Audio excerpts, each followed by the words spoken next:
don't have the strength to take this suitcase any further. I wonder who can help me.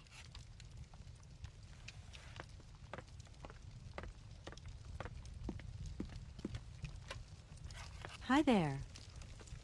Hey, hi there. What are you doing? Can I see?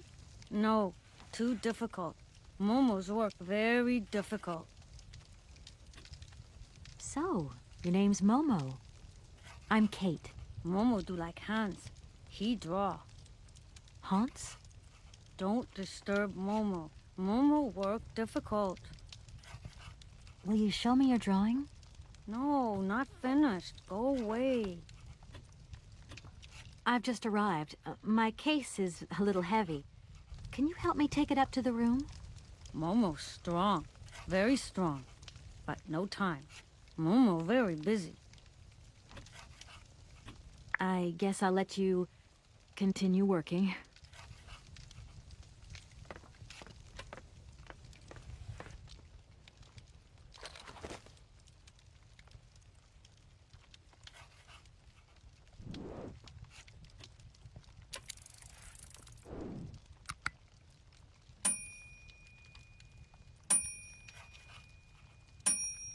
Okay, I'm coming.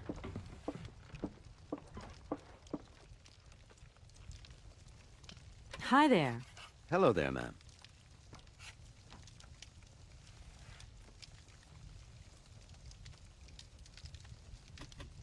I would like a room.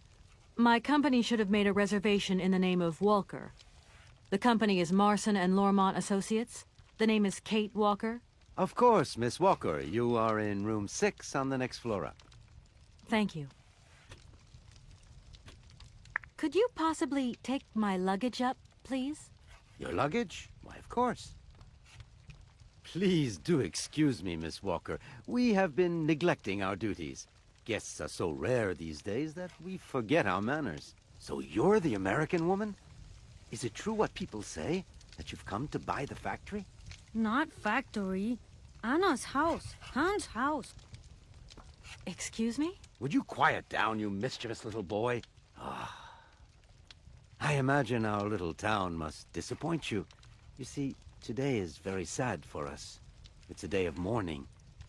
Today is the funeral of Miss Anna. Momo sad, but Hans not dead. Hans long way away. Anna told Momo.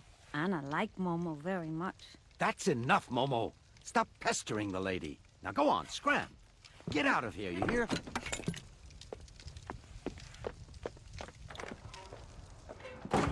What was I saying? Oh, yes, Miss Anna. Such a great loss for Valle-de-Len, it really is. Because now that she's dead, the factory'll close. But you're here to stop that happening, aren't you? Our future is in your hands, Miss Walker. What? Anna Vorarlberg is dead?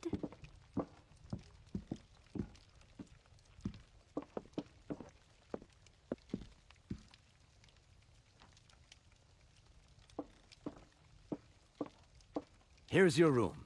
I hope you like it, Miss Walker.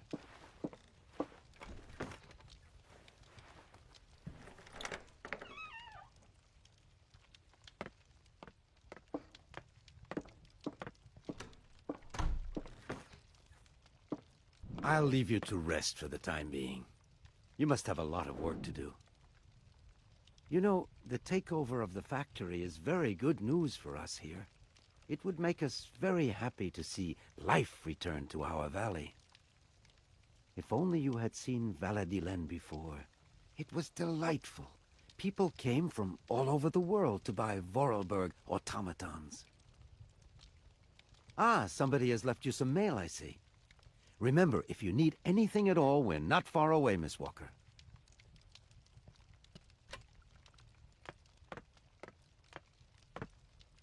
I should tell Marson about the death of Miss Vorarlberg. I hope this isn't going to get too complicated. I can't see myself staying here too long.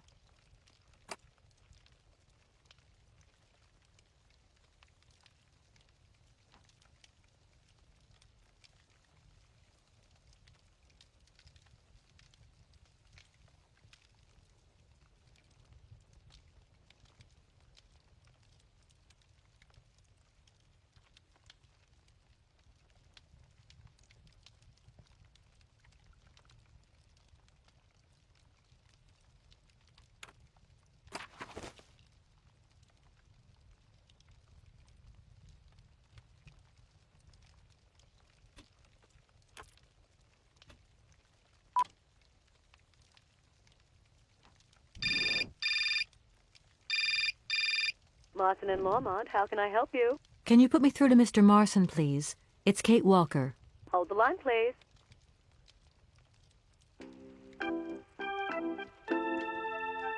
Hello, Kate. So tell me, how's the case going? I've just got to Valladolid, and there's a slight problem, Mr. Marson, I'm afraid. Mrs. Vorarlberg is dead. Ah, that's most unfortunate. But I seem to remember we made provisions for just such a sad eventuality, and we know that there was no heir. Yes, that's right, but... So where's the problem, Kate? Contact the notary right away. I'll get my secretary to fax you his address and an introduction letter from the firm. Very good, Mr. Marson. Right, I gotta go, Kate. Keep me up to date, okay? I just...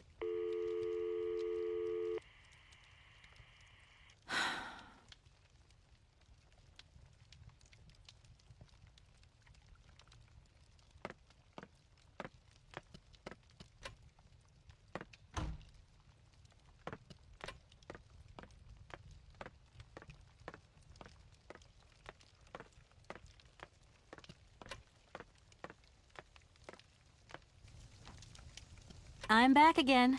Miss Walker? Hello, my name is Kate Walker, and... Of course. Walker, room 6, next floor up. I think I'm going to need your help again. Are you leaving already, Miss Walker? Should we bring down your luggage? No, I'm not leaving yet. It's just that... We would love to help, but just think what would happen if the telephone rang, or if a fax arrived. Or if a customer came through the door. We don't have 5 minutes rest here. I'm sorry. Oh, it's okay, no biggie. I just love all these little mechanical robots. I've noticed there are tons of them here in Valladolid. Be careful what you say. Vorarlberg automatons are not robots. If you want people to like you here, never ever pronounce the word robot. Okay. What is the difference between an automaton and a robot, then? Well, to tell you the truth, no one really knows. Did you know Anna Vorarlberg yourself? Oh, why, of course I did. I mean, well, not really. She was a very great lady. We loved her very much. May she rest in peace. The young boy who was here earlier talked about, Hans? Who is Hans? Momo was talking about Hans Vorarlberg, Anna's younger brother. But he died a long time ago. Nobody here even met him. Who is the boy who was drawing here earlier? Is he your son? Heaven forbid. No, not at all. He's not a bad boy, no. Momo is just a little simple, that's all. What is his connection with Anna Vorarlberg? Momo is what you'd call the village idiot, and Anna took him under her wing. He must have reminded her of her younger brother, no doubt. And birds of a feather stick together, don't they? You're implying that Anna Vorarlberg was a little bit slow as well? Heaven forbid. No, not at all. She was a real loner. She kept to herself, that's all. A fax didn't arrive for me, did it? Maybe. I thought I heard the phone ring. Do you think you might want to go and check? Certainly, ma'am. Immediately. Thank you very much.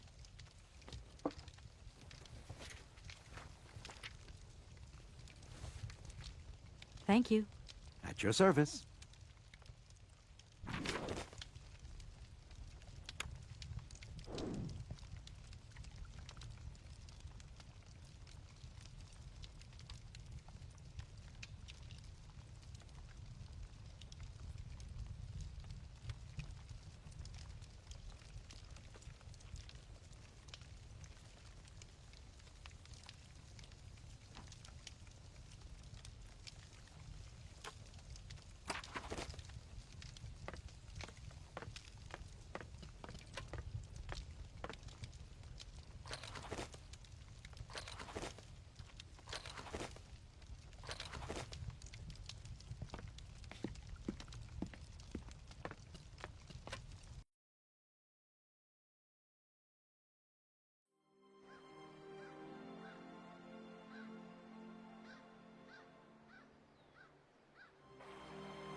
Good morning.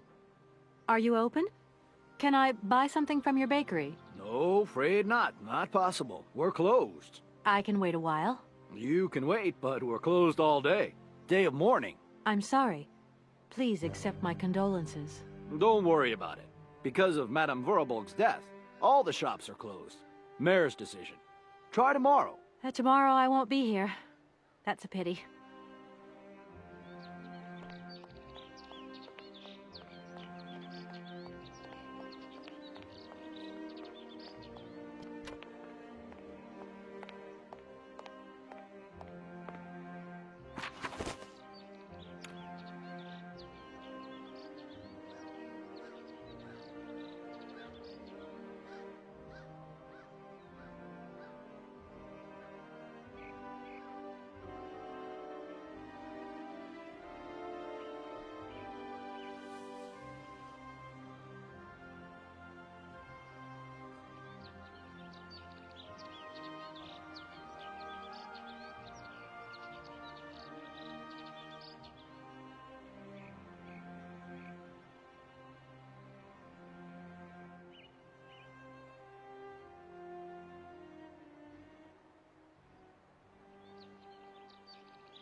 Hello, sir. Miss Walker, I presume. Have you had a good journey? Everything went very smoothly. Thank you. Do take a seat, Miss Walker, please.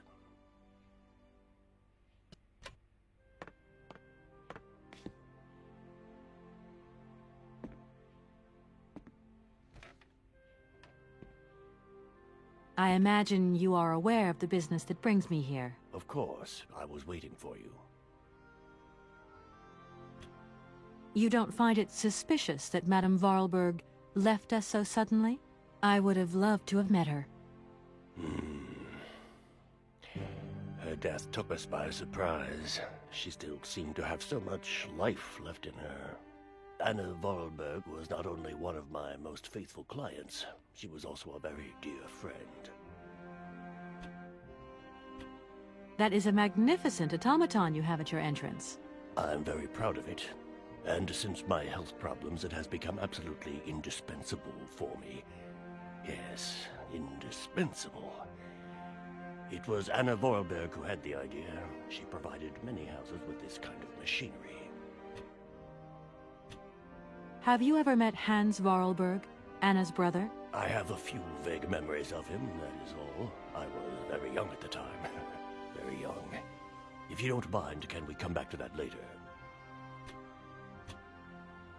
Seeing how as Madame Vorarlberg is no longer with us, I trust that I can rely on you to conclude the sale? Please do not set your hopes too high, Miss Walker. I fear that I cannot be of much help to you. I am the legal representative for the Universal Toy Company.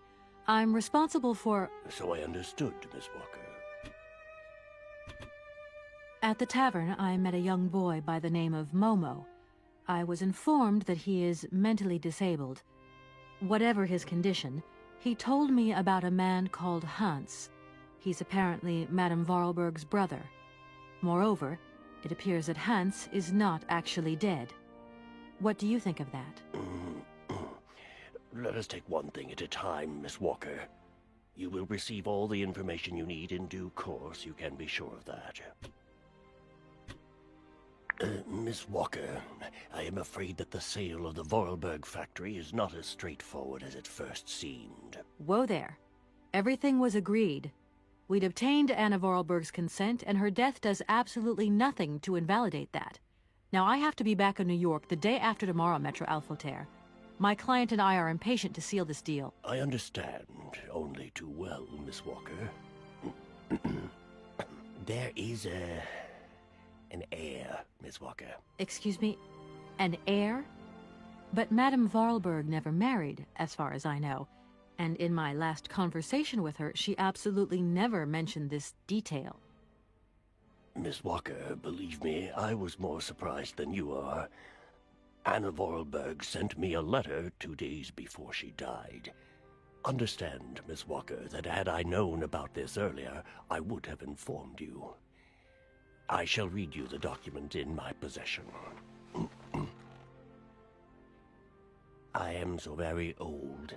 It seems that today life is slipping away from me more quickly than I imagined, and I fear that I will not be of this world to sign the takeover contract for my dear factory. So, I must make this confession to you now. My brother Hans is still alive. It would not surprise me if you find this difficult to believe, but it is indeed the truth. You must remember his death, his funeral too, even though you were very young at the time. It was but a sordid charade dreamt up by our father. To him, the very idea that his only son should wish to leave Baladillen and abandon the family business was unbearable. When Hans left, he preferred to think him dead and make everybody else believe this too. He obliged me to bear this terrible secret as well. I repeat that Hans is still alive, so when I die, it is he who becomes the sole and rightful heir of our factory. Okay, I see. If Hans Vorarlberg is not dead after all, then I just have to sign the contracts with him. I suppose you've already contacted him? Where can I reach him? The second half of the letter informs us that Hans Vorarlberg is somewhere in Syberia. I will leave the document in your hands to read at your leisure.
Anna Vorarlberg had no further information to add?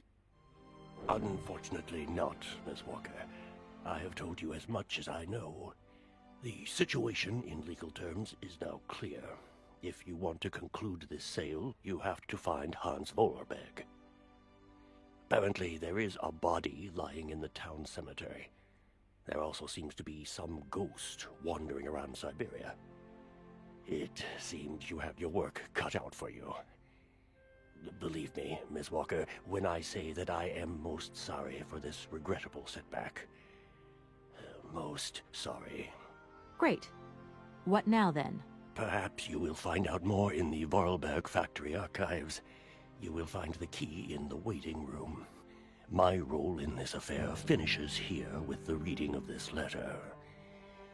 And now, if you'll excuse me, I must rest. You see, my health is not excellent at the moment, and my doctor forbids me from working for too long. I will not detain you for any longer, Miss Walker. Do not forget to close the door as you go out.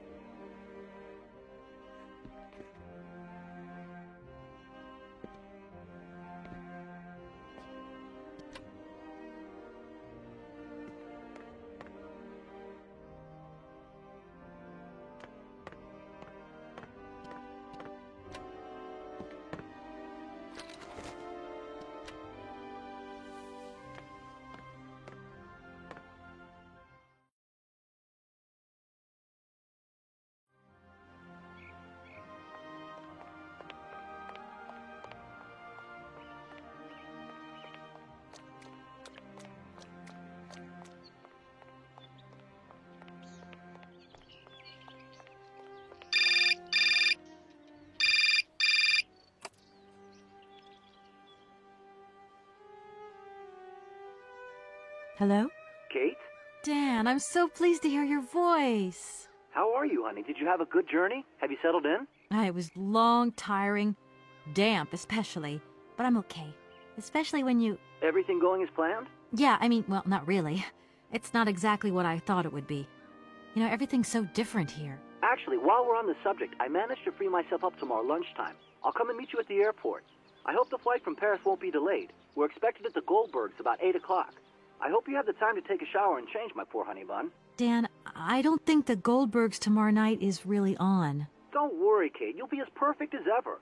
Anyway, you never have to wear much to look really great. Dan, I'm going to have to extend my stay here. There's 1 or 2 complications. You understand? Kate, honey, what are you talking about? It's only a measly toy factory. The sale isn't going through as expected. I've got to stay a bit longer. Dan, you don't mind, do you? But Katie, you can't do this to me. I mean, it's the Goldberg contracts. There's millions of dollars on the line here. I know, I'm sorry. You go ahead. Don't worry about me. I'll get back as soon as I can, I promise. Okay, I've got to go. I'll call you back soon. Love you, honey.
The door's locked, but I've still got to get in there.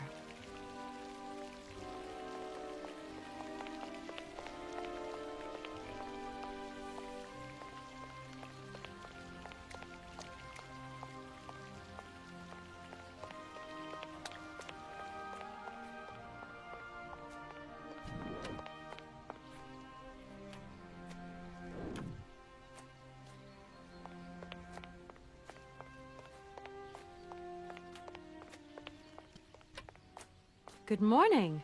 You've got a magnificent garden here. Oh, please, don't talk about it. Since my gardener automaton broke down, there are weeds everywhere. You can't imagine how much work it takes me. I don't know whether I'm coming or going. We're not used to doing without our robot help here in Veladiland. But everybody says that we're going to have to get used to it.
Mammoth. You draw mammoth for Momo? Ah, Momo, it's you. You scared me.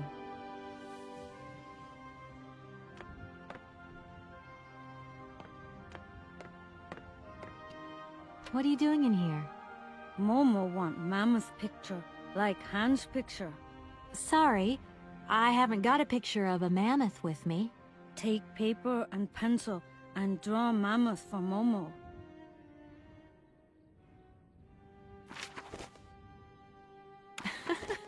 You don't give up easily, do you?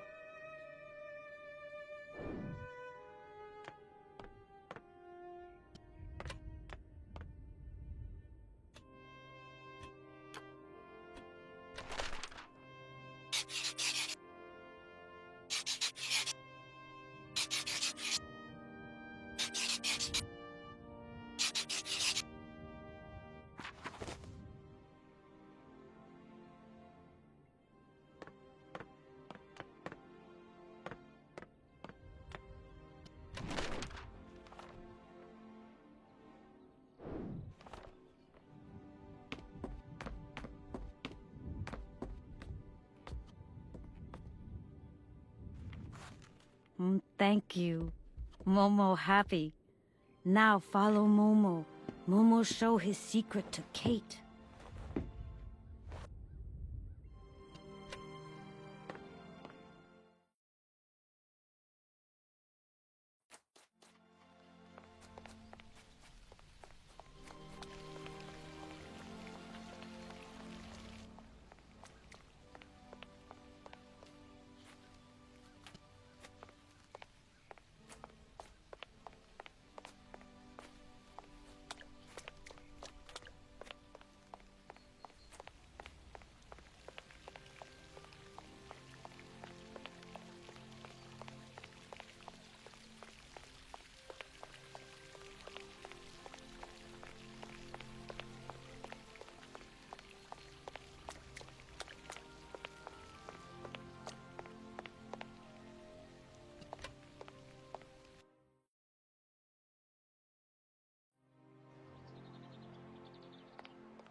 There you are, Momo.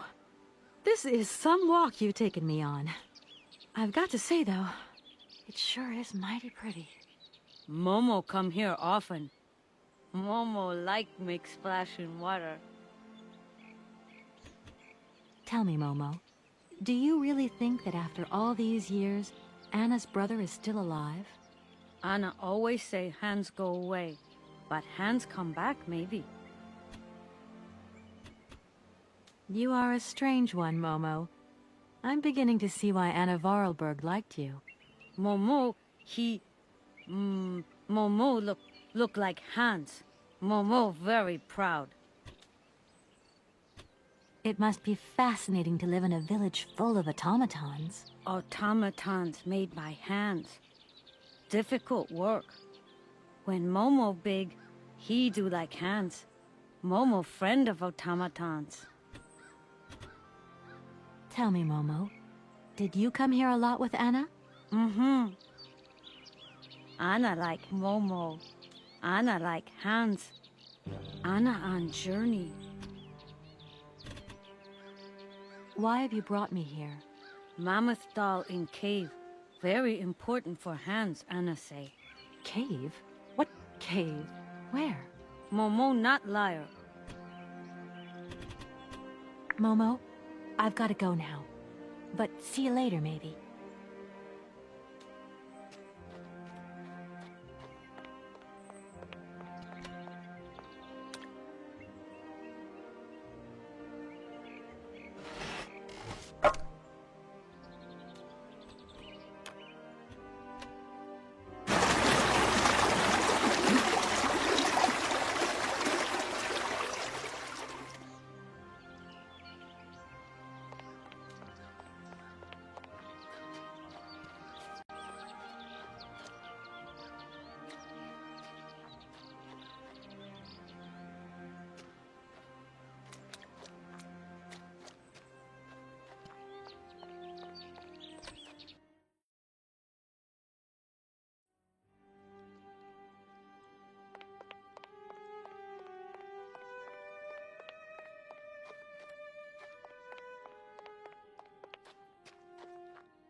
Hello? Kate? Is that you? Well, yeah, who did you think it was? I didn't recognize your voice, that's all. Must be the distance or something. So, spill the beans. What's Europe like? You lucky lady, you. Honestly, I never get that kind of break. Well, so far all I've seen of Europe is this tiny village, and frankly, they're not very hospitable. The whole case is getting really complicated. There's this surprise heir I've got to find. I know. I talked to Lynn, who bumped into Joss, and she had coffee with the head honcho this morning. He didn't sound at all happy. The client's meeting him tomorrow, and when Marson tells him that the sale's not even gone through yet, whoa, you're gonna be pleased you're on the other side of the ocean when that bomb goes off. Yeah, I get the picture. But so, how about yourself? What's up at work? We lost the Farah Lou trial. I worked 5 months on that dumb case. I remember. So, for a bit of therapy, I went to Boomy's. The sale started yesterday. Wow. It was absolutely crazy, Katie. Absolute mayhem. You know that blue silk top I wanted? Guess how much I got it for? I don't know. $250? $140. Just get yourself back here and I'll go down. Like it's my choice. Look, I gotta go. Call me soon, huh?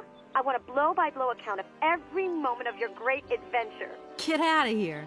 Look after yourself. You too.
Oh my gosh. Invoices, invoices, more invoices. I never knew the factory was in such a bad way financially. These last 2 years must have been very hard for Anna Vorarlberg.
Yes, hello? Kate, what happened to you, my poor munchkin? I've been trying to contact you for hours. I'm in Europe, Ma. Job thing. What?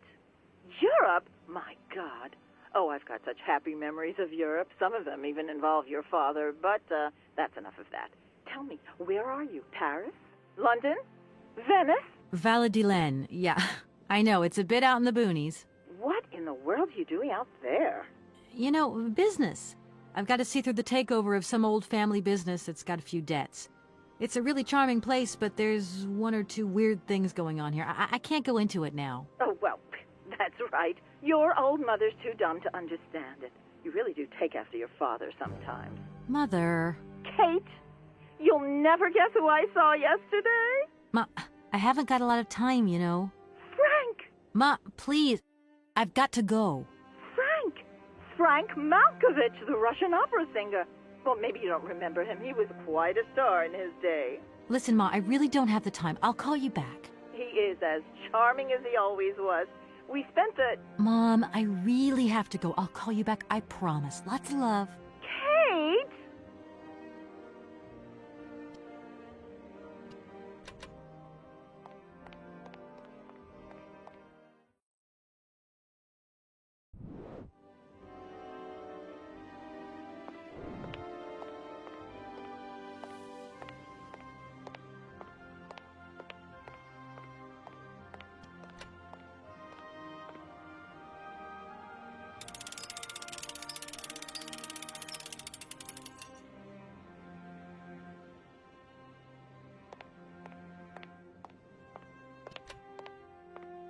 Oh, many thanks indeed. I am most embarrassed for you to see me like this. I lack a certain completion. You see, nobody here found the time to polish off the finishing touches. Honestly, these days, we really have lost the art of good workmanship. Yeah, maybe. With whom do I have the honor of speaking? Could you please state your identity, articulating clearly? My name is Kate. Kate Walker. Allow me to introduce myself. I am Model XZ2000. My common name is Oscar. I represent the technological zenith of this factory's production. I have been designed to drive a locomotive. A touch messy, but an essential task. Have you logged my first and last name? Perfectly. Kate Walker. Pleased to meet you. Me too, Model XZ 2000. Please, all my friends call me Oscar. This fad for cryptic names is such a bore. Could you imagine being called by your passport number? I suppose not, Mr. Oscar. Sir. Do you know where I could find the factory paperwork? I cannot reply to this question with precision. Try Anna Vorarlberg's office above the machine floor. As bizarre as it may seem, I have the impression you are the only person who can help me. I very much doubt it, Kate Walker. Why do you say that? What good am I without appendices, I ask you? Does the name Hans Vorarlberg mean something to you? Of course, he created me. But I'm sorry to say that I am yet to meet my maker. Have you any idea where he might be right now? No, Kate Walker, but I am sure I would experience great metaphysical satisfaction in his presence. You said you were a train engineer? What train would that be? But, Kate Walker, you have not seen the magnificent train waiting at the station? And where is that train going, Mr. Oscar? The train is going far away. Very, very far away indeed. Are you taking any passengers? My duty is to drive the train. Above all, to avoid delays. An engineer prides himself on punctuality. I will agree with you, though, Kate Walker, that a train without passengers is hardly a train at all. You haven't answered my question. For further details, please consult Anna Vorarlberg. You are a very strange robot. Automaton, if you please. I'm sorry, I didn't mean to offend you. Automatons have an additional soul auxiliary, you understand? I think so. Has it been a long time since you last saw Anna Vorarlberg? 72 hours, 32 minutes, and 20 seconds to be precise. This regrettable absence explains the delay in my production process. Anna Vorarlberg is dead, Mr. Oscar. What do you mean by the notion of death, Kate Walker? Broken. Disactivated. Worn out. Damaged. Unplugged. Oh, that really is most bothersome. I'd rather counted on finishing my production. Can I be of use to you? Why, you certainly can. I absolutely must have my feet. My hands are Model XZ 2003. My feet are Model XZ 2005_B. Be careful. The Model XZ 2005_A has evidenced some rather embarrassing performance failures. Like bugs? Automatons do not have bugs, Kate Walker. They simply display functional idiosyncrasies. I'm sorry, I didn't know. What do I have to do to get you a pair of feet? Use the assembly line to construct them. You will need a production punch card, on which is recorded my body design data. Here is my own punch card. Okay, I'll give it a go. Thank you, Kate Walker. Oscar, I am delighted to have met you. See you again soon, I hope. Yes, Kate Walker.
feet are incorrect, Kate Walker.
Here are your feet, Oscar. I hope they fit. Kate Walker, I see you managed to produce 2 XZ2005_B models.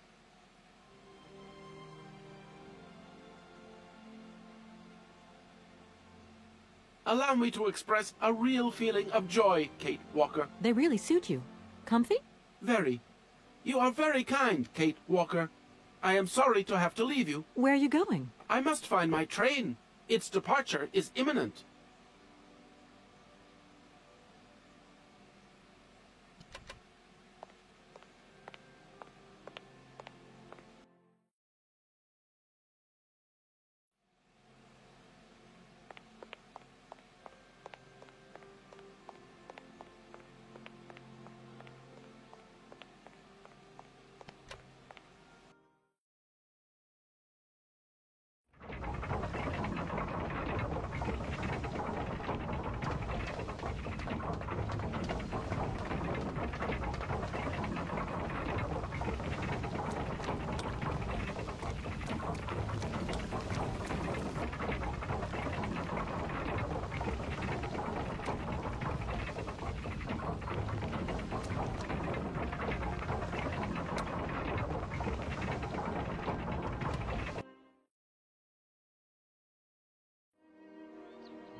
Good morning. Good morning. What a pleasure to meet such a lovely young lady honoring our aging streets. Please sit yourself down next to me so we can enjoy the air together. It would be a pleasure, but I'm afraid I don't have the time. Some other time, maybe. I hope so, miss. I remember when these streets were full of vibrant life. In those days, there was a charming encounter to be had round every corner. Our good little town of Valladolid is not what it used to be. It looks like things have changed a bit around here. Our children have all left the valley. They need to earn a living, don't they? Can't really blame them. You have to move with the times, don't you? And it's not at the Vorarlberg factory that they'll find jobs. Being excluded from the world is not an easy burden to bear, believe you me, miss. But it's such a pretty little village. I can tell you're not from these parts. I hope you enjoy the pleasures that we still have to offer. Good day to you.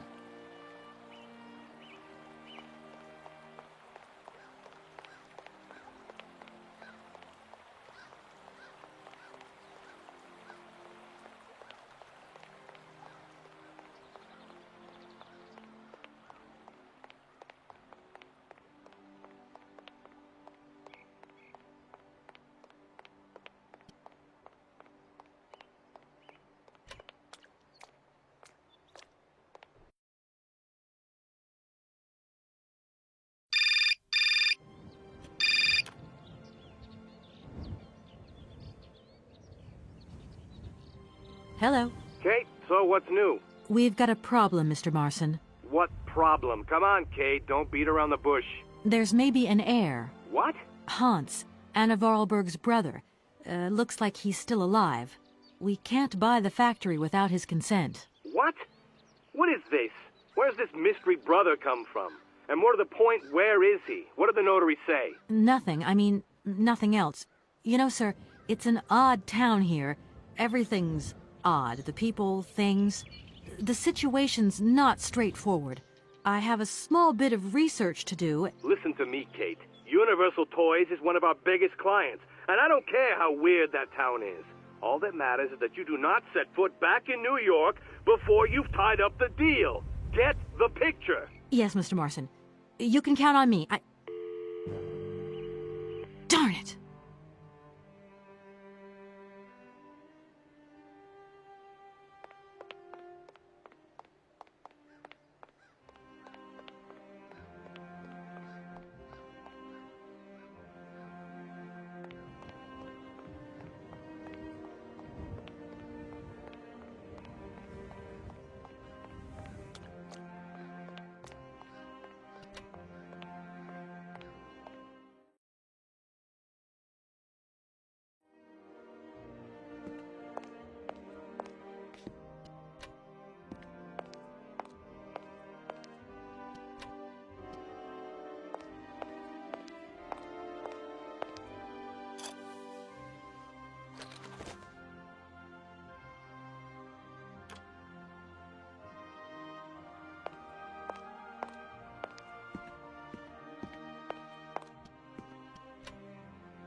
I can't open it.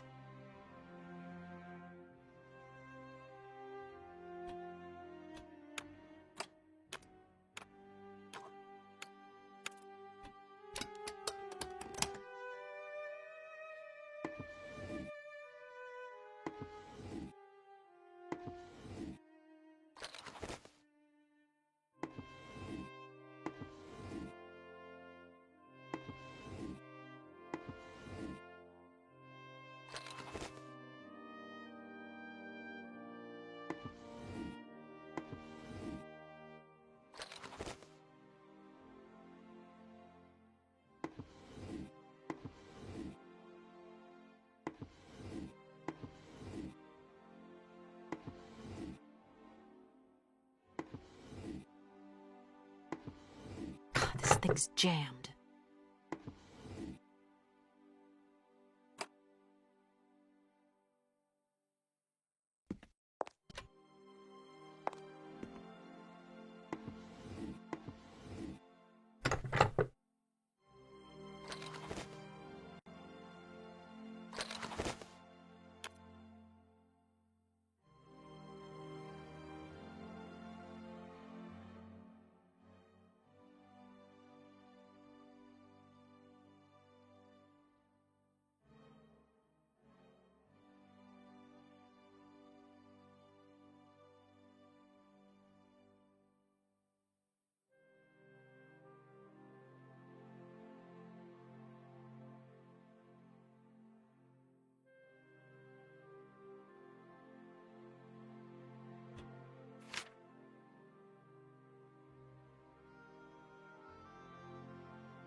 Doesn't look like that works.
over there. What do you mean, over there? Please, Hans. We've got to go. It's a secret. You've got to swear. Okay. I, Anna Vorarlberg, swear to my brother Hans to never ever mention this to anyone. It's right there. You see? But it's dark in there. Don't worry, I took a lantern. From the factory. Girls, honestly. You won't look so clever when Father notices you've stolen one of his lanterns. Oh, I'm all covered in mud because of you. Look, Anna. Look. I've seen paintings like this in a library book. They're like you swore, Anna. It's a secret between you and me. Hey, look. There's something else up there. Oh, come on. It's like a toy.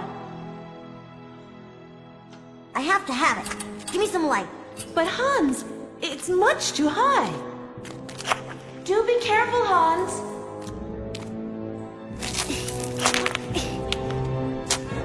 Hans, be careful.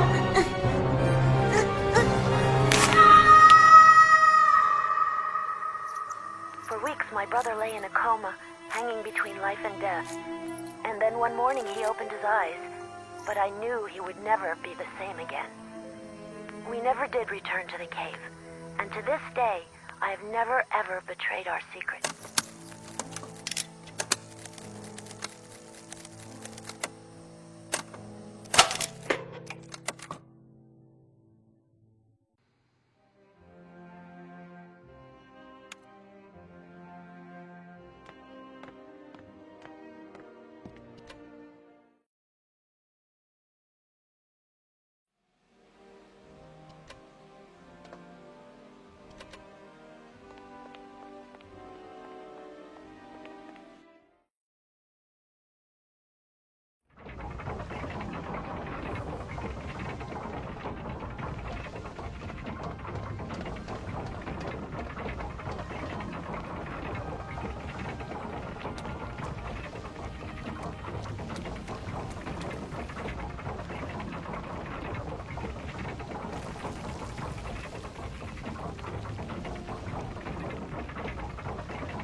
Hey there, Oscar.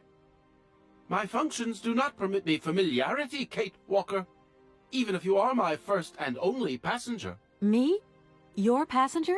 Yes, you, Kate Walker. Is it not for that reason you completed my production process? If you say so. Did you hear Anna Vorarlberg talk about a mysterious cave? No, Kate Walker. I have decided to come along for the ride, Oscar. Ready when you are. Your ticket, please? My ticket? What are you talking about? The rules clearly state, Kate Walker, every passenger of this train must possess a ticket. Okay. And where do I get hold of a ticket? Only the ticket vendor may issue tickets. You are in luck. The ticket office must be open now. You should go there immediately.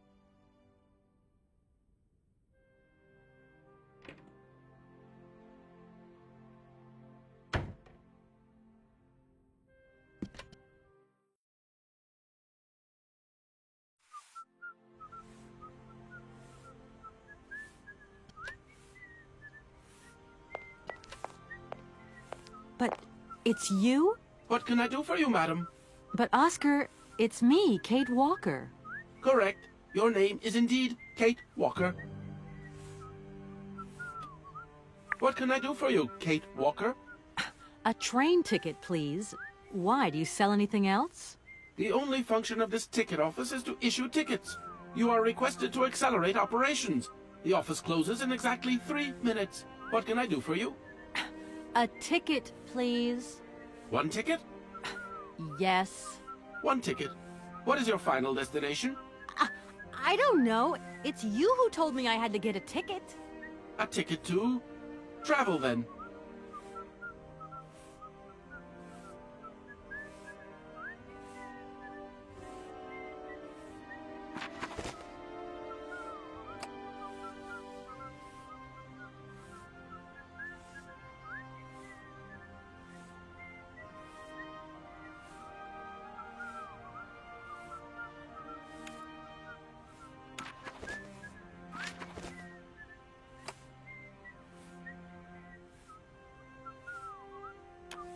There you are. Do not lose it. This office is not entitled to produce duplicates. This advice also applies to the accompanying documentation. What's that? The authorization for the release of the train. The ticket officer may ask you for it at any time. But I mean, you are the... Attention! The exact moment has arrived to close this office.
I don't need to use this console. Not yet.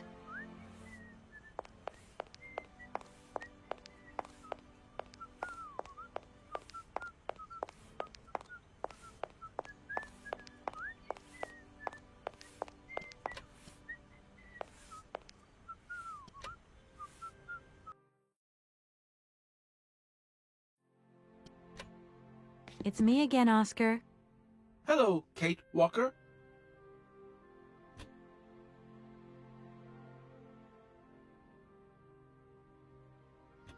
Here. This is your stupid train release ratification, Oscar. Thank you, Kate Walker. That is perfect.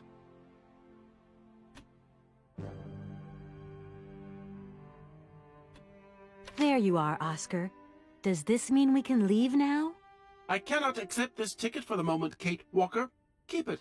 I don't understand why we can't leave. I'd hate to think it's me that's delaying the train like this. I do not wish to appear impolite, Kate Walker, but I am afraid that not all departure conditions have been fulfilled. If that's a joke, Oscar, it's not very funny. I really need to find Hans Vorarlberg as quickly as possible. I have strict instructions to obey. There are 3 spaces in the luggage compartment that are designed to accommodate 2 very important objects. The train can only depart when they are in place. Please excuse me now. I must return to my departure preparations. Oh, I wouldn't want to break any rules. Don't think for one moment that I'm bored of you, Oscar, but I have to go. I also have much to attend to, Kate Walker.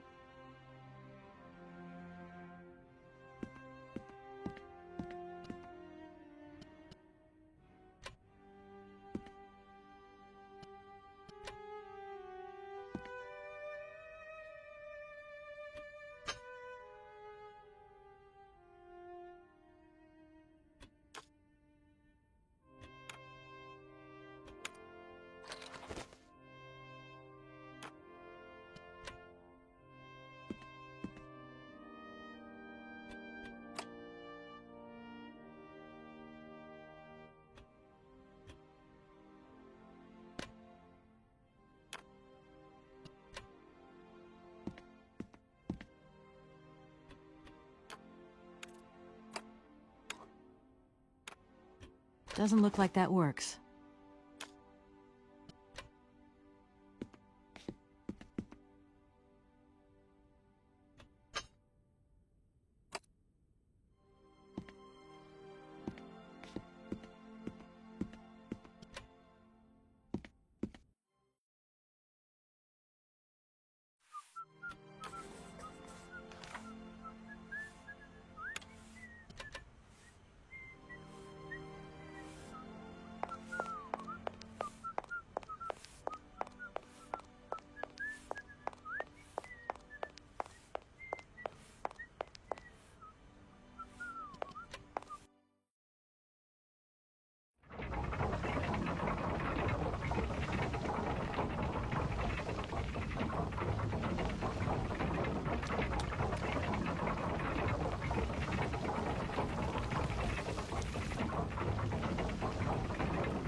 It's me again, Oscar.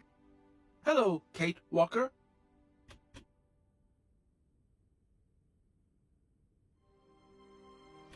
There you are, Oscar. Does this mean we can leave now? I cannot accept this ticket for the moment, Kate Walker. Keep it. I don't understand why you're still refusing to take this ticket. Everything is in order, and an engineer prides himself on punctuality. Yes, Oscar, I remember. But what now? But what's up, Oscar? Why haven't you returned to your engine room? If I may be so bold as to express a personal opinion on this matter, Kate Walker? I'm all ears, Oscar. I fear we have omitted to wind up the locomotive springs. Is that all? Then let's do it, for Christ's sake. I'm afraid I have no notion of how to implement this function, Kate Walker. It would seem that the makeshift completion of my production process is responsible for a lack of instruction on this matter. Okay, right. I'll see to that myself then. I mean, a wind-up train can't be that complicated. You wait there. I won't be long. Thank you, Kate Walker. Don't think for one moment that I'm bored of you, Oscar, but I have to go. I also have much to attend to, Kate Walker.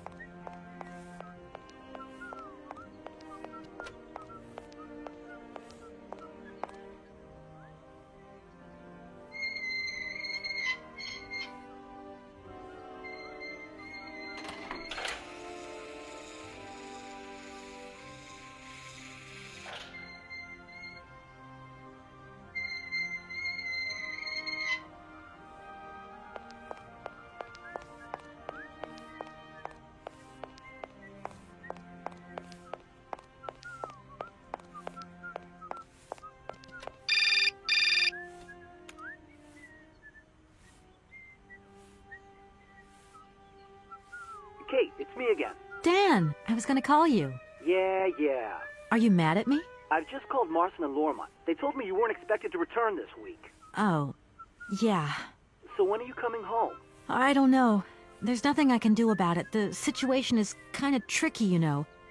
At the beginning of next week, I hope. Yeah, whenever. Dan, please. Just hang in there, okay? The stakes are higher than I thought. And you know how much I love this job. I suppose it's neither here nor anywhere to you that the Goldbergs are going to... It is. I mean, it isn't. I mean, Dan, this really isn't the moment. You know I'm thinking about you. I love you, sweetheart, and I'll give you a call when I have some news. Promise. I've got to go now. I've got kind of a train to catch. A train? Where are you off to now? This is crazy, Kate. To tell you the truth, I've no idea. Love you, honey. You know that. Kate!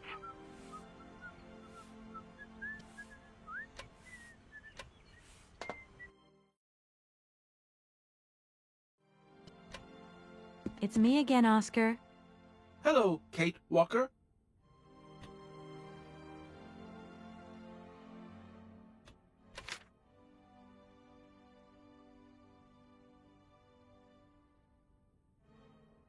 Right, everything is in order then. The train is finally ready to leave. I am most terribly embarrassed. Such ignorance on my part is inadmissible. I hope you still have confidence in my abilities, Kate Walker. Please return to your seat and we can leave. Finally.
Where are we, Oscar?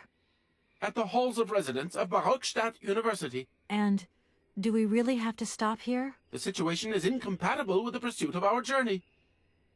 What are you waiting for, then? Wind them up. Find a way. There must be some sort of train-winding thing just laying around in this weirdo station. I have seen nothing that fits that description, Kate Walker. I guess we'd better find out, then. I do not like this station. The atmospheric humidity is detrimental to my sophisticated wheel workings. I will wait for you inside the train. Wimp. And to think that when I first became a lawyer, I was worried I'd get stuck behind a desk. Is something wrong, Kate Walker? Is the restaurant car service not to your liking? Would you like another pillow? Don't worry, Oscar. Everything's just hunky-dory. And you are just hunky-dory, too. Oscar, we have a serious problem. How can we carry on our journey if this train doesn't want to budge? What are our options? Every clock has its key, Kate Walker. Keep looking. Well, I hope you're right. I'm gonna go see what I can find. Oscar, there's no way you could help me find a way to wind the train back up again? Rust awaits my every movement if I leave this train, Kate Walker. And what would you do with a rusty engine driver? Not a lot, I suppose. Oscar, I think that Hans Vorarlberg once stayed in this town after he left Valladolid. Maybe this wasn't a chance stopover after all. Nothing is left to chance in a railroad network. You agree with me, then? We have no concrete proof to support your hypothesis. The train stopped because the clockwork mechanism is unwound. That is the only concrete evidence we have, Kate Walker. I was just hoping for a little imagination on your part, Oscar. No, Kate Walker. I am only an automaton, Kate Walker. This train might be a wonder of technology, but the engine's limited autonomy is a liability. You got to admit that. I am afraid I refuse to entertain this consideration, Kate Walker. Oscar, see you later, alligator. In a while, Kate Walker.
Hello. You arrived by train, I see. Yes, I've come from Valladolid. It's been a long time since I've seen a train here. Students, did you bring students with you? No, I traveled alone. Well, almost alone. I remember around the start of fall, trains would bring kids from all around the world here to study zoology and botany, paleontology, and all that stuff. This was a great university. And it isn't still great today, then? Today? Well, The name Hans Vorarlberg doesn't mean anything to you by chance, does it? Oh, do you really think I'd remember one little name from the thousands that pass through this station? I feel like I've lost my way a little here. I could really do with your help. Hey, anything I can do, miss, you just let me know. Have you been the station master of Barockstadt for a long time? I've never had another job. Now, you tell me, are you in charge of this train? No, I mean, I'm not sure. So what's your thing here? You come here to do some bookworming over at the university? Well, sort of. I'm always looking for new information. Well, you don't seem to know a lot. And about that train, it's gonna get in the way if you leave it there, that's for sure. In fact, I'm a lawyer and I'm conducting a pretty unusual investigation. Investigation, huh? Hey, I'm just a station master. I don't know too much about anything. Well, you never know. Anybody could be significant in this case. You see, nobody actually tells me anything, so my hands are totally clean. I never implied they weren't. You don't know where I might find equipment to wind up my train springs, do you? Not in this station, that's for sure. And I would know. You might want to try near the wall. So, thinking of staying for long, miss? No. I mean, I don't know, actually. 1 or 2 days tops. You see, I've got to wind my train back up so that I can continue my journey. It's just, if you stay here too long, I might get in trouble. The train should stop, then leave again. That's the rule. Besides, your machine's disturbing the birds. Maybe you could take me up to this wall? If there were 2 of us, we could find what I need to wind up my train even quicker. Miss, forgive me, I gotta stick to the rules. You know, I have to man the station. I don't want to get into trouble with my superiors at the university. You understand? I'm sorry to junk up your station like this, but the spring mechanism on my train needs winding. A spring-operated locomotive. There's a thing. Yeah, and an impractical thing, too. Yeah, I always dreamed of taking the train, but now I'm over the hill. And someone has to take care of the birds, after all. All these birds in a station. It's amazing. This is no ordinary station, miss. Oh, no. These birds are part of the prestigious University of Baruchstadt Ornithological Collection. Over the years, this aviary has housed some of the most fantastic species from all over the world. And I am not exactly your typical station master either. This other world is my responsibility, and that is no easy task. I can well believe you. And you know what's the hardest? The hardest thing is to keep interspecial harmony. And one day some explorer introduced a couple of cuckoos from the Amazon. Whoa! It wasn't a good idea? A nightmare. You know, cuckoos lay their eggs in the nests of other species, right? Now, what's more, they also push the host's eggs out of the nest so that they receive all the mother's attention, right? Accursed cuckoos. Nightmare. I see what you mean. That's one tricky bird. And there was nothing you could do to stop it? The faculty declared the bird a protected species. If it wasn't for our mechanical eagle, we were sitting on a major ornithological catastrophe. You have an automaton here? A wonder of technology. It's an eagle that's mounted on rails in the air. It passes through and it swoops down to collect parasite eggs. But heck, the dang eagle's been out of order for several years. Impossible to collect the eggs myself. Why not? I can't climb up the gangway. I fell off it several months back and I still have a pain in my spine. Not to mention the vertigo I've been getting. I only have to look up in the air. Whoa. You poor soul. That must be very hard. Worst thing is, cuckoo eggs piling up in the nests. Soon the rectors are gonna notice. There's trouble in store, big trouble. Oh, I'm worried. Yep, worried. I won't disturb you any longer, Mr. Station Master. Welcome to Baruchstadt, miss.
thing looks like the winding machine I used in the Valadiland station.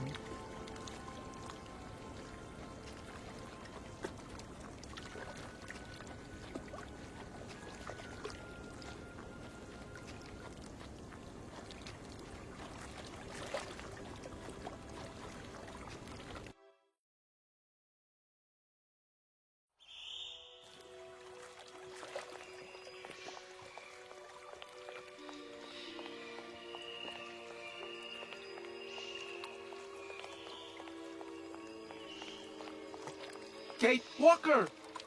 Kate Walker! Come over here, please! I have something to say to you!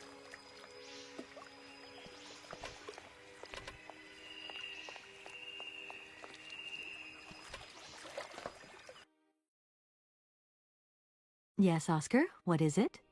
A message has arrived for you. A message? You have been summoned to see the rectors. They are the highest authority at the university. They want to talk to you. Talk to me?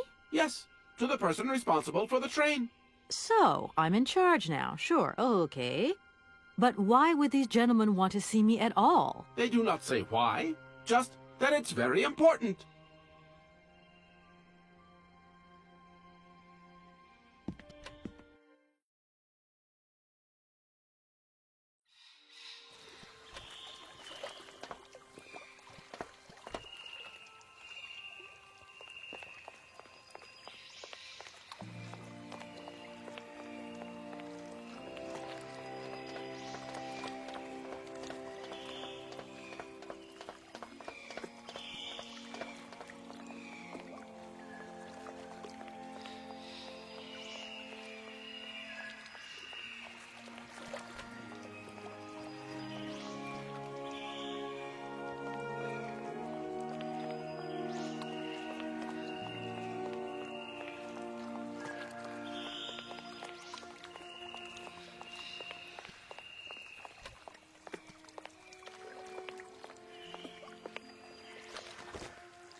Hey there!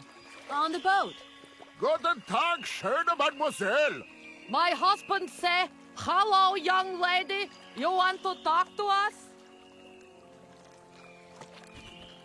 My name is Kate Walker, and I'm a lawyer. I'm in charge of this train.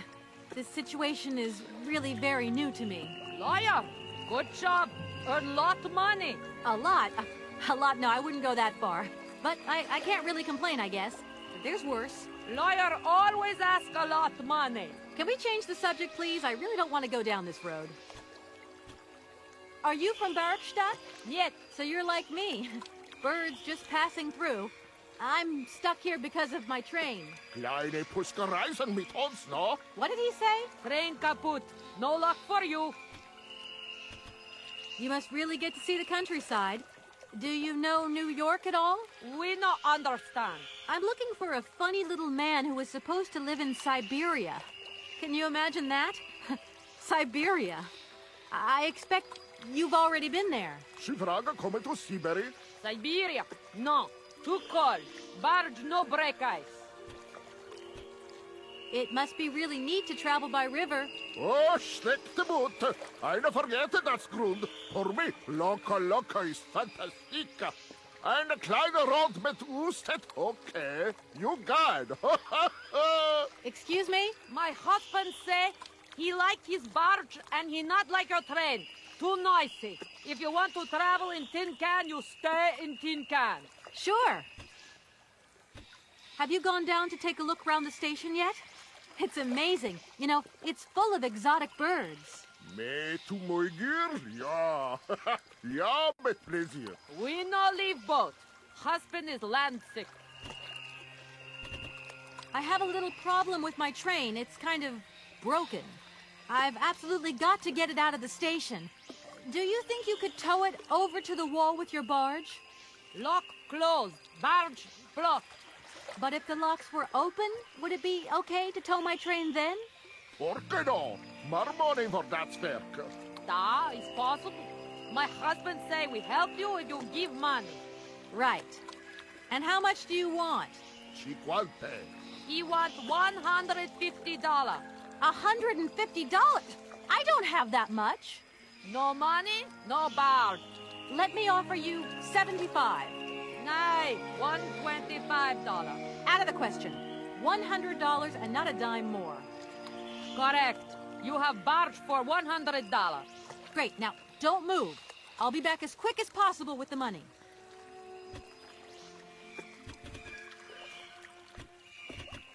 I hope my train isn't too big for your barge. It's okay. Motorboat, it's the class. My husband say correct. Powerful motor. I mean, we're not exactly very far from the winding machine, are we? It's dumb, isn't it, all this effort to go a few yards? Put train in barge? Nah, not possible. I'll leave you to it. I won't disturb you again. До свидания.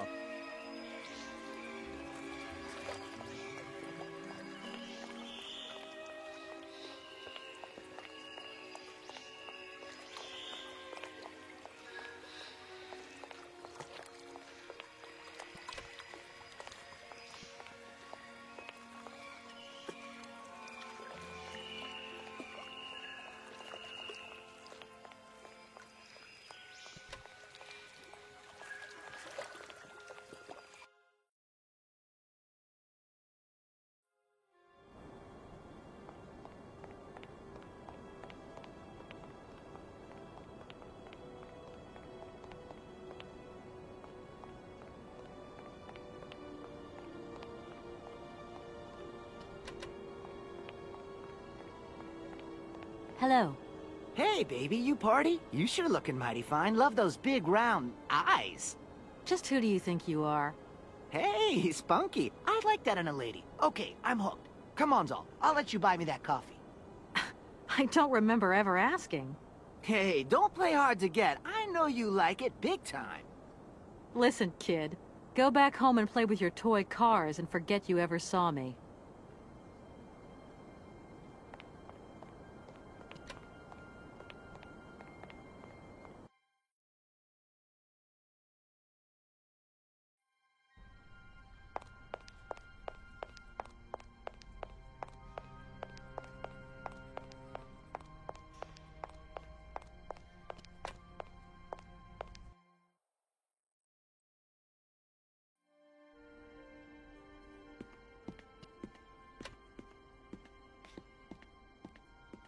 Good day to you, gentlemen. Tell me, young lady, to what do we owe this pleasure? Please do be brief. We do not have very much time on our hands. As rectors of this university, we have serious matters to attend to and our time is precious. I have heard you wish to meet the owner of the train that is currently in your station. May I know the reason for your summons? We are surprised that your train has not yet left, miss. The situation is most regrettable.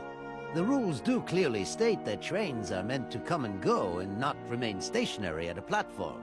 Trains should first stop, then subsequently leave. That is the rule. We agree then, dear colleagues, that what we're dealing with is deviant behavior. This matter really is cause for concern. It's a clockwork train, you see? So it needs winding up again. Unfortunately, there is no equipment in the station to do this. A clockwork train? That's strange. How very quaint. You mean it's some sort of mechanical toy? You are causing a hindrance to us, miss. I am very hopeful that I will find what I need along the wall. The wall? Miss, that really is not a suitable place for you to go. Especially for a young lady. You see, miss, we freely admit that every day we praise the existence of that particular edifice. We owe the integrity of our dear university and the fine education it provides to the wall. It protects us from harm and invasion from the unknown. May God protect us from what is beyond those ramparts, miss. Please believe me.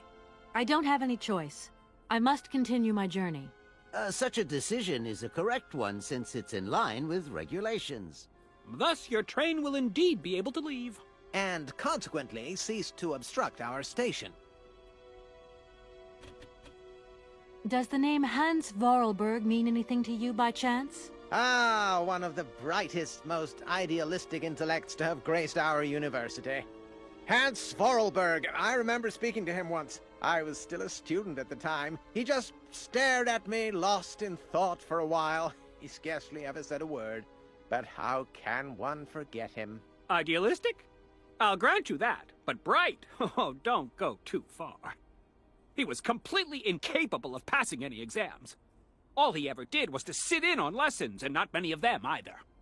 Paleontology, mainly. He had an unhealthy passion for mammoths, which matched the state of his intellect perfectly.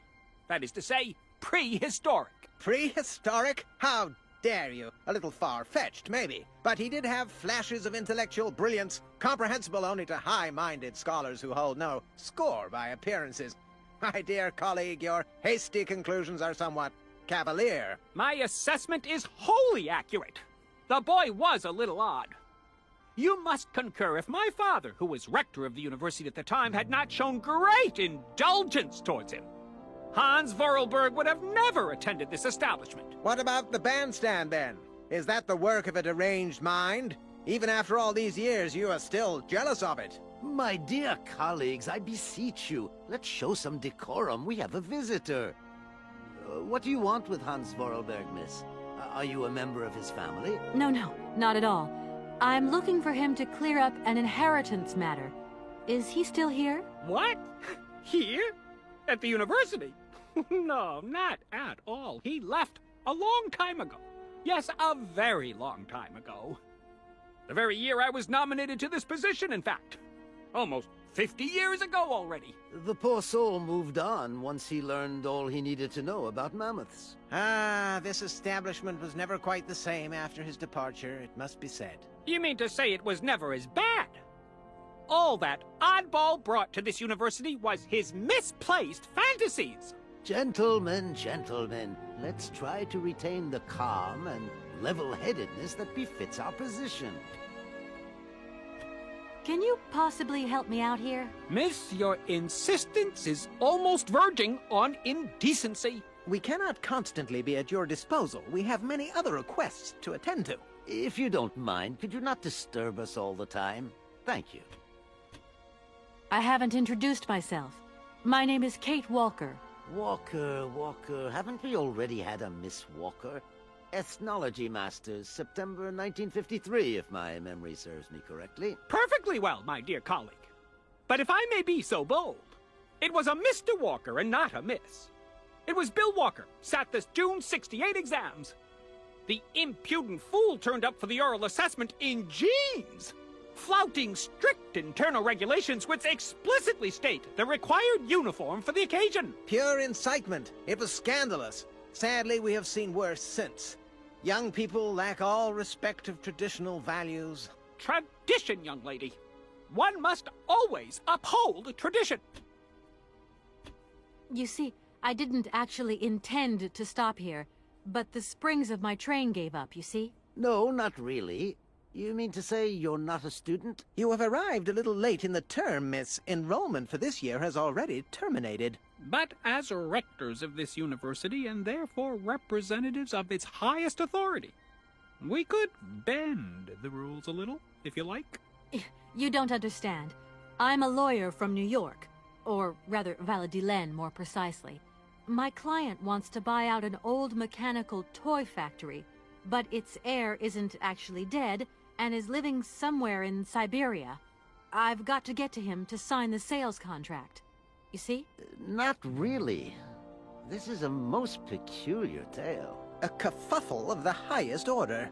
We have an excellent law school, if you should ever change your mind. That idea of the station aviary is really very original. It's the pride of our university. One of the specialties taught here is zoology, you see, and more particularly, ornithology. Proper study and instruction should not be limited to books. Observation of living matter is indissociable from theoretical questions. It contains some very rare specimens that have been brought back from far away exotic countries, especially for our university, by the world's most intrepid explorers. Do you remember Alexander Valembois and his peculiar bird? Absolutely. His gift produced some very embarrassing long-term consequences. A poison chalice, indeed. It must be said, the situation could have been much worse, however. Oh, yes, it could have been terribly problematic. Some sailors have agreed to tow the train, but I don't have enough money to pay them. I was wondering if you could help me out. For a while. I could work for the money. Please wait, miss. We have certain confibulations to attend to. That is right. We must confibulate between ourselves. A collegiate decision must be taken. I hope that we are not indisposing you in any way. Why not? If it helps us get rid of that train. My word, that is a fine idea. What do you have in mind, gentlemen? When you arrived here, you must have noticed a splendid bandstand which honors the main university courtyard.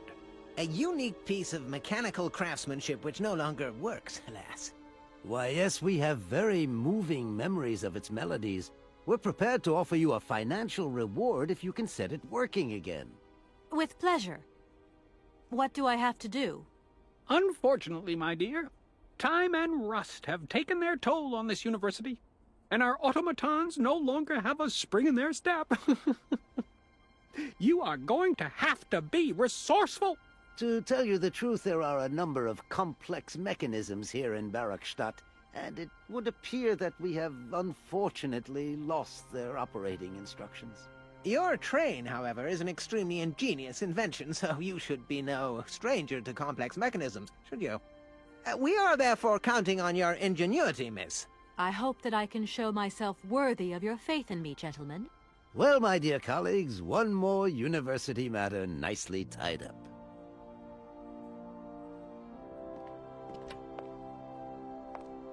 Gentlemen, forgive me for disturbing you again, but I have a little problem. A little problem, a little problem. Everyone has little problems now, you know. They are kept to oneself, and they don't stop the world from turning. Nor trains from leaving stations. I have heard you wish to meet the owner of the train that is currently in your station. May I know the reason for your summons? We are surprised that your train has not yet left, miss. The situation is most regrettable. The rules do clearly state that trains are meant to come and go and not remain stationary at a platform. Trains should first stop, then subsequently leave. That is the rule. Here we are, busy chatting, and look at the clock. It's tea time. Already? My word, doesn't time fly by? Thank you for a charming visit, miss. And thank you, gentlemen.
Excuse me.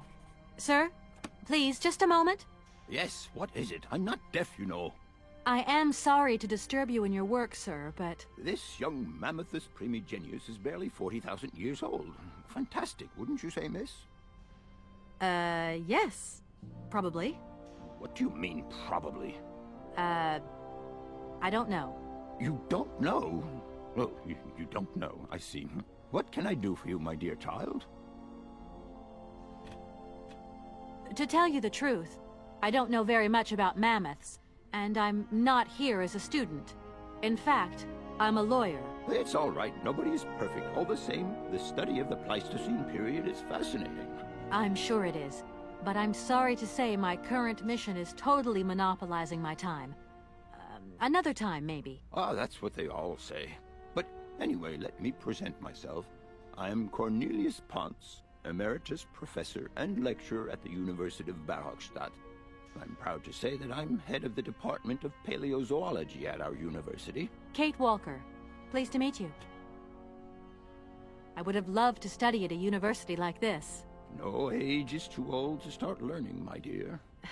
Maybe, but you know, the eternal student and all. You prefer being an eternal lawyer? I have more important things to deal with. Live problems, not things that died millions of years ago. Everyone has their own priorities, my child. It wasn't really my intention to stop off here, but I'll confess, this university is really very impressive. Ah, indeed. There's such a tradition of learning here. And so much knowledge, a real depth of culture, intelligence, and gray matter. I myself did my studies here and never left. Actually, I'm here because I've been summoned by the rectors of the university. Oh, I see. You must have made a mistake on your enrollment form. Oh, no. I haven't come here to study. I have an important matter of inheritance to attend to. I have to find the heir. And you hope you will find him here? I'm not altogether sure. But you see, my train broke down coming into Barhochstadt Station. In that case, my dear, you must come to one of my lectures. Here's a question for you. Do you know what the Proboscidean order is? The Probo-whatian? Ah, you see. There are gaps in your knowledge that need refreshing. Arriving in Barhochstadt is an amazing experience. I've never seen such a station. You came by train? Yes, in a kind of clockwork train with a spring mechanism that winds down regularly. You mean you drive a train? Young ladies of today never cease to amaze me. Oh, no, I'm not the engineer. The train's engineer is actually an automaton. I am sorry, all this probably sounds very strange. A clockwork train, driven by an automaton. I once knew a man long ago who could have invented such a train. It was he who designed the bandstand in the main square. To think that he was even capable of creating such a gadget. He was astounding, a true genius. But oddly, at the same time, he was also almost a child. It was as if his mental and physical evolution had definitively halted at the age of 10. Can you believe that? Yes. I think I can believe that. At least I'm beginning to. My train stopped in a peculiar aviary. It's very odd. A lot of bird species seem to seek harbor there. Ornithology is far from being my favorite subject, but I must concede that the station is the pride of the university.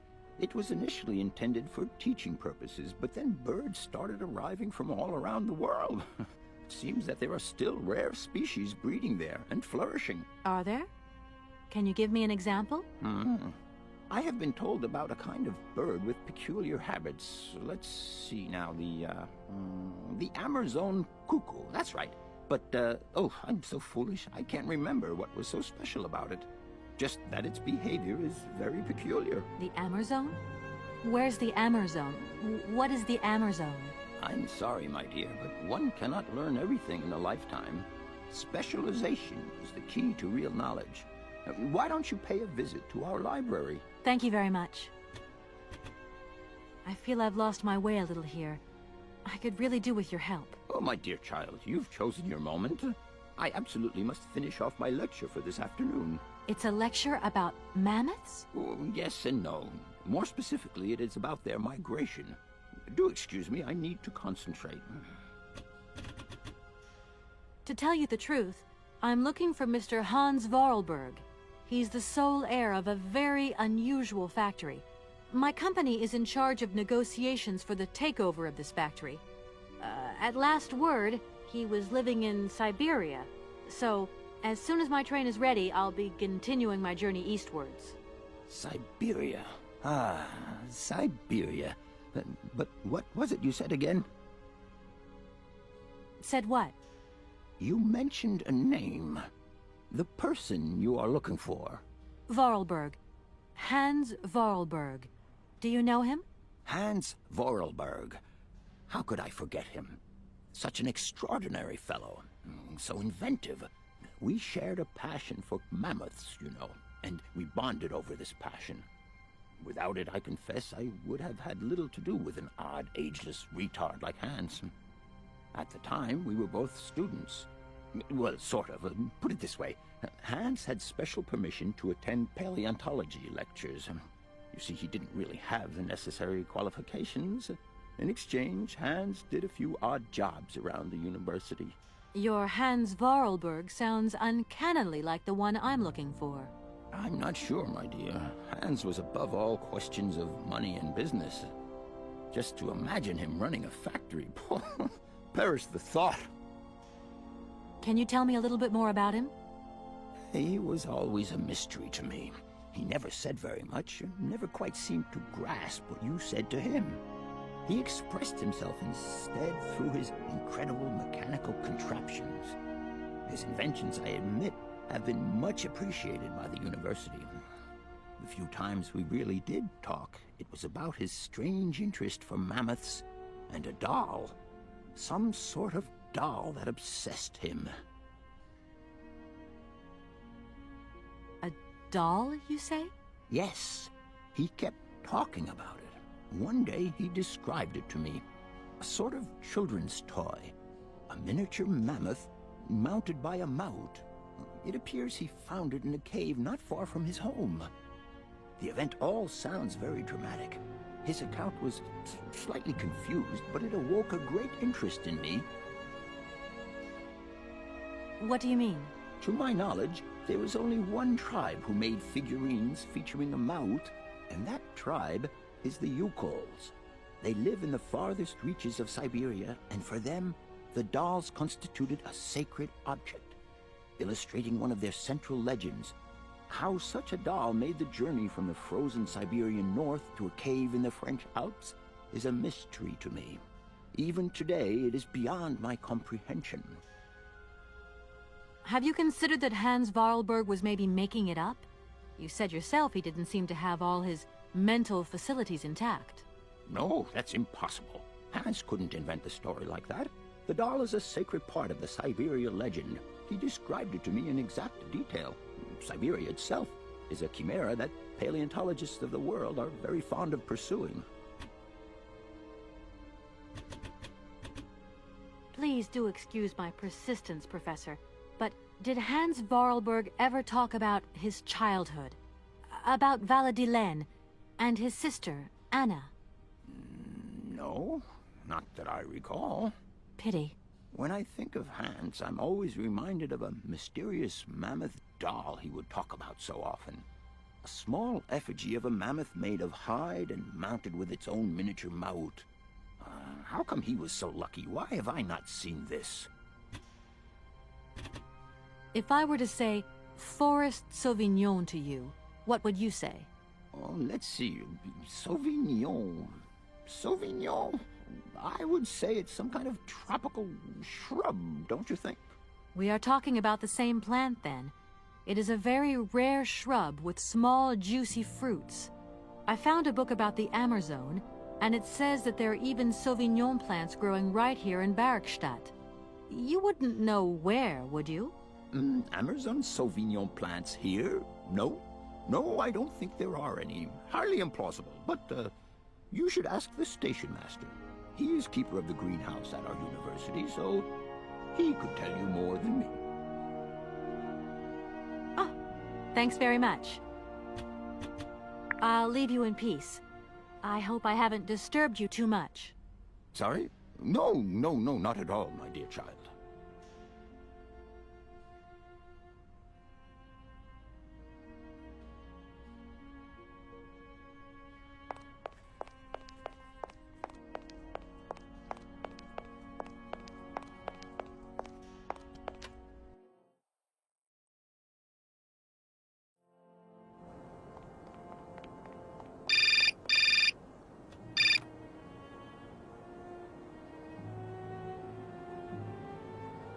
Hello? So, you got him then, this air? Ah, it's you, Mr. Marson. Good day, and how are you, sir? I'll feel a whole lot better when this whole business is over and the sales contract is signed. Where the hell are you? I'm in Barrickstadt. Bollocks, what? What in God's name are you doing there? It's a magnificent university town. It would appear Hans Vorarlberg once passed by here several years ago. So if he isn't there anymore, then there's no point hanging around. I hear what you're saying, sir, but I have good reason to believe that Hans Vorarlberg is still alive. For the time being, I'm trying to gather extra information from people who have known him. What's your next destination? I'm not exactly sure yet. Doesn't sound like you know too much, Kate. I just need a bit of time, Mr. Marson. Yeah, well, time is what you ain't got. Keep me posted.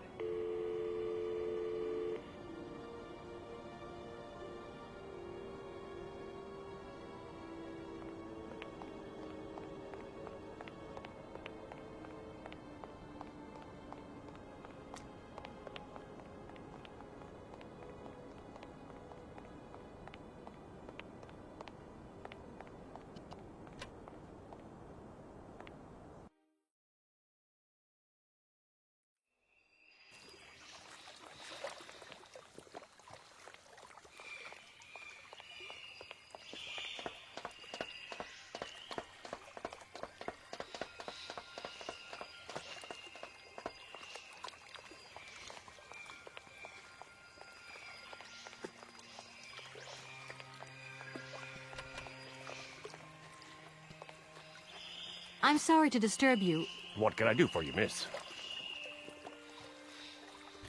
I've got it. I found a winding machine. Down over there, along the track. A winding machine? I knew that strange gizmo had something to do with trains. How does it work, then?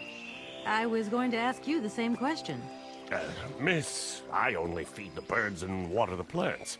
Mechanical stuff's just not in the job description, okay? Where might I find some Forest Sauvignon plants, please? No place round here, that's for sure. I don't know what you're talking about. That stuff's from the Amazon. You know, for someone who knows nothing about the plant, you seem pretty well informed about which mysterious faraway country it comes from. Oh, Amazon, Peru, Papua New Guinea, it's all the same to me. Gotta go.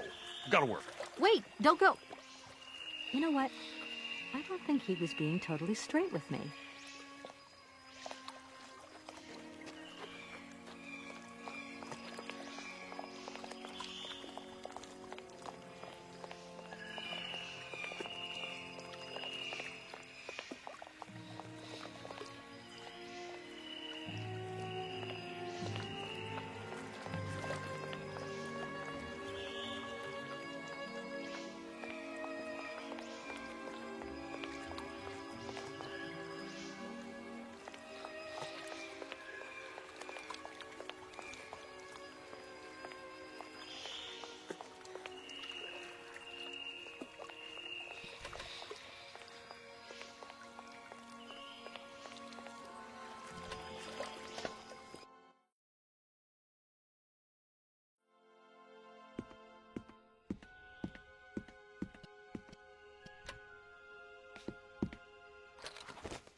Excuse me, Station Master, but I need you again. Can't you see I am very, very busy? No. Well, I am. Very busy indeed. But, okay, I think I can give you a minute of my time.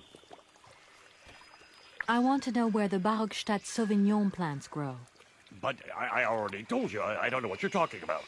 I just talked to Professor Pons on the subject, and he sent me back to talk to you. Strange, don't you think? The professor told you to come and see me about Sauvignon berries, but you can't do that. I mean, I don't know anything about them.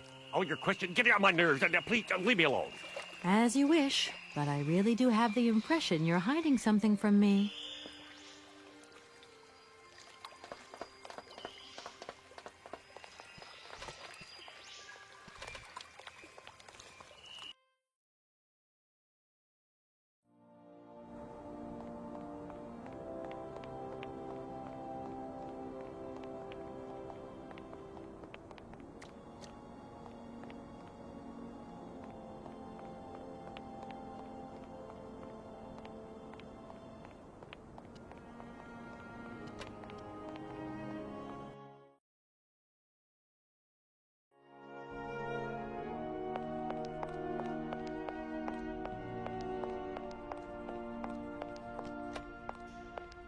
Do excuse me, Professor. Professor, sorry to disturb you again. What is it you want to know, miss? You wouldn't know where the forest Sauvignon plants are kept in Barogstadt, would you? Why do you think there are Sauvignon plants here? I read about it in a book at the library. Try going to see the station master. If such a shrub exists, he will have a better idea than anyone. It's actually he who sent me to you. I thought it a little strange, but he definitely said ask the paleontologist. You're the only one here, aren't you? Yes indeed. What a strange way to behave. Well, I think he must have made a mistake, that's all. Nobody tells me anything here, and maybe you should ask the rectors. After all, they are in charge of the university. All right, thanks. I would have loved to study at a university. No age is too old to start learning, my dear. Maybe, but you know, the eternal student and all. You prefer being an eternal lawyer? I have more important things to deal with. Live problems, not things that died millions of years ago. Everyone has their own priorities, my child. Professor, I have brought you something that should be of interest to you. Look. What have you got there, then? Let's see. An effigy of a mammoth. But this is Hans' doll, is it not? Yes, of course it is. How on earth did you... Oh, my God. It's in my hands. It exists. It really exists. Please do excuse me. I'm deeply, deeply moved. You see? Your Hans and my Vorarlberg heir are one and the same. This is incredible. After all these years, how can I ever thank you, my dear? Oh, I must waste no time. I'm off to my laboratory. I must study this carefully. May I borrow your treasure a moment? Well, actually, Don't worry, miss. I will take the greatest care of it. But I need to study it. You see, it has such importance to me that this very afternoon I shall deliver an impromptu lecture to my students about this very object. If you are interested in Hans Vorarlberg, then it is essential that you attend. Do you think so? Obviously. Give me your telephone number and I will call you the moment my lecture begins. I will return you your doll at the end. You have my word. In that case, see you later.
Gentlemen, forgive me for disturbing you again, but I have a little problem. A little problem, a little problem. Everyone has little problems now, you know. They are kept to oneself, and they don't stop the world from turning. Nor trains from leaving stations. Are you sure there are no Amazon Sauvignon plants in Barockstadt? Because I have just interviewed the station master and the paleontologist, and what they said really didn't convince me that there wasn't any here. We are quite definite on this point. There are no Sauvignon plants growing in Barockstadt. You see, miss, the Amazon Forest Sauvignon is a rare shrub that requires very special conditions for growth. That's right. Conditions that are very hard to reproduce, believe you me. Difficult, but not impossible. Fortunately, our garden has proved very successful. Your garden? So, there is a garden in Barockstadt?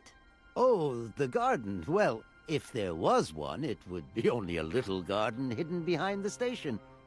But our station master would be very proud of it. He would take very good care of it, too. Everything would grow marvelously if we were able to cultivate it at all, and it would be all down to his gardening prowess. And we would be proud as punch. And we wouldn't forget the role the paleontologist might play in this. What's the paleontologist got to do with it all? Without him and without his laboratory, how would we make the wine, do you think? And it would be good wine indeed, my dear colleagues, would it not? Oh, yes, a delightful balm to soothe away our long hours of toil and our heavy responsibilities. We would wait impatiently every year for the arrival of the year's produce. So, if I have understood you correctly, there are indeed Sauvignon plants in Barockstadt. They are cultivated in a garden behind the station, then turned into wine by the paleontologist's loving care. And finally, the pleasure of tasting is yours. If I'm not very much mistaken, gentlemen, you have a minor racket operating here. Miss, you do go jumping to some hasty conclusions. We never said that. That's not what we said at all. We were talking in the conditional. You know, with ifs and woulds. So, what would happen if I had such a hunch? You would have to keep it to yourself, of course. Yes, if you would be so kind as to keep it a secret. It would only be a small local concern, producing barely a few bottles every year. That's right. Nothing so grandiose as a business. Otherwise, we'd be liable to be fined. So, we can't count on your discretion, can't we? Don't worry, I have no intention at all of getting messed up in anything. Here we are, busy chatting, and look at the clock. It's tea time. Already? My word, doesn't time fly by? Thank you for a charming visit, miss. And thank you, gentlemen.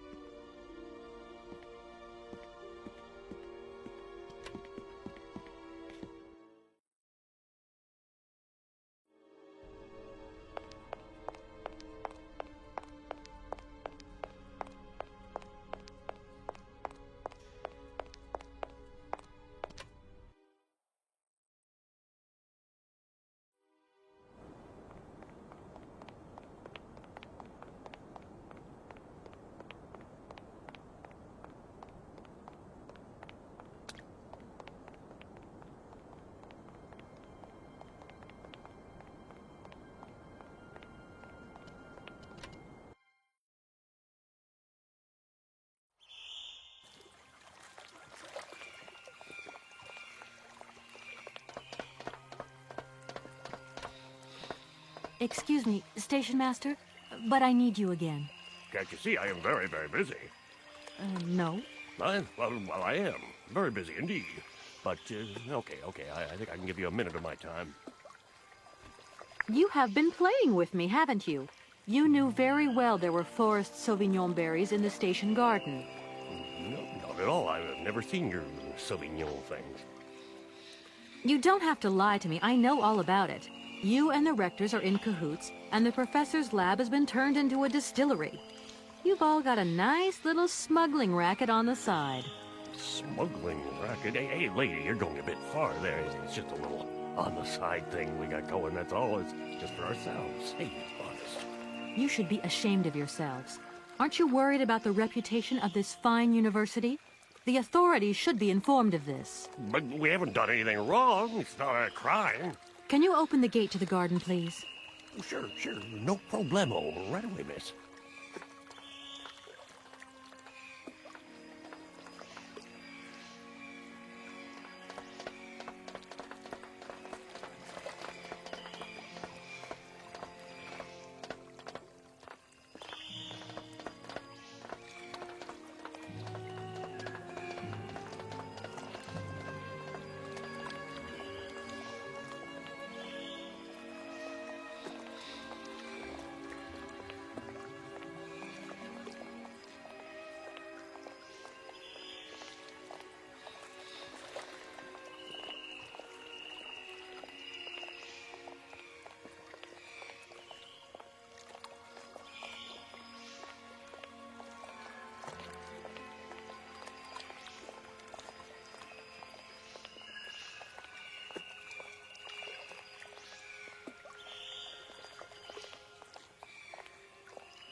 There you are.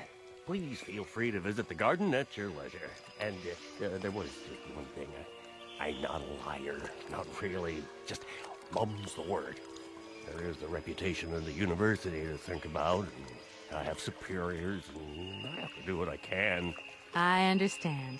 Don't you worry. Thank you, miss.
Impossible to reach it.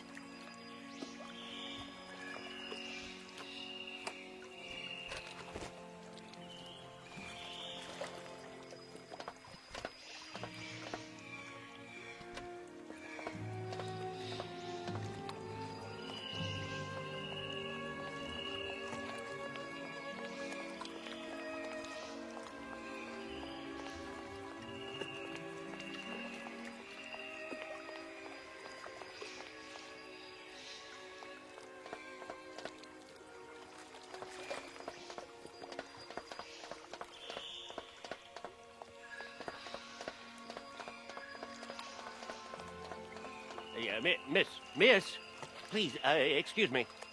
Ah, Mr. Station Master. Rest assured my train will no longer be cluttering up your station. You must be happy. Oh, yes, very happy, of course. There was just one thing I wanted to... Yes? You know, I want to apologize for our little misunderstanding. I brought you a bottle of wine. Markstadt Sauvignon. Very good year. Let me know what you think. I'm very touched. Thank you. Good luck on your journey, lady. Thank you.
Gentlemen, forgive me for disturbing you again, but I have a little problem.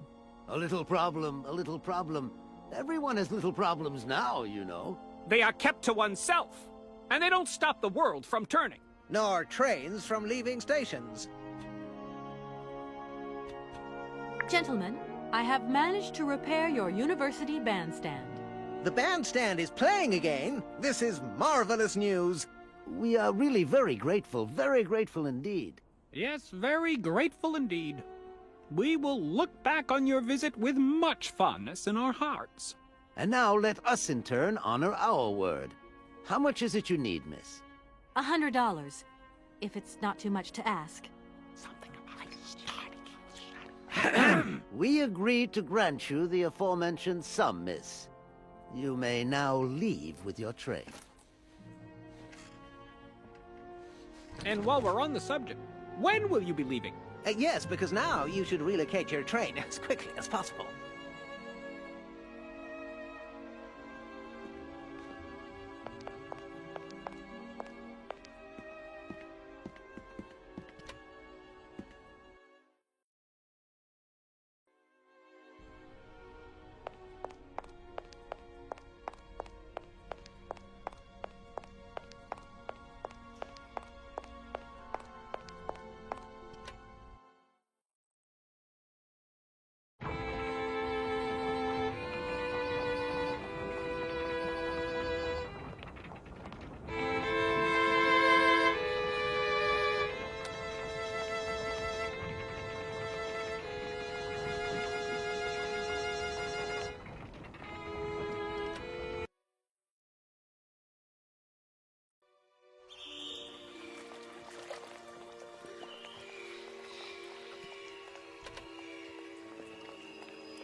There you go. Here's your money. I've checked it. It's all there. Ah, thank you. Not difficult get dollar. See? You are a real businesswoman. I'm not the only one around here. We pleased to do deal with you. Now, you open lock or we no help you. Why didn't you manage to open them? After all, you don't have to be a genius. Ma vorbat pensiero esto? Di kleine madam. No se sei Ales non comprendo, en allora kaput en andere bordel. Zir zwaar moi. On boom telefonieren, kaput. My husband say instructions complicated. No understand manual. My husband angry. Very angry. Oh, now telephone broke. Kaput. Now that is annoying. What are you gonna do next? We wait repairman. Well, I don't have the time to wait. I'll have to go have a look. There must be some way of releasing the opening mechanism. Take key. Sailor always need key for lock. Okay, thanks.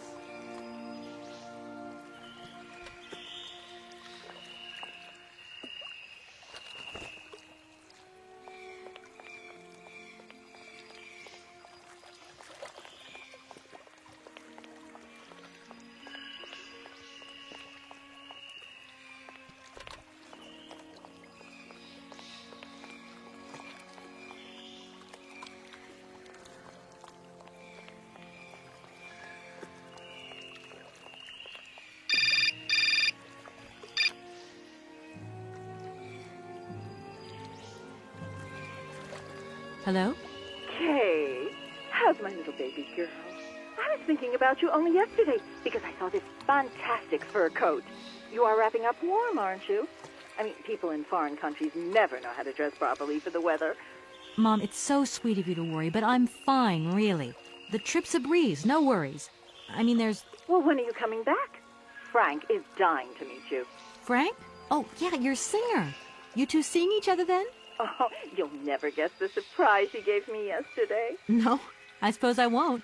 Frank invited me to a big charity show organized by, well, someone or another. Anyway, They got him singing a couple of old numbers from his repertoire, and in the end, he asked me to go up on stage with him. Can you imagine me, your mother, on stage in front of thousands of people? Wow, I would have loved to have been there. Not too emotional, I hope.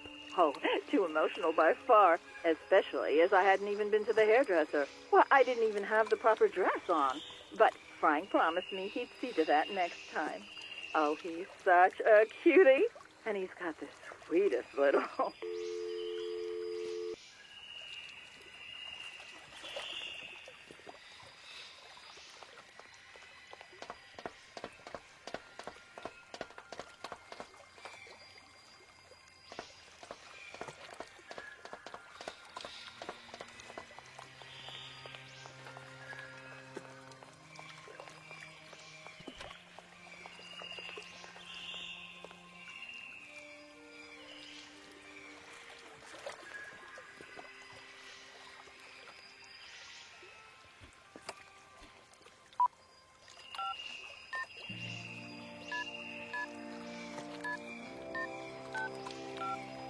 Welcome to the East Lock Control Center. To start, press the number sign. If you are using the Haltenberg lock, press 1. If you are using the Morloff lock, press 2. If you are using the Koningpast lock, press 3. If you are using the Barakstadt lock, press 4. To return to the last command, press the number sign. If you want to raise the water level, press 1. If you want to lower the water level, press 2. To return to the last command, press the number sign. You want to lower the water level in the Barakstadt lock? To confirm your choice, press star. To return to the previous command, press the number sign. Your request has been logged. Unfortunately, our regional technician is currently on holiday, and no replacement is available. We will reply to your request within 48 hours. In case of an emergency, please operate the lock system manually. We apologize for delays to our service.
Hey there!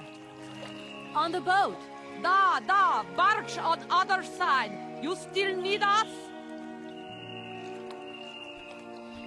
It must be really neat to travel by river. Oh, schlecht de boot.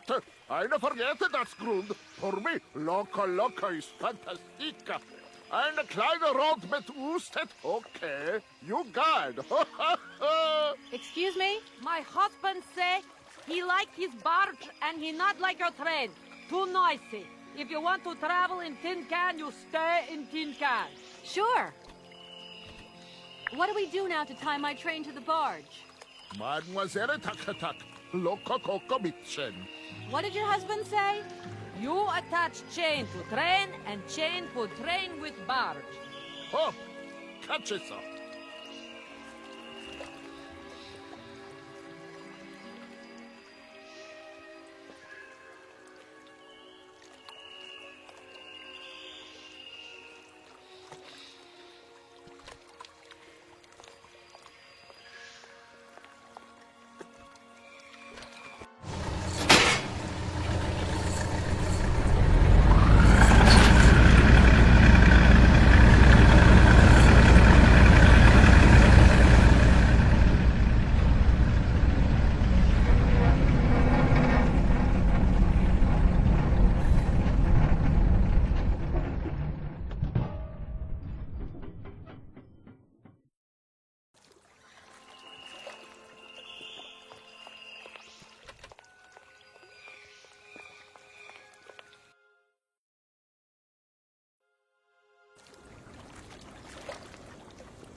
Hello, Kate Walker here.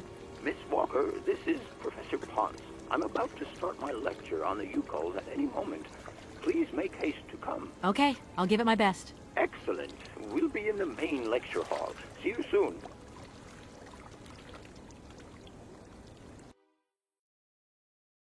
Ah, there you are, Miss Walker. Good, good. Take a seat quickly. I'm impatient to start my lesson. My young friends, a very exciting discovery, unimaginable up until only a few hours ago, has come into my hands and has finally allowed me to complete my study on the mysterious Yukol people. Lights, please. The Yukols are a people from the far north about whom very little is known. They live far away, very far away, on the frozen borders of Syberia. This distance and the climatic conditions of the region, which are unfavorable to human existence, have limited the size of the Yukol population and kept it out of reach of the scientific world. The handful of slides that follow are actually the only documentation we have in our possession. It was a Russian explorer who made these drawings and took these photographs 100 or so years ago. Today, we owe what we know about the Yukol people and their culture to him.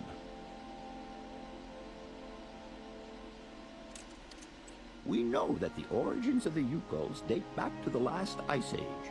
Curiously, evidence of their presence has been found in Western Europe, and more precisely in the prehistoric caves at the heart of the Alps. This people, it seems, undertook a long migration over centuries towards the far north of the globe. The reasons for this migration are due to the importance of the mammoth in their craft, trade, and culture. They used them for transportation and as beasts of burden. The mammoth brought them meat, skins, fat, and ivory. Man and animal lived in symbiosis. There's no doubt about it. Mammoths started to drift away from the region due to changing climatic conditions, and the Yukols followed them to the north, the edges of Syberia. Prehistoric cave drawings, identified as Yukol in origin, first led me to the extraordinary hypothesis that the Yukols had managed to domesticate the mammoth. They are, to the best of our knowledge, the only prehistoric people to represent a man riding a mammoth. Today, because of this genuine mammoth skin effigy, identified by myself as an authentic Neolithic object, I can confirm this hypothesis. Yukol forebears managed to tame mammoths. Prehistoric man uses little imagination. He draws what he sees and represents scenes from real life. This familiar day-to-day object is actually a children's toy.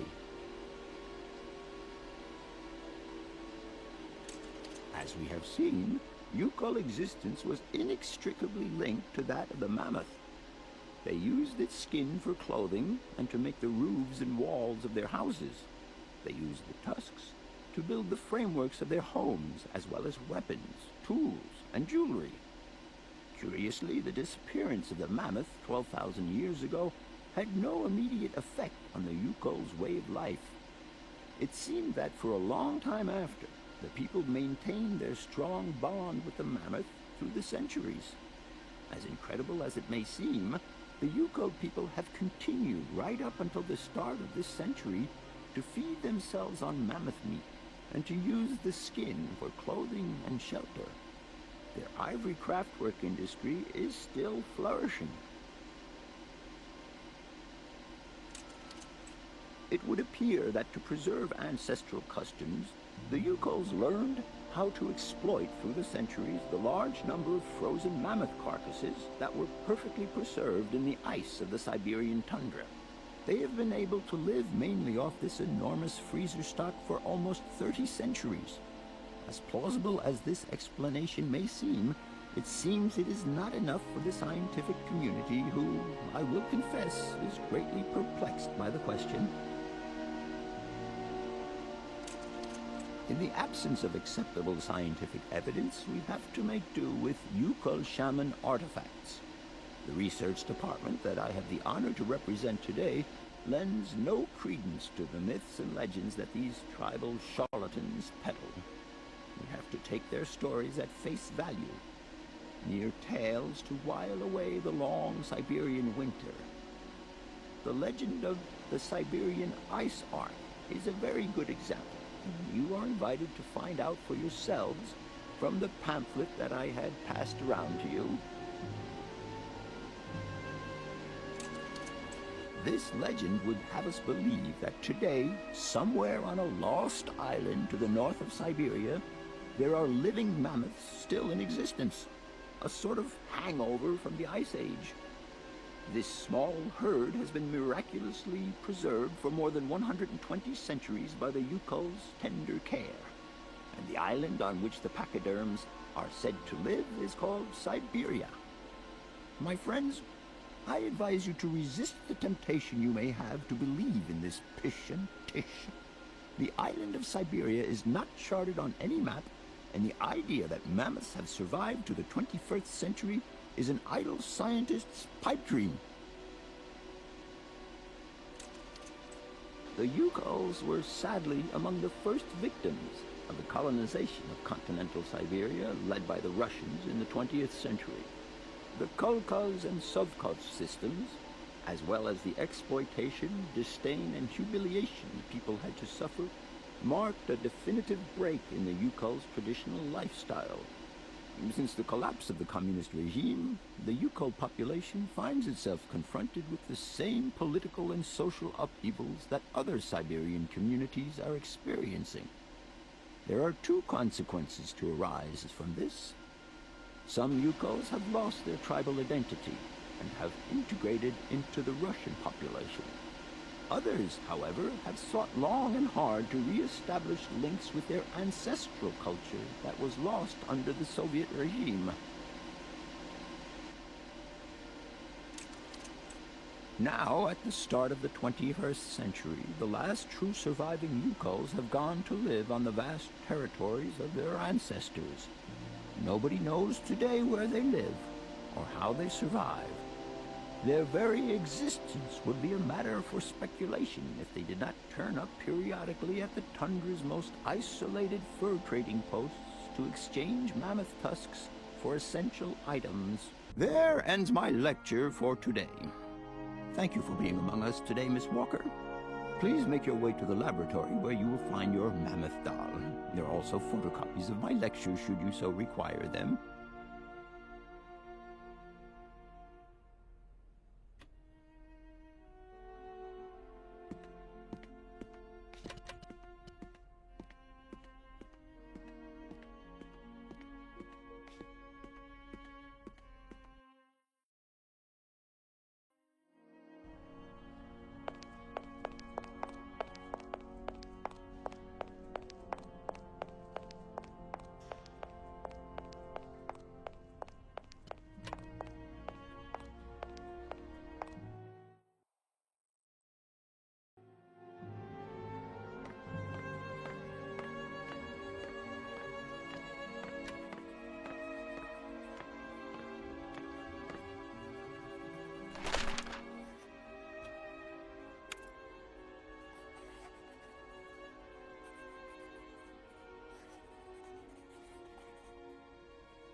Hans, I have some very sad news. Our father is dead. He passed away peacefully last Sunday in his sleep. I feel so lonely now. Father had been but a shadow of himself since your departure. I had to take care of everything for him. Housework, factory paperwork, the workforce, clients, everything. And now, today, well, I really don't know who or what I'm fighting for. Times are so hard, and this terrible war is destroying everything. Nobody cares for our automatons anymore. I just think about you returning. And when you do return, I will have turned this factory into a palace worthy of your genius. Please take care of yourself. I love you so much, Anna.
Hello?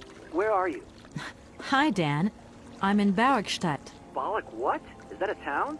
I hope the man you're looking for lives there. Are you coming home soon? From what I gather, it's one huge university with an extraordinary station, aviary. If you could only see it, there are trees and birds everywhere. It's so weird here. Sounds like a great place for a bit of sightseeing. So, are you coming back soon? I don't think so. In fact, the train I'm traveling on has some kind of a mechanical problem. We've been forced to stop here. Us? I thought you were alone. Who's with you? Oscar, the train engineer. You're messing around with mechanics now, are you? Don't be so stupid, Dan, please.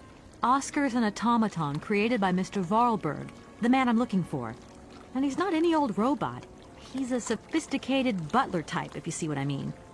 He's a bit obsessive as well. Kate, I don't know what they're feeding you in Europe, but don't you think it's time that you came home? But my mission still isn't finished. To hell with your mission. I don't know why you accepted it in the first place. If you just stuck to the middle of the road, then we wouldn't be in this mess. We? If there's any mess, it's me who's in it. And while I'm trying to come to grips with strange towns, you, my darling, are sitting at home on your butt. I seem to remember we had nothing against my departure. It was only going to be 2 or 3 days, Kate. Please, try to put yourself in my shoes. Your shoes.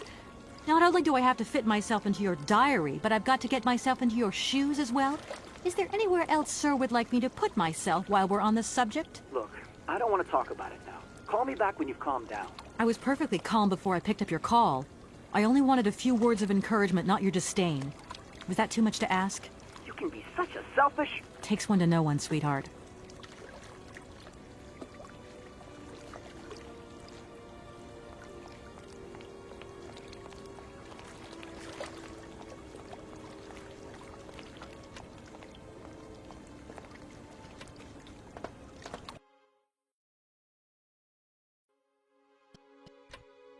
Everything okay, Oscar? Yes, Kate Walker. I am awaiting your instructions. Oscar, if you tell me one more time something's missing, I'll... Everything is ready.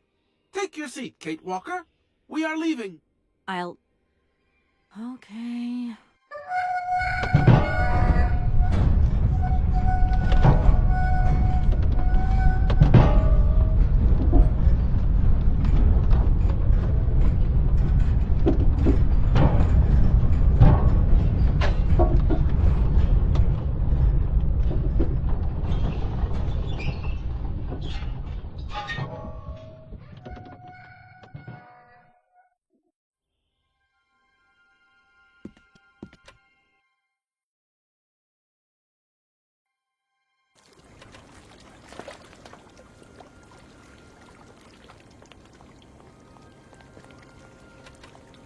Oscar, can't you please forget about procedure just for once? Your request is refused, Kate Walker.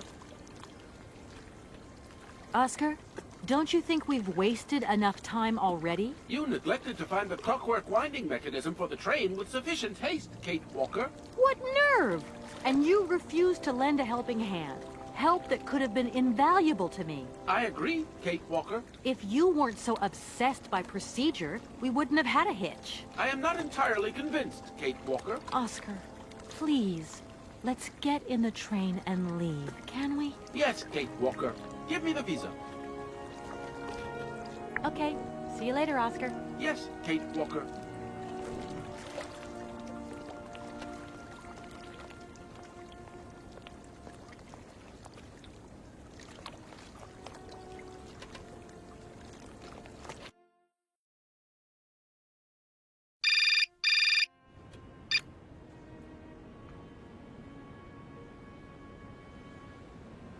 Hello? Kate! Oh, is that you? What's going on? Well, I finally got the mechanical train wound, and I hope it's going to take me to Hans Vorarlberg. I had to sort things out with a couple of weirdo sailors, and they probably ripped me off. But now I'm blocked behind this massive wall. You should see it. It's huge. I'm not talking about that. I want to know what's going on with Dan. What do you mean? I bumped into him at Maggie's do, and he said you'd argued. That's a bit over the top. Things got a bit heated the last time we called, that's all. No need to go overboard. I don't mean to be melodramatic, but he didn't seem in such great shape. He had his down-in-the-dumps head on. Like Dan has a down-in-the-dumps head. Well, yeah, when that shock of hair flops over his forehead and his eyes mist up and his eyebrows kind of creased together. I'd never noticed. Maybe I did go a bit too far, but he's got such a goody two-shoes image of me that sometimes I just lose it. And this case is taking up a lot of headspace. I was just looking for a bit of compassion. Well, you sure got mine. So, what's going down? Like I said before, I'm kind of getting somewhere, but it's slow. This Hans Vorarlberg guy is getting more and more fascinating by the day. Okay, well, anyway, it doesn't sound like you're bored. Not like back here in the office. Every day is boredom day. It's just no fun without you. When are you coming back? Shouldn't be long, I hope. Look, I've got to go. See you soon. Well, call us again real soon. And be easier on Dan next time, huh? I'll try.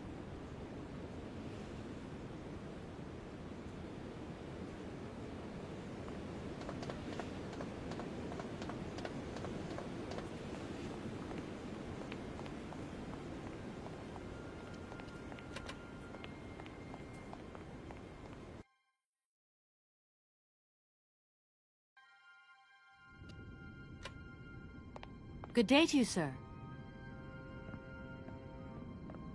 Captain Malatesta, Commander-in-Chief of the Barkstadt Border Post, at your service, madam. My name is Kate Walker. I've been assigned by my company to find a man who was supposed to be living in Syberia. What a peculiar mission.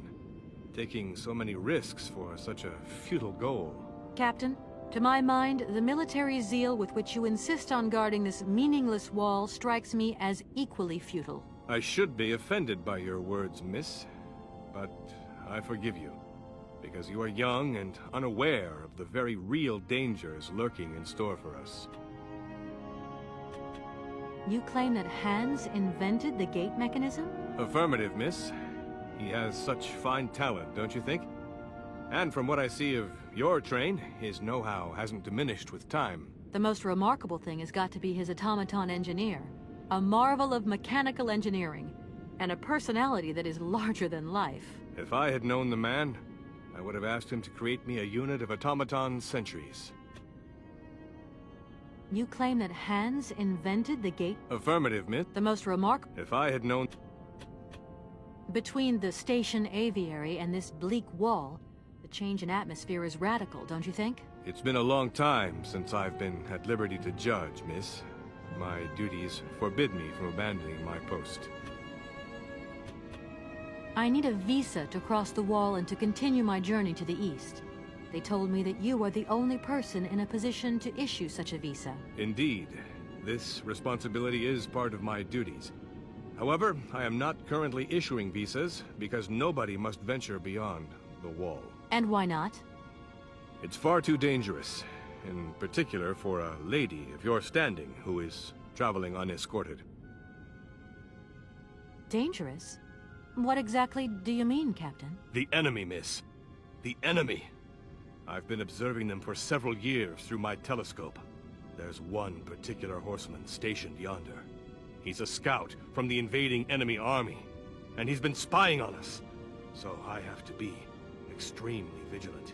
He knows that I know he's there, you understand? And as long as I keep my eye on him, he won't dare try anything. Are you sure? Please, take a look for yourself. Don't mind me if I retire, Captain. Please, madam. My respects. Good day to you, sir.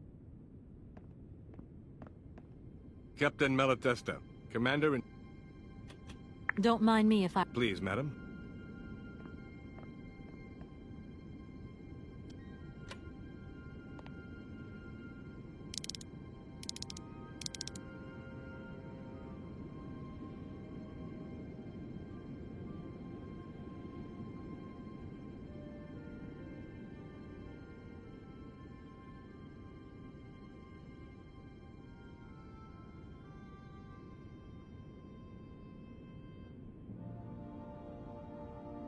How strange. I can't see a Cossack horseman at all. There's just a dead tree in the middle of an empty plain. That poor captain must have really bad eyesight.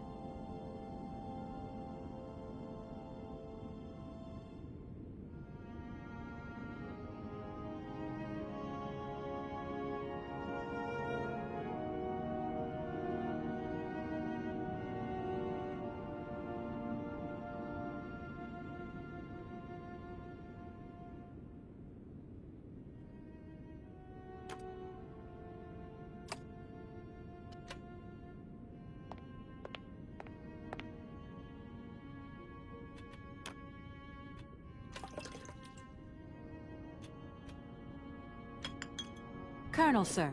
Captain, miss. But you have the air of a great officer. You flatter me, miss. Unfortunately, I am afraid that we frontier soldiers are often forgotten by the military administration. Ah, there's no justice. I sympathize with you, Captain. Let us forget our worries for a moment and have a little drink together in the name of friendship. It would be my pleasure, miss, but the regulations strictly forbid it. Come on. A little glass of wine never hurt anybody, and nobody need know. Wine, miss? You are putting me in a very delicate situation. Don't deny yourself, Captain. Just a little glass. I assure you, it is excellent. Well, perhaps just a drop.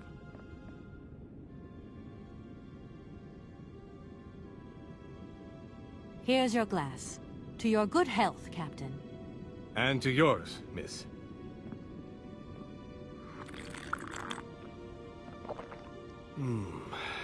It's been a long time since I've drunk wine in such pleasant company.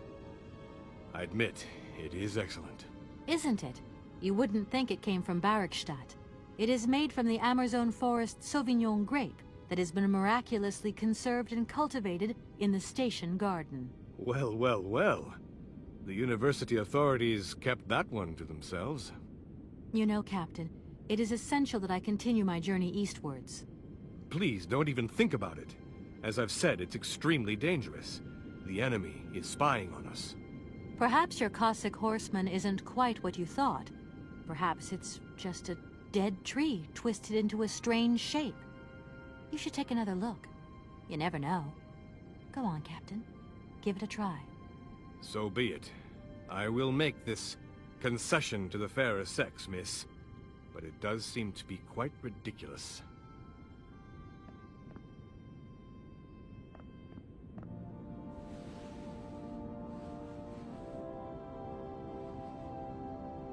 Incredible. How is this possible? By what strange magic? How could I have been so wrong for so long? The enemy was only a tree. I'm so ashamed. It's not that bad, Captain. It's only human to make mistakes after all. A tree. Nothing but a dead tree. Pull yourself together, Captain. It's okay. And now I suppose there's nothing stopping you from issuing me a visa? Yes, of course. There is no more danger. All these years. And now the Cossack has gone. There is nothing left to watch. Captain, you should be delighted. From now on, you don't have to stay pinned to your watchtower. Travel can start up again normally. You will be able to resume your regular duties like issuing entrance and exit visas. You are right. I will sign you a visa to cross the wall frontier immediately. 1,000 apologies. Here, miss.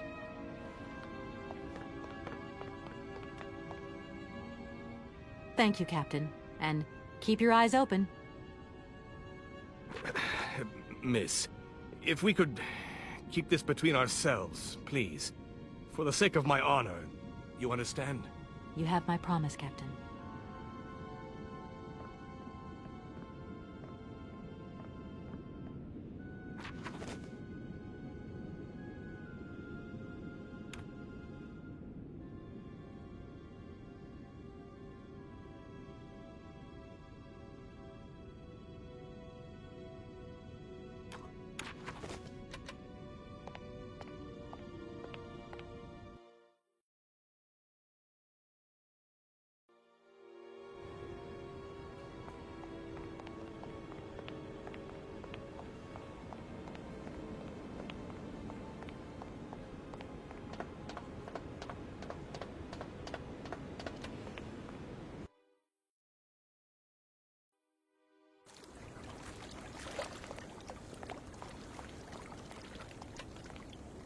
Here is the visa.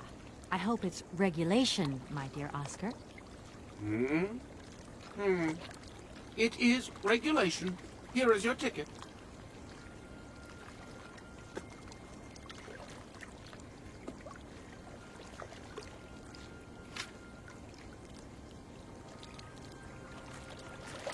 Have a good journey, Kate Walker. So, can we go now? Indeed. We are already very late, Kate Walker.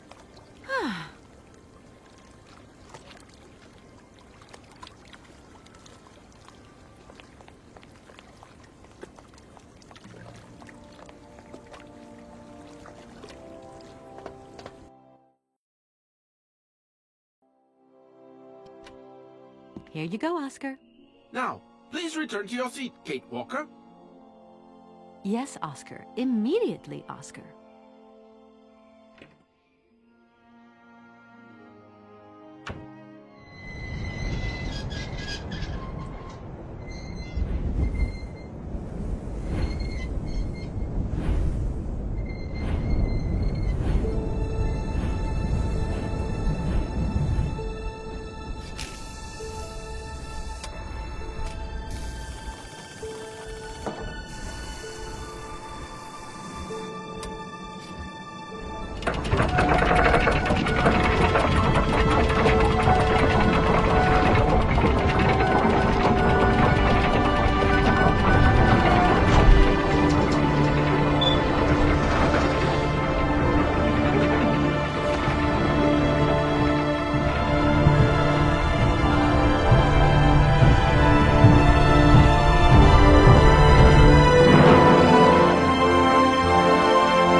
Kate Walker!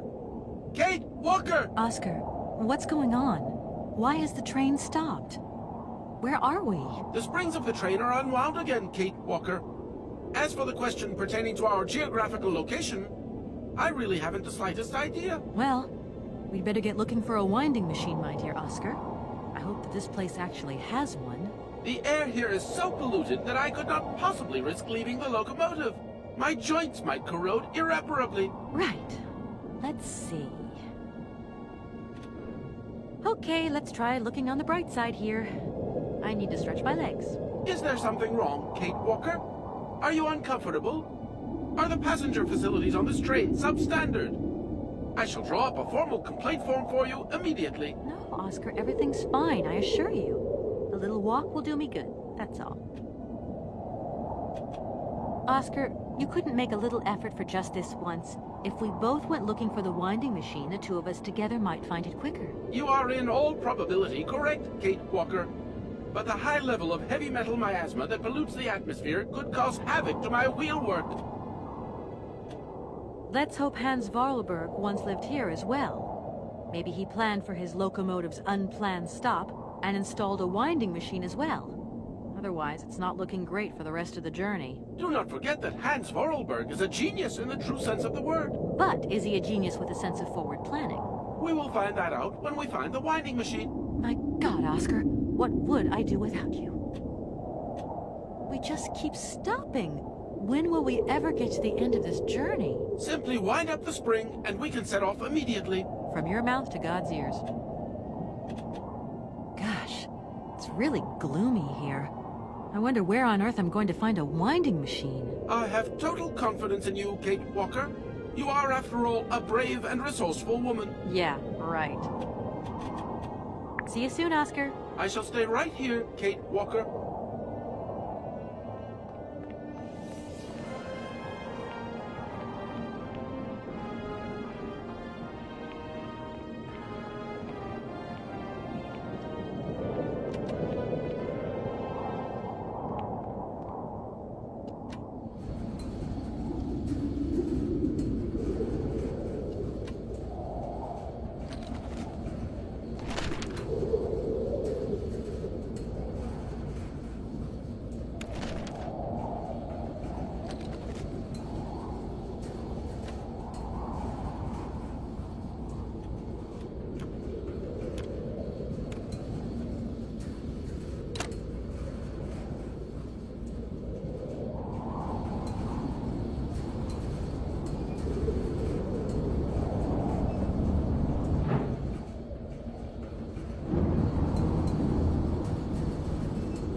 You there!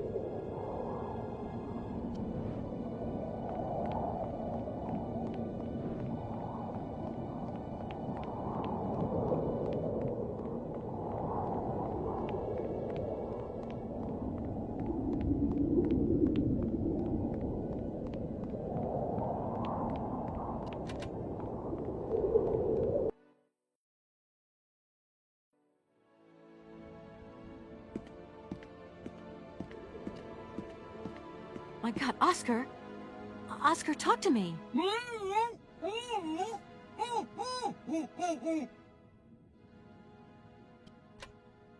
Are you okay? Why, it is absolutely inadmissible, intolerable, and indescribable. I have been attacked. What do you mean you've been attacked? My hands! I no longer have them! They have been stolen! God, you haven't got your hands! But who did this? What's going on here? We can be sure of one thing, Kate Walker. That this heinous crime was committed by a barbarian. A dysfunctional individual whose behavior lacks all finesse. Did you get a look at your attacker? Tell me exactly how it happened. I was standing here polishing up my metalwork. I was just thinking that with all the dust in the air, it would be a good idea to... Oscar! I was very busy, and I suddenly felt two powerful arms grab me from behind and tie me up before I had the chance to defend myself. I wanted to call out, but my attacker gagged me before I could emit the slightest sound. Then he dismantled my hands with a terrifying pair of pliers. It was horrible. I can believe it, my poor Oscar, but did you see him? He was a real barbarian, I tell you. He had bloodshot eyes, steel teeth, and brown scaly skin, and he emitted foul odors. He was a monster, Kate Walker, a real monster, and he had a weapon. Oscar, please calm down. Everything's going to be all right. Right, Oscar. Let's go find this hand bandit. And this time, we're not going to be such a pushover. Kate Walker, please do not think that this problem does not concern me. But if it's all the same to you, I would so much prefer to stay here, just to be on the safe side. An engineer never abandons his train, after all. Yeah, sure. Another good reason not to lend a... not to help me out. Kate Walker, even an automaton deserves a little compassion. I have just been savagely assaulted. Oh, I can feel one of my spasms coming on. I am on the verge of a clockwork breakdown. And all you do is accuse me of being selfish. Okay, take a rest, Oscar. You're not much use without your hands anyway. See you soon, Oscar. I shall stay right here, Kate Walker.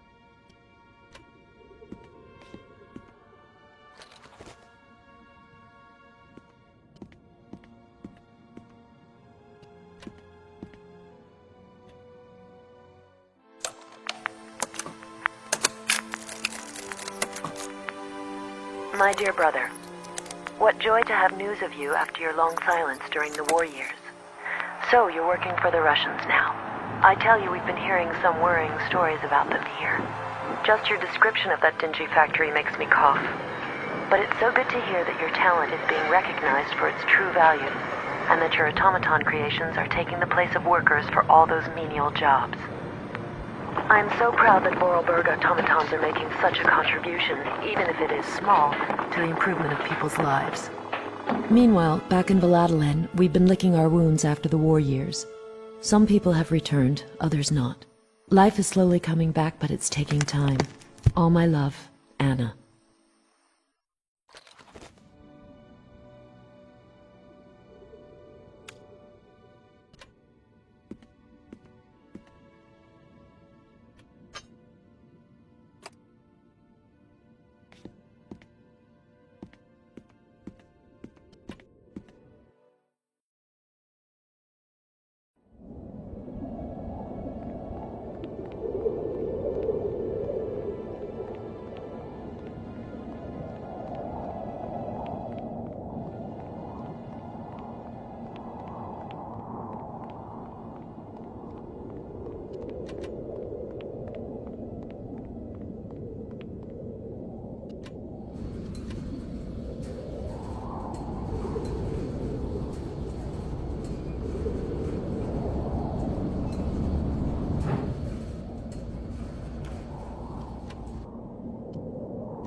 Hello?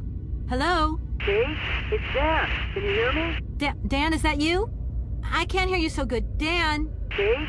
It's Dan. Can you hear me? Dan, you're breaking up. I'll try and call you when I get out of this mine. Kate! Come on, what's happening? Listen, we've got to talk. Look, the line's just getting worse and worse. I'm hanging up.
Hey, you!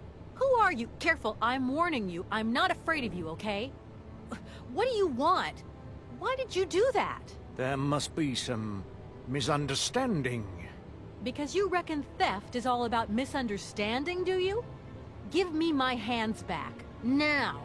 Your hands? And what are those on the ends of your arms? I can explain everything to you. You see, I'm no thief. You broke into my train, assaulted my driver, mutilated him, and stole his hands. Apart from that, you are not a thief. I have not stolen them, miss. Only borrowed them for a while. You've got to be joking. I'm not joking with you, miss. I would never take such liberties. They belong to Oscar, my automaton engineer. Why did you steal them? They are extraordinary. Real mechanical wonders. I would never have been capable of designing such hands myself. Never. Such workmanship. Such precision crafting. It is incredible. Absolutely incredible. And just because you like them, you decided to steal them? I have only borrowed them, little missy. Temporarily, you understand? Of course, I shall return them to you when I don't need them anymore. You can... Excuse me? You see, these hands are all I need to complete my plan. At last, I can finish off my automaton pianist and fulfill my dreams. Everything is now in place. You see, I have converted this old, useless, stupid factory into a magical theater. As you can see, the furnaces, piping, chimney stacks, they've all been converted into one gigantic organ. I will be able to accompany the world's greatest living singer. Now all I need is her... You mentioned an automaton pianist, didn't you? Where did you find it? I pieced it together myself, my dear. Except for the hands, that is. I admit that I underestimated the intricacy of this part of the design. A pianist's hands are very important, after all. But enough. Now he has a perfect set of hands. Your passion amazes me. Have you designed any other automatons here? No. Clockwork mechanisms do not interest me as such. I simply needed a robot capable of accompanying Helena Romansky on my huge organ. I adapted an existing model, a reject automaton secretary. I reconstructed it and adapted it to this new function. An existing model, you say? Did you ever know Hans Vorarlberg? He was a kind of mechanical genius, like yourself. Hans Vorarlberg? Yes. Or maybe...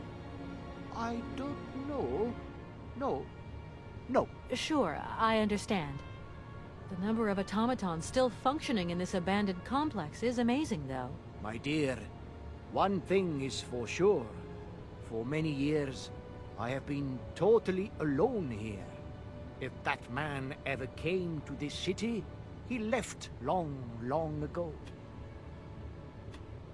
Just who is Helena Romansky, then? My dear, Helena Romansky is a great singer. Highly popular. The greatest singer the communist world has ever known. And I had the privilege of seeing her perform a magnificent recital here in this very place. It was July the 2nd, 1969. I remember when her radiant figure appeared at the door of the train. It was unreal. She held out her hand, and I helped her step lightly down from the carriage. She was like an angel, descending from the skies. We managed to get together a theater, nothing like what I have achieved here today. But she still sang. Her voice was so warm, so uplifting. I remember how tears of joy streaked our black faces, filthy from the mines. I have never heard anything so beautiful in all my life. You tell it like it happened yesterday. It was yesterday, my dear, and it is engraved forever in my memory. Now she can return, and she will see what I have built for her. She will realize that this city has become the perfect jewelry box to hold her precious voice. Well, that's some way to woo a lady. And what if I helped you to make some other hands, just for your automaton? Why should life be complicated when I already have what I need? And I very much doubt you are in any position to create such a perfect pair of hands. Who are you? Sergei Borodin, the director of the industrial city of Komkolzgrad. Or what is left of it, at least. But who are you, for that matter? And why have you stopped in my station without authorization? I didn't choose to stop in your station, but my train has a technical problem. My name is Kate Walker, and I'm an American lawyer. It is very kind of you to come so far just to visit this place. I repeat again, I never intended to stop here. I'm on a business trip. I'm a lawyer, goddammit. Right. And what brings you here? Like I said, a stupid mechanical hitch. When you stepped on the train, you were trespassing on private property. Everything in this city, sweet lady, belongs to the state. And to all intents and purposes, the state in this city is me. My train is not a part of this factory. And besides, we never would have stopped here in the first place if its engine hadn't needed winding. Well, As long as your train is at this station, it may be requisitioned and used for industrial purposes. Out of the question. And I forbid you to do so. Maybe I won't have to. Perhaps we can maybe come to some kind of agreement, my sweet lady. I hope so. And fast. I'm sorry, I can't make heads or tails out of your story at all. Without my engineer's hands, I'm stuck here, you see? Everything I have designed, all that I have invented, everything is for her. Do you realize? Her. Oh, to hear her sing one more time, here in my factory! But who is she? Who are you talking about? Helena. The one and only Helena Romansky. Her voice is so pure, like an angel. One day she came here to Komkolsgrad. She sang here, you know, when our industrial city was in its heyday. Oh, so long ago now. It was almost unreal. It was magical. I remember it like it was yesterday. Then, later, a long time later, she saved my soul. She saved my life and gave it meaning. When I was told that the mining program was to be abandoned, that this industrial city was consigned to oblivion, that I, its director, would from then on be nothing but a guardian of these rusting remains of a bygone age. That is when I first formed my plan, to bring Helena Romansky back to this factory. But this time, she would sing for me, and me alone. And is she okay about this? Sure, sure. Once she finds out that I have done all this for her, when she realizes how I converted this vast network of pipes and tubes to create one of the most impressive organs ever made, then, you know, this was no small achievement, miss. Once molten iron flowed through here. Now there wafts only beautiful melodies. But then I realized I had to make an automaton pianist. I began to despair that I would never create hands that were intricate enough. But then you arrived. So lucky, don't you think? Yeah, that must have been a happy coincidence for someone around here. So, when will this Madame Romansky come back? When do I get my hands back? I don't know. Maybe someone should look for her. Tell her. Hey, why don't you go? The quicker you bring her back, the sooner you can carry on your business trip. Now, isn't that a good idea? And you promise that once Helena has sung, you will give me back my automaton's hands? I promise, my dear. You have my solemn word. Well, I guess I'm going to have to believe you. Where should I go hunting for this singer, then? I have no idea. But for a woman of the world like yourself, finding her should pose no obstacle. Helena Romansky was a world celebrity, you know. I have collected many objects, souvenirs of her that I keep in a room. A shrine to her glory. It's like her own personal museum in a way. You should take a look.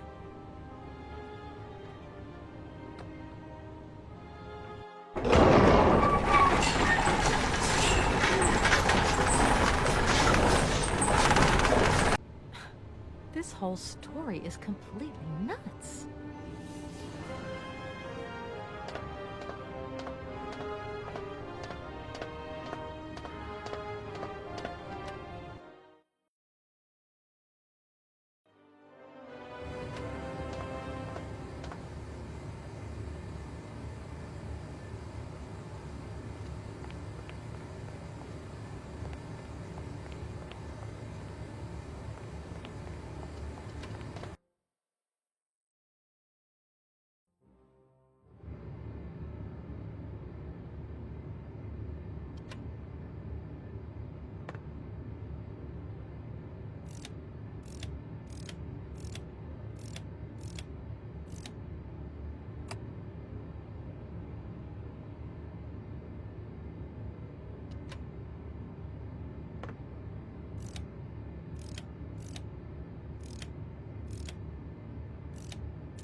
Hi, Mom? Kate! What? Have you seen the time? Why are you phoning me in the middle of the night? Sorry, Mom. I forgot about the time zones. Did I wake you? Well, of course you woke me up. I was sleeping deeply, too. I simply got to get my beauty sleep. I've got an absolutely crazy day tomorrow. I'm sorry. It's just that it's real important and urgent. I haven't got a lot of time. Well, if it really can't wait till tomorrow, Munchkin, come on, tell your mommy what's up. No way I'm calling Dan for you, if that's what you want. Mom, listen, please. I seem to remember you're seeing a Marovich or something like that at the moment. No. Malkovich, Munchkin. Frank Malkovich. Yeah, right. So, but he's an opera singer, right? That's right. They say he had the finest voice of his time, my dear. Imagine that. That's just great. So then he must have known a famous singer called Helena Romansky. She's Russian, too. Please, if you can ask him if... Listen, honey, if it's stars you're after, Frank knows them all. I'll just wake him up and let him tell you himself. You mean he's...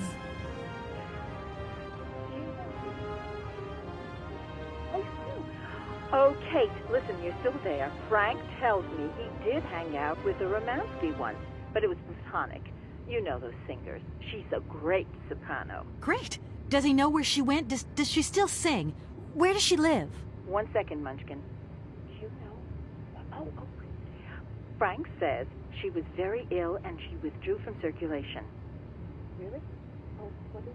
Oh, okay. She went to rest in some spa somewhere. He thinks it was called Arrowbad, but it was 15 years ago and he's not sure. And well, honey, when Frank wakes up, he always takes a little bit of time to get going, you know. Thanks a bundle, Mom. And Frank, too. You're both fantastic. Love you both. Thanks again. Catch you later.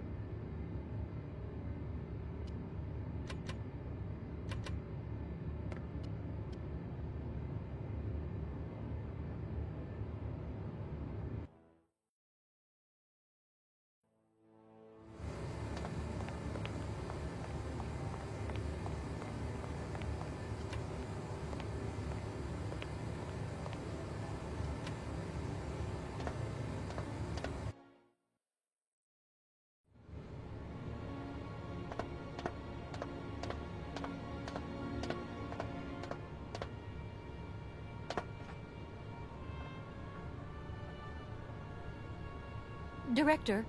Ah, it is you, Miss Walker. Director, I think I know where Helena Romansky is. My God, you have found Helena? That is fantastic. From my research, Helena Romansky is living in Arrowbad. Arrowbad? Helena Romansky is in Arrowbad. You know the town, then? You know where it is? Of course. It was a famous spa resort. In its heyday, Arrowbad welcomed all the big wigs of the regime. To be granted a stay there was a real honor. Today, the honor has gone, along with all the generals and colonels, all washed away with the sea. It sounds like a good place if you need to take it easy or convalesce. I think Madame Romansky would be happier here. I think she'll prefer the peace and quiet here. The perfect tranquility of our little town. How can I get to Arrowbad? There is one way that you can. Here in the city, there are no suitable vehicles left. But that drunk old fool living up there, he'll have something. What drunken old fool? You mean you're not alone? What's up there? You mean you haven't noticed the space compound on the plateau? There's still some pathetic old soldier guarding it. But he's more interested these days in reaching for another bottle than reaching for the stars. And you think this gentleman could have a vehicle for me? I haven't the slightest idea. If you catch him on a good day, then maybe. But good days for him are far and few between. I wish you luck. How do I get up to the space compound, then? There is a monorail that leads up to the Cosmodrome. When you are inside, I will activate the automatic pilot.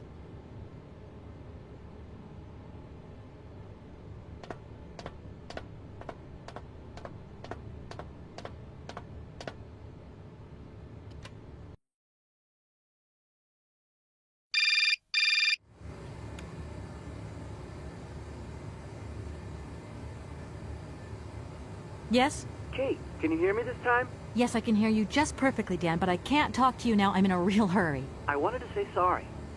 I know I wasn't very understanding last time. I've been feeling a bit bad about it. Okay, you're a real sweetheart, but I've got to leave you now. I'm not angry with you, so don't worry. I've just got to catch up to someone, and quick. But Kate, this is really important. I'll call you back, Dan. I'm sorry.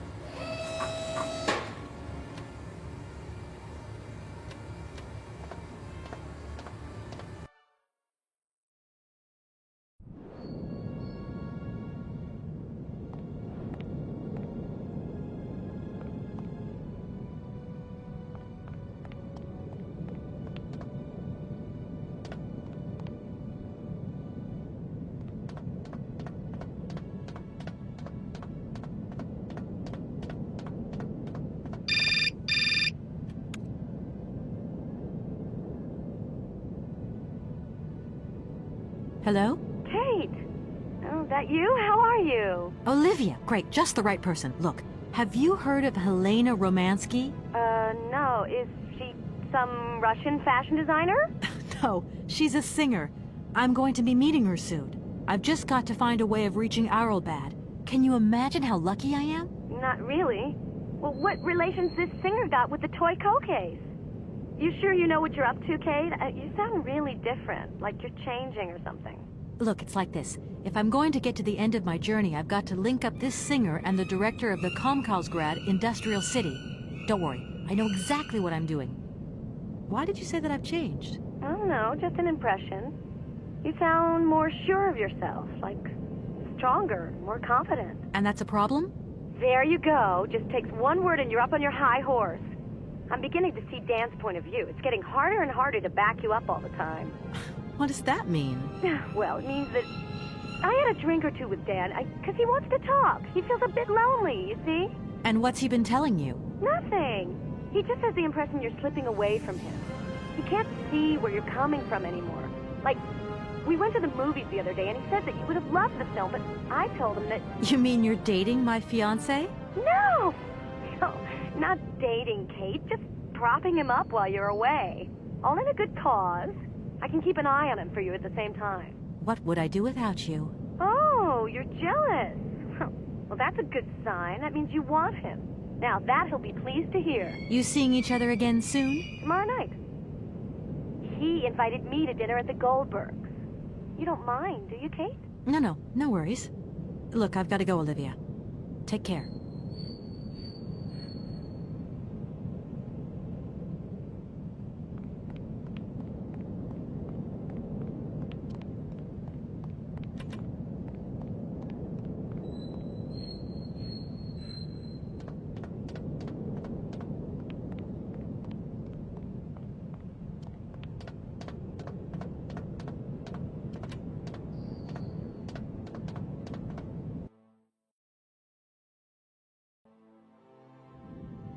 Excuse me. Sir, sorry to disturb you, but yoo-hoo. Can you hear me? 3, 2, 1, contact! And we have liftoff! Oh, holy mother. A dame. A pretty dame on the launch pad. Please, no need to worry, sir. Just do stay calm. I just want some information. Watch what you're doing, sweetheart. We ain't got no information, no strategies, no plans to tell anyone, anywhere, anytime. Military regulations, you dig it, man? My name's Kate Walker. I'm a lawyer from... I'm a bit lost. And I guess you know this place. Boris Charov, at your service, madam. Can I offer you something from the bar? No, thank you. Tell me, how long have you been here? For as long as it took for you to come along, sweet pea. Don't think I've been lonely. I got a bottle or two here. Keep me company? You're a soldier, aren't you? Ex-cosmonaut? Hey, honey, that's all in the past. Hell, let's talk about today. Let's have a drink. That's an order, soldier. Please, can you try and get a grip? I must absolutely find a way out of this industrial complex. Jeez, me too. I've really got to get out of this dump, but not before I've had a little drink. Here, get your pretty little lips around this. Vodka. Tell me what you think. Do you have a vehicle to lend me? I think I'd even test one of your rockets right now if I had to. Toast my rockets. Hey, pretty dame, I'll drink to that. Now, just a minute. We gotta need a special bottle for this special occasion. Something to blow you away. 3, 2, 1, contact, and we have liftoff. Okay, that's enough. What was that? Did you say something? Are our female comrades revolting or what? Oh, trouble on its way. Bottoms up. Power to the babushkas. I was going to... Forget it, it doesn't matter. He's too drunk to help anyone anyway. I am not drunk. I have drunk. A little. Strange. Sure, I left a bottle or two around here. I gotta get some air. Wall's getting pretty tight. We'll think about that blast off later, huh? Are you okay, Colonel? Are you sure you're all right?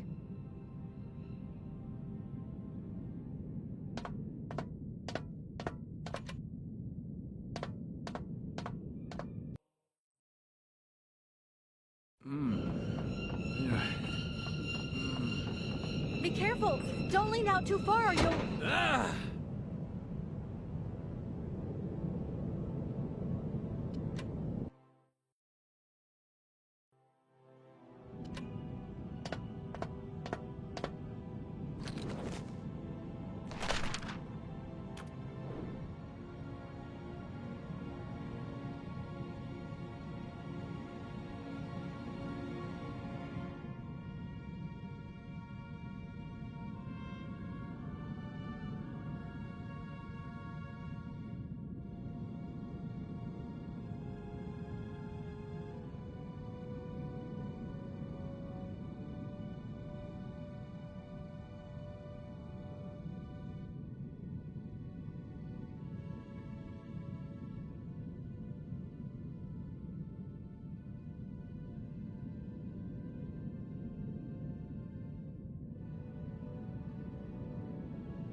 What's happening?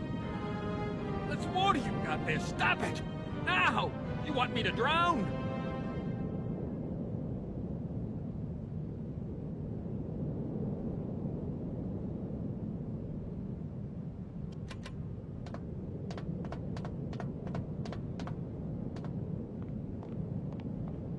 Calm down, it's all right. Just a little wake-up call, that's all. You must have had quite a bit to drink. Gee, you're right there. Not the first time, either. Probably won't be the last. Man, my head. Please, could you whisper? Please, do excuse me. But it was the only way I could think of to bring you back to your senses. A little extreme, maybe.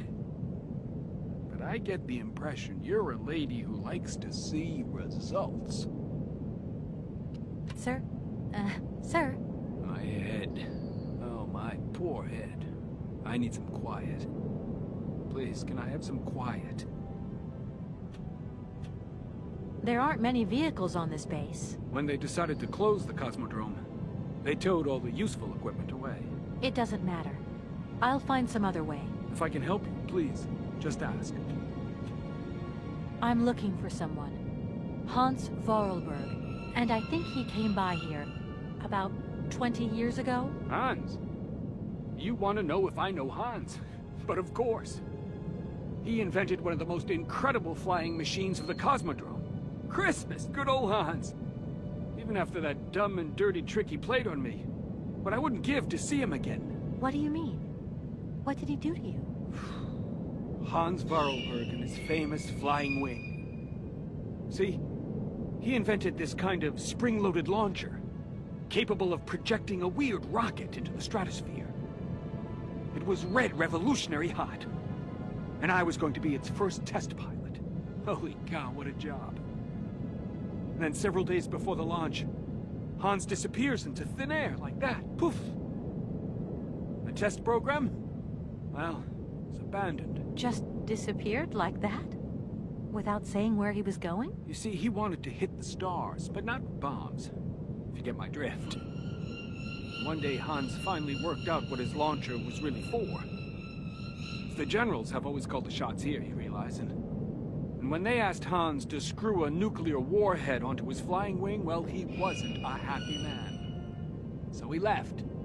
Just like that. If everything was ready, why didn't you just wind the thing up and go flying after all? Nobody understood machines here like Hans, especially not his own utopian inventions.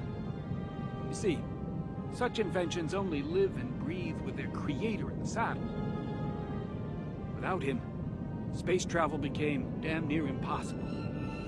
Since then, well, I still like to travel, but in my own little way. I'm beginning to understand a bit about how Hans Vorarlberg's inventions work. What is this one like? I don't really know. As you can see, I'm a soldier, ma'am. Nothing more, nothing less, and not a goddamn aerospace engineer. I've left my train in the Comkalsgrad station.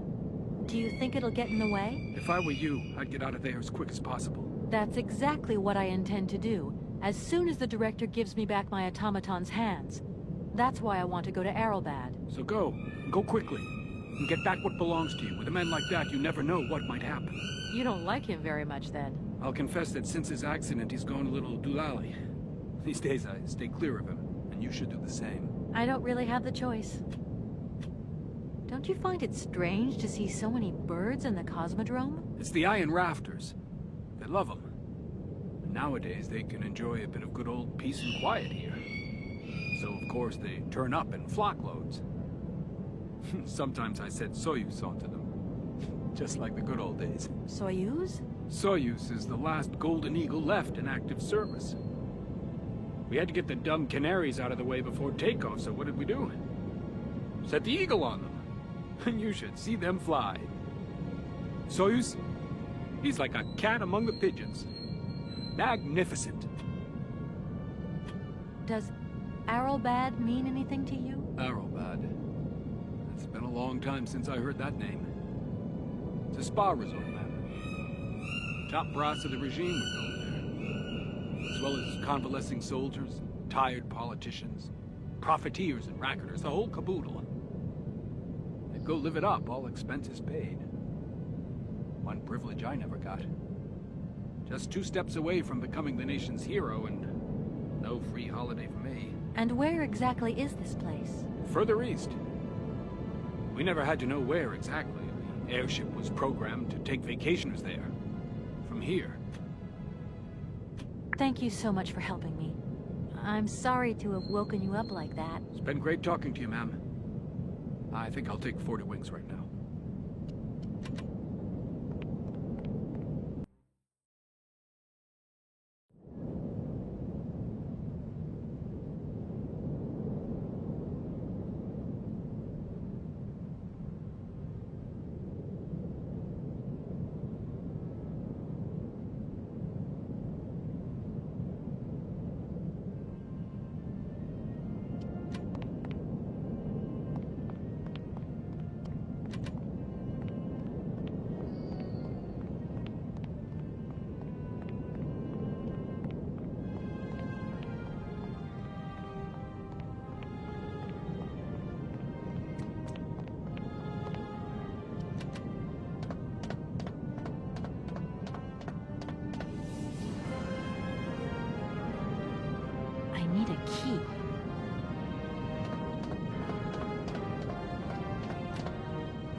Sir?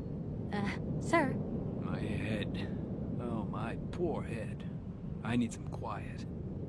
Please, can I have some quiet? Do you think the airship still works? No idea. It has been so long since it was used. And then I've got to learn how to use it, too. You won't have any worries there.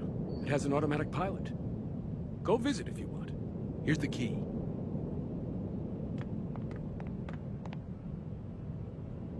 Thanks.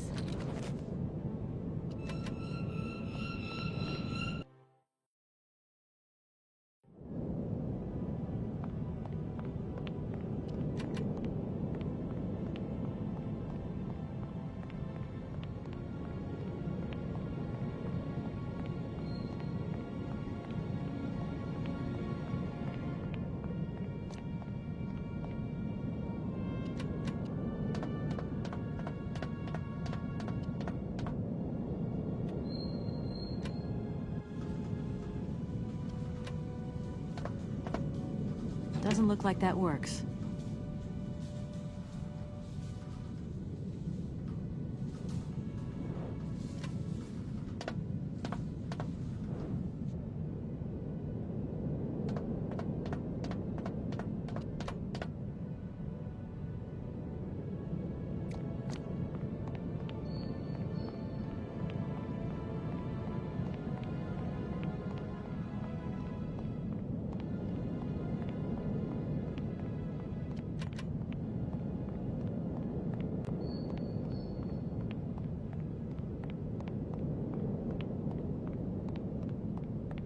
There you are.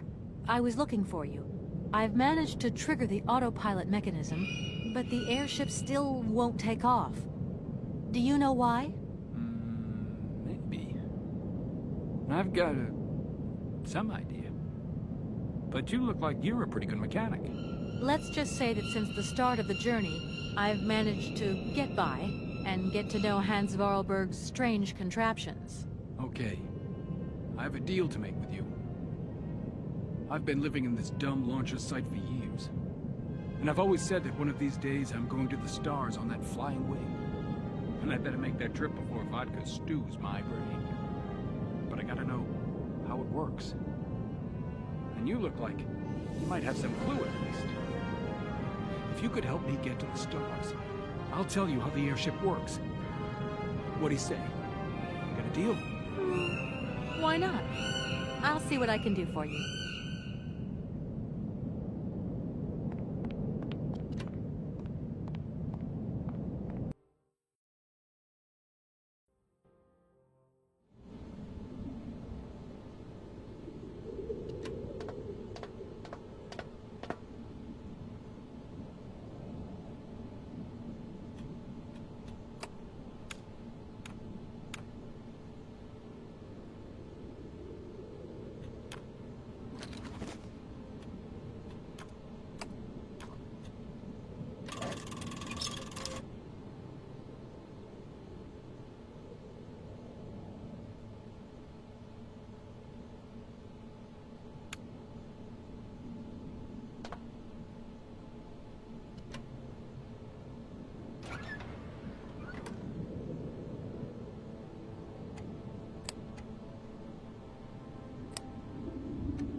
Comrade Boris.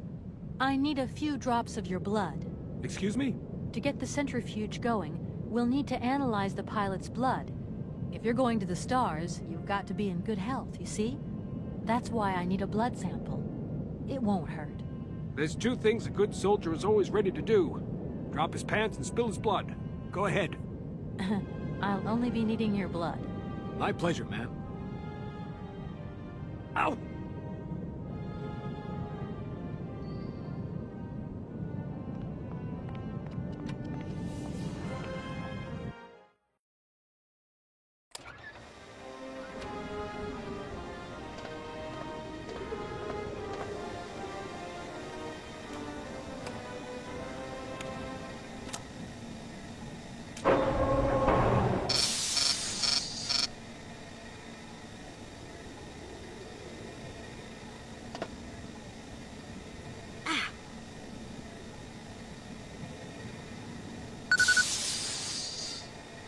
Okay, I think I've figured out how it works.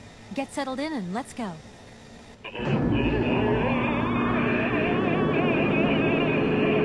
Colonel? Are you all right? Never been better. It's spinning a bit, but I am used to that. I'm a professional pilot.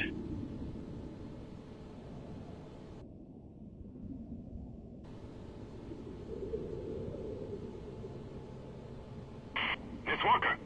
Come in, Miss Walker. Are you receiving me? Clear as smog. Can you speak up? I'm ready.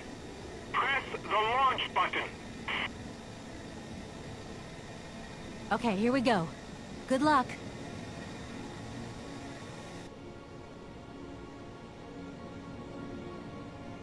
Takeoff procedure engaged. Countdown commencing. Colonel, you've forgotten to tell me the secret of the airship. What do I have to do? The airship will need to be right up.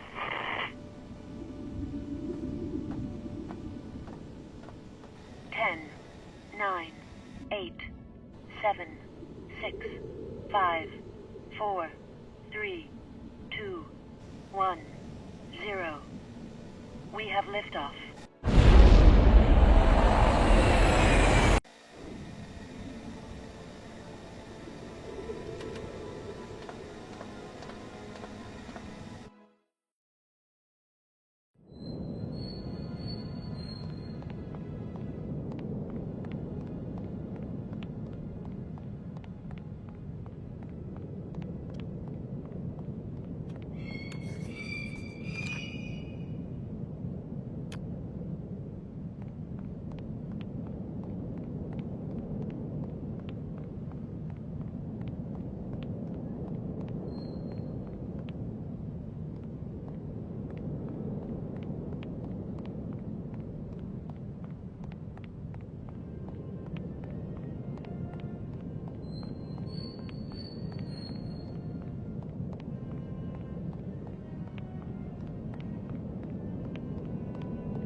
Doesn't look like that works.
Hello? What do you think you're doing, Kate? I wanted updates. I wanted results. Certainly, Mr. Marson. We all do.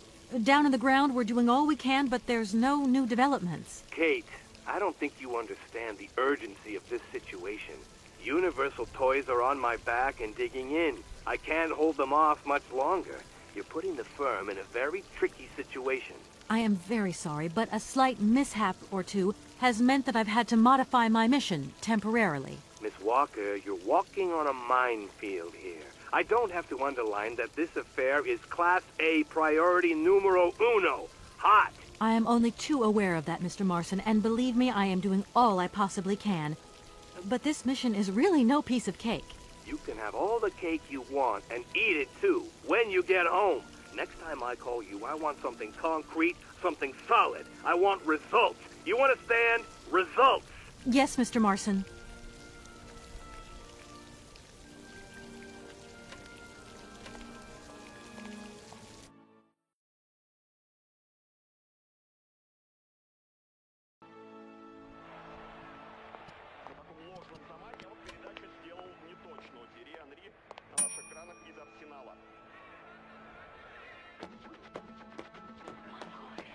Good morning, sir. Good day to you, ma'am, and welcome to the Hotel Krotsky. I don't expect you've made a reservation, have you? Well, no matter.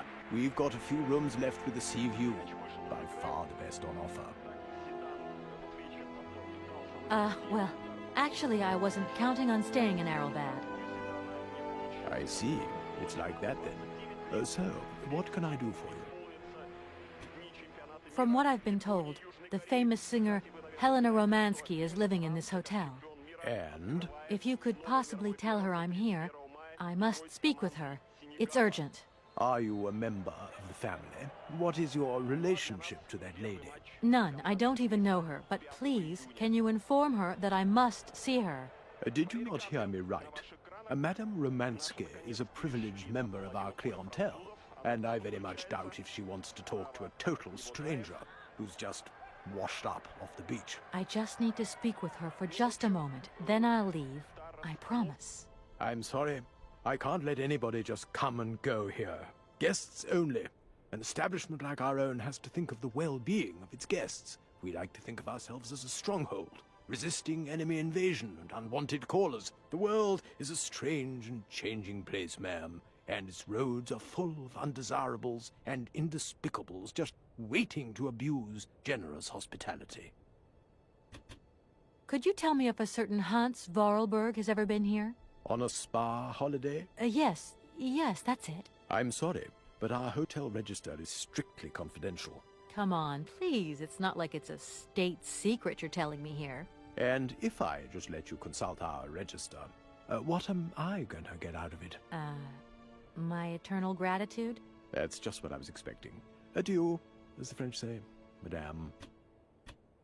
Sir, I really could use your help. I'm sorry, ma'am, but my helping hand only serves my hotel guests. Well, let me just say that by helping me out, you'd also be helping out one of your very own guests. Ma'am, I'm not to be wound around anyone's little finger. You hear? Let me introduce myself. I'm Kate Walker. I'm a lawyer sent by a major American law firm to take care of a delicate inheritance case. Ah, very pleased to meet you, Miss Walker. Felix Smetana at your service. I'm the receptionist of this establishment. Between you and me and the brick wall, I often play the role of general manager here, too. Ah, these days the place ain't what it used to be. This hotel is truly incredible, though. It's kind of sumptuous in an old-fashioned way. You should see how sumptuous our suites are. For more than a whole century, they have accommodated some of the world's greats. Would you like to take one? No, it's okay, thank you. I'm not staying. I've got to get away. I'm expected. Right. Well, in that case, I don't see what I can do for you. Usually I travel on this fantastic mechanical train. Haven't I seen some kind of a station here? Is it possible to arrive here by train, then? Of course it is. What were you suggesting?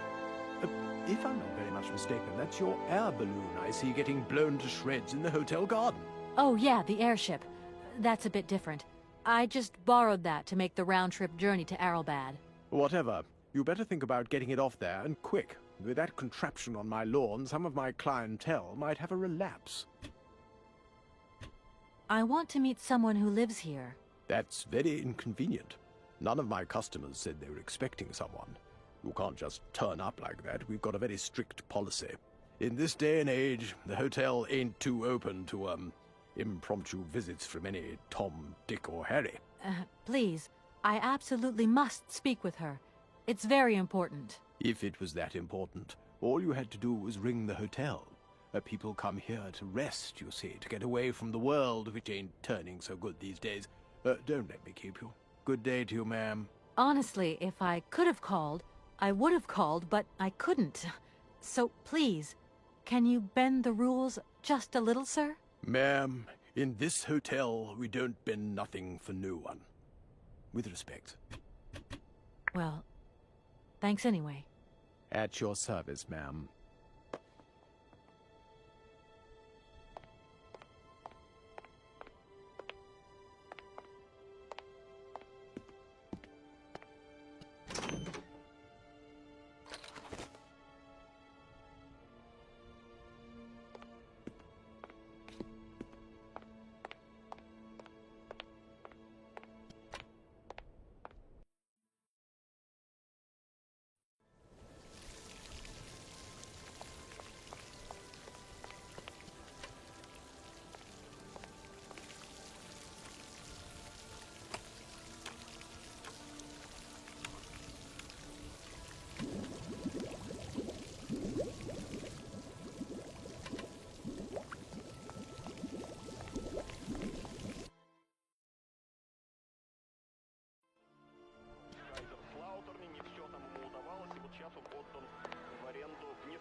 Sir?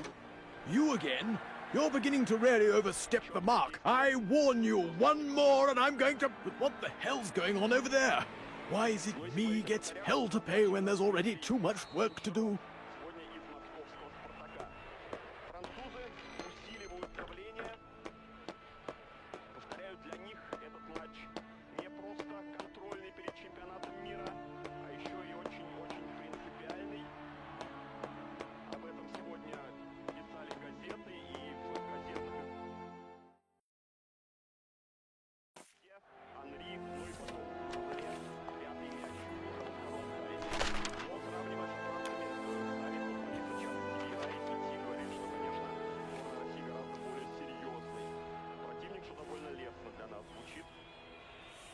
Сказал, что Россия сложный соперник, поскольку ее футбольная культура близка нашей, близка французской. Это мнение Юрия Джаркаева. В очередной раз хорошо сыграл головой Анопка. Никифоров сделал передачу Джаркаеву. Зидан. Кумир местной публики. Он здесь везде, даже, извиняюсь, на стене общественного туалета. Здесь на Стад де Франс 7 фотографий Зинедина Зидана. Никифоров сыграл на опережение. К мячу рвался Джаркаев. Французы обосновались на нашей половине поля. Doesn't look like that works. Бортес получил травму на тренировке позавчера. Борьба была, я видел кадры тренировки по телевидению. Он боролся, причем всерьез, с биксантом Лиза Разю, со своим защитником. В итоге Бортес наступил на мяч, лежал на поле. И даже вот думали, что может быть другой голкипер Раме из Бордо его сегодня заменит.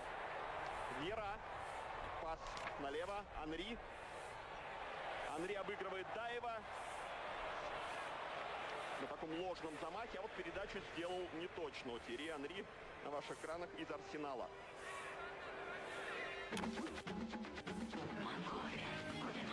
Doesn't look like that works.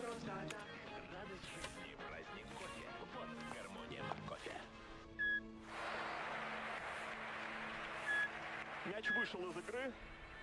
Так, Зидан, вот видите, сейчас повтор, пытался нанести удар по воротам, ему мешал Анопка, и удар у Зидана не получился. Ну, Зидану 29 лет, 30 ему исполнится дни чемпионата мира Японии, Южной Кореи. Кстати, вы, наверное, знаете, что именно Франция, как чемпион мира, открывает новое мировое первенство 31 мая игрой с командой Сенегала.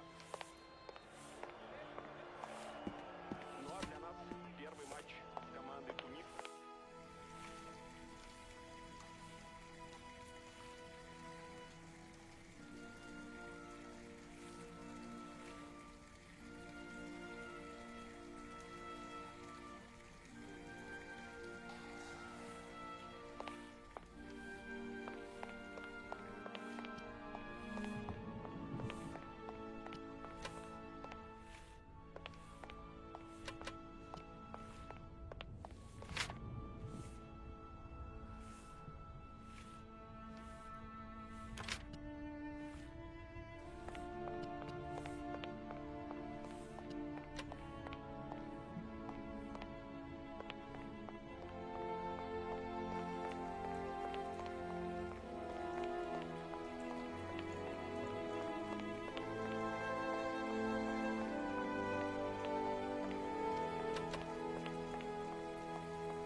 Hello there. Good afternoon, miss.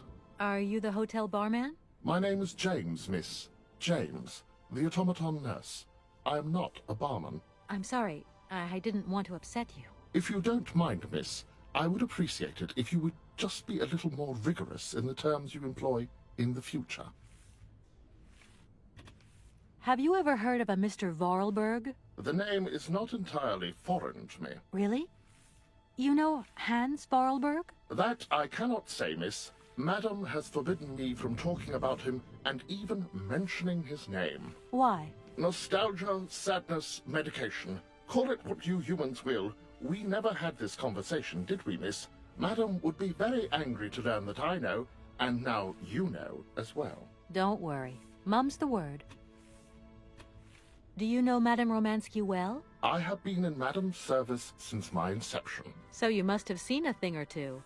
That must have been amazing to take care of such a great lady on all her journeys, be a part of all her recitals. I was but a twinkle in my creator's eye. Madam required my services shortly after her arrival here at the Hotel Kronsky. Can you take me to Helena Romansky? Not at this hour, miss. Madam will still be watching the sea at the end of the pier. So? Madam knows perfectly well that during this season I don't go down to the pier. My wheelwork goes dicky under the double corrosive action of the salt and sand winds. Listen, you can hear them sweeping up and down the beach and out to sea.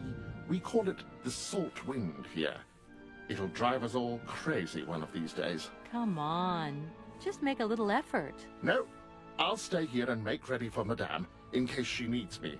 She can be so unpredictable, such violent swings of mood. My name is Kate Walker. Pleased to meet you, miss. You are not here for treatment, are you? No, I'm not. I only want to meet Madame Romansky. I would be delighted to serve you tea when Madame returns from her constitutional. I don't want to impose. Maybe your mistress won't want to take tea with me. Madame likes to complain for the sake of it. Believe me, she loves visits. In that case, thanks for the invitation. I'm looking for Madame Romansky. Do you know where she is? 3:30 to 4:30 p.m., Madame Romansky takes her daily constitutional on the pier. Tea is served at 5 o'clock sharp. Is it possible to go see her? As you wish, but do pay attention to the salt wind. Do you know Komkalsgrad? I left my train there with its engineer. You'll never guess what. It's an automaton, just like you. There's even a family resemblance. Firstly, I would say that I do not know Komkolsgrad. Secondly, I have never taken a train. Thirdly, the existence of another automaton with such a degree of finesse as myself appears very unlikely. Madam has always assured me that I am a unique model. A gift from a former admirer. Yeah, but you two really do look alike. And you know, I miss him. Why is he not here with his train, then? I would never allow Madame Romansky to leave on her own. It's a long story, but hopefully I'll see him again soon. Such attachment is very touching, miss. Well, I'm going, James. See you later, maybe. It would be a pleasure to see you again, miss.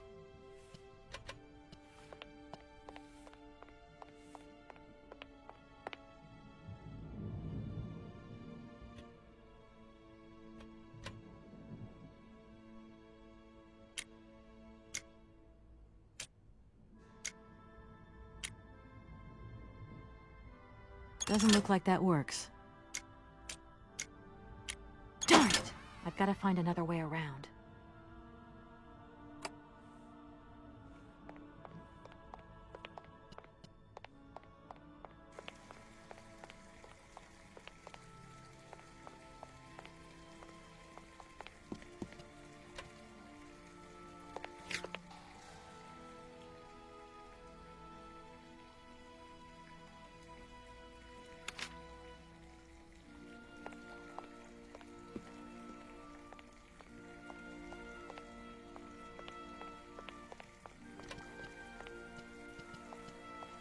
Yeah, I think I can thrust with my queen through there. Unless... I can see that I'm disturbing you. Hey, no, checking two moves. Maybe I'll squeeze him with my bishop instead. Nothing like a good squeeze from a bishop. Okay, I wouldn't like to disturb you any longer.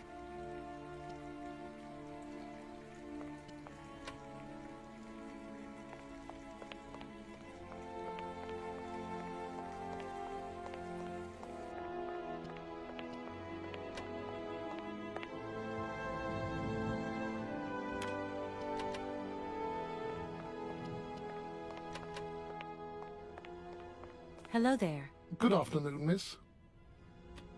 Well, I'm going, James. See you later, maybe. It would be a pleasure to see you again, miss.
Madame Romansky?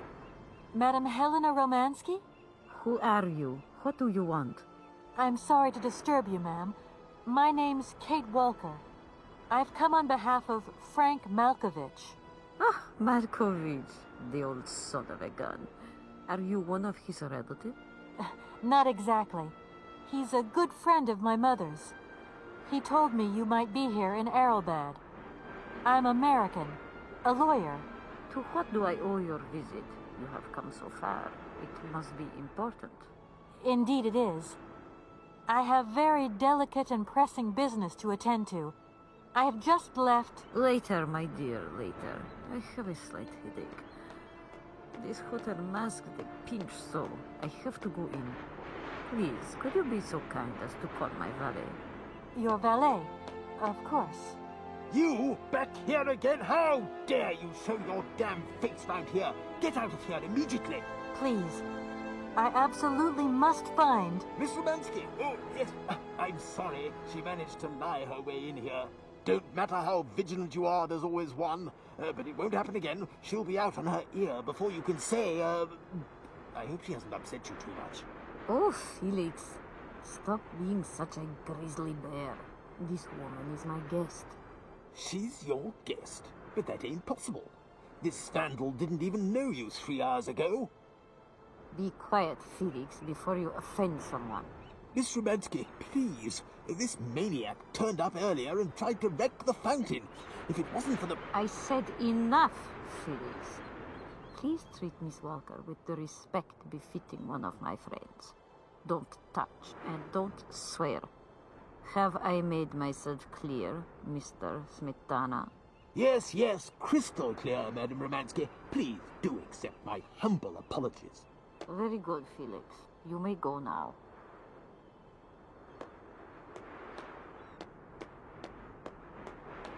Madam Romansky, thank you for stepping in there. I'm so embarrassed to put you to such trouble. Oh, nothing that I haven't lived 1,000 times before, my child. I want to go in now. I am exhausted. Can you call James to pick me up? Certainly, ma'am. Right away.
No point weighing myself down.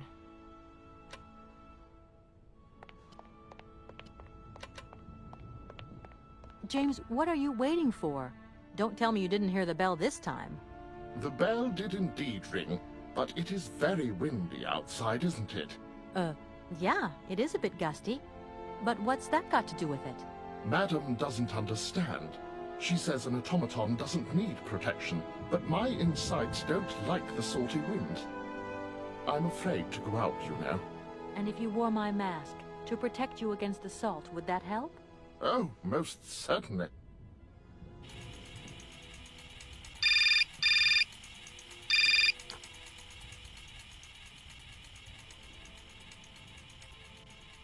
Katie Pooh.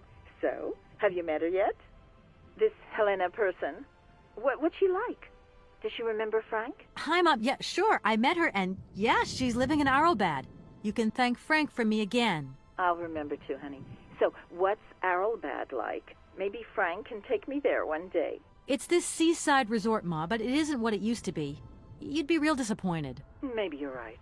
So, when are you coming home? Is that mission all over then? Not really, Ma. I still haven't found the heir I'm looking for to wrap up the case. Helena Romansky's a kind of detour here. Listen, Munchkin.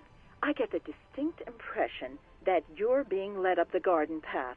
Why don't you just come home, tell your boss this heir just doesn't exist, that you've done all you can, et voila. Do you want me to call him for you? Ma, please, don't get involved. Looking for Hans Vorarlberg is what I'm being paid for. But I also just want to find him for myself. Honestly, you're just as stubborn as your father. Don't complain that your mother didn't warn you. Don't worry, I won't.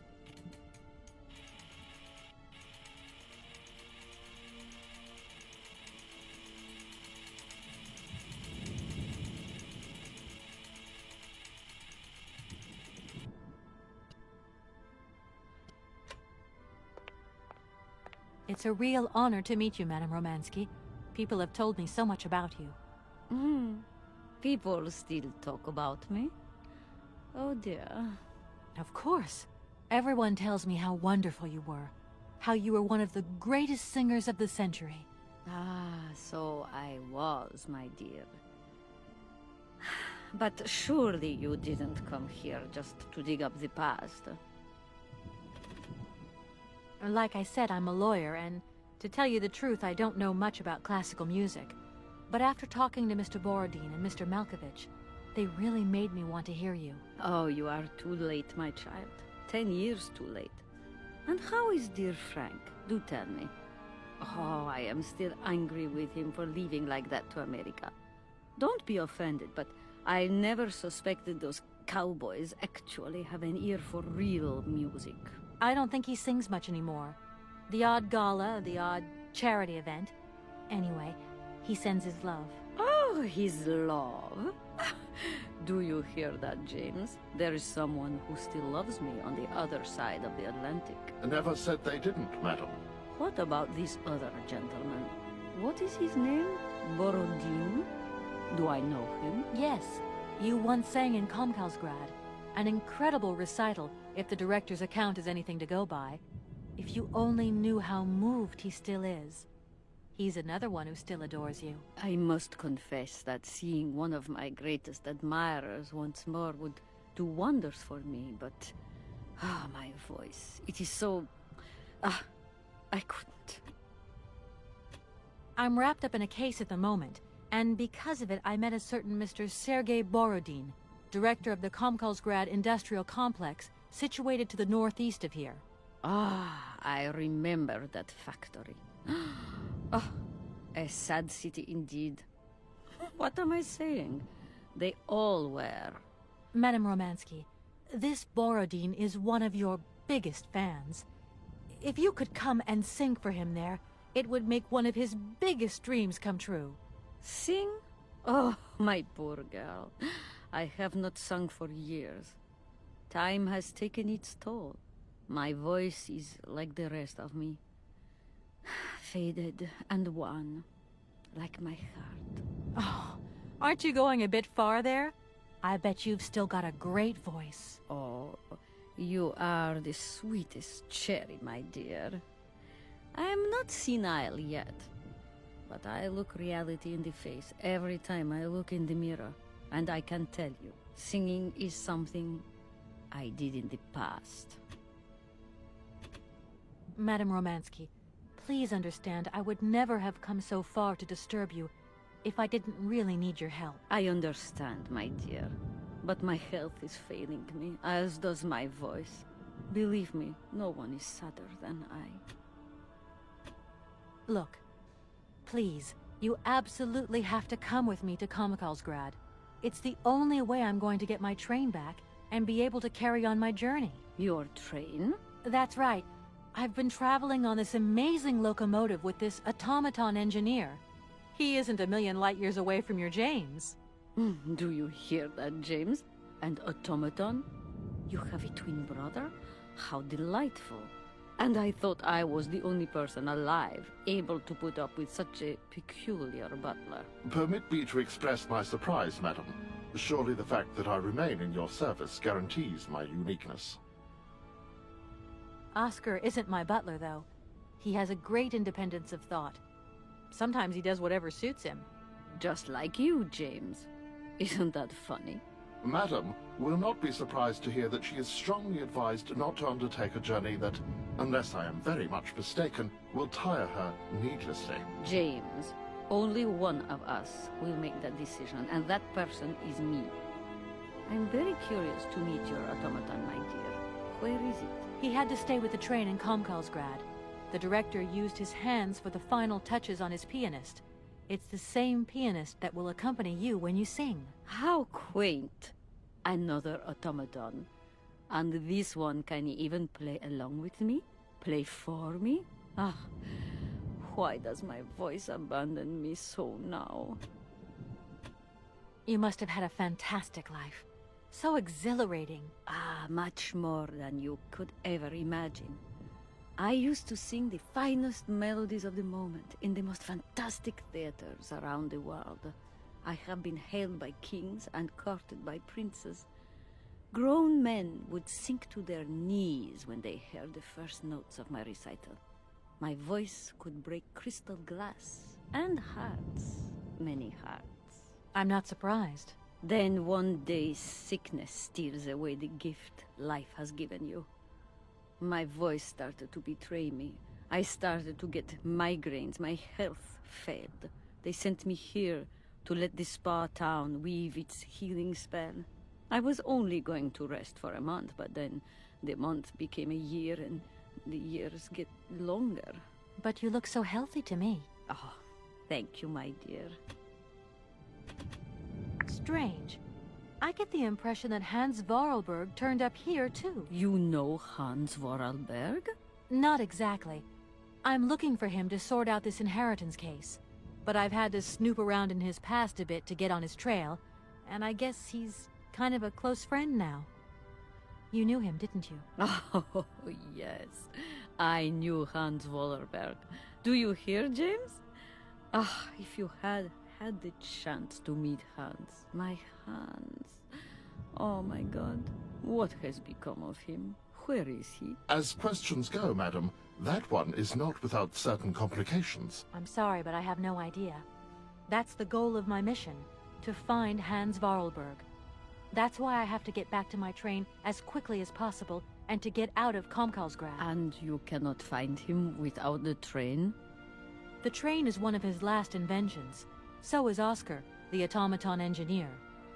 I get the feeling that the two of them are going to lead me to him. Did you hear that, James? I might see Hans again. I have dreamed so long of meeting my dearest sweetheart again. Oh, if only I could sing. If only I were in Paris, I would ask George for that miracle cocktail. The one that only he knew how to make. Wouldn't I, James? Yes, madam. As you have frequently said, without that famous cocktail, your French tour would have probably been cancelled. I don't understand. An extraordinary tale, my dear. It was December, and it was terribly cold and damp. I had to play the role of Tatiana that evening at the opera. But since the morning, I had lost my voice. It drove me completely mad with worry. I don't know how George, the barman at the Moritz Hotel, heard about my affliction, but he brought me up a cocktail that he had invented. A strange concoction. But it turned out to be a miracle cure. My voice returned to me in an instant. That's amazing. That's just what we need. We're going to mix you up a cocktail. Ah, my dear child. It is impossible. George never told me the recipe of the drink. He loved to keep his trade secrets. He said it made him absolutely irreplaceable. Well, I'm going to get George to tell me. He hasn't yet met with my powers of persuasion.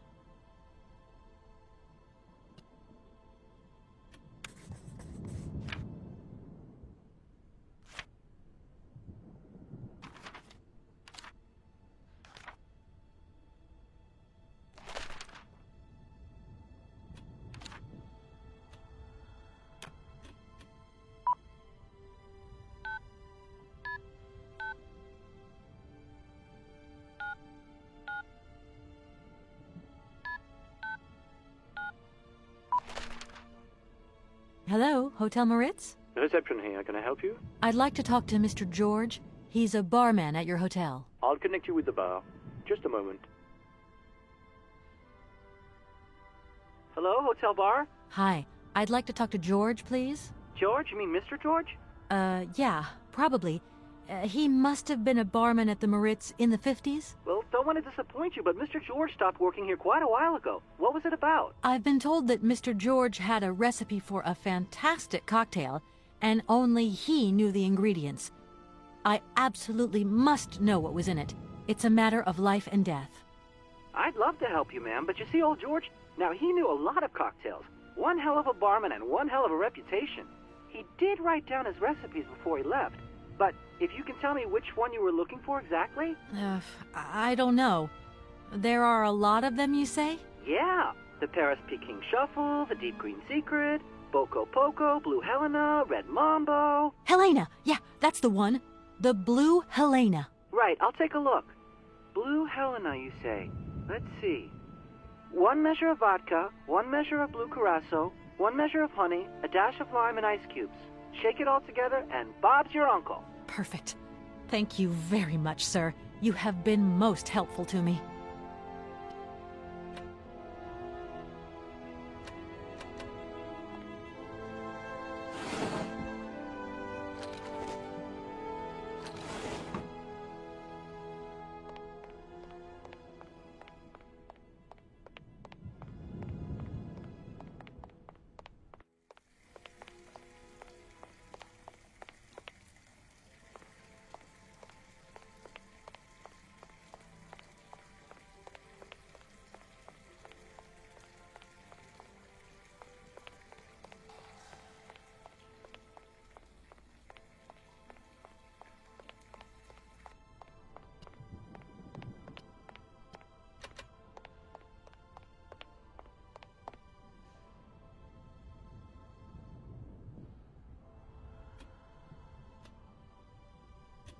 Doesn't look like that works.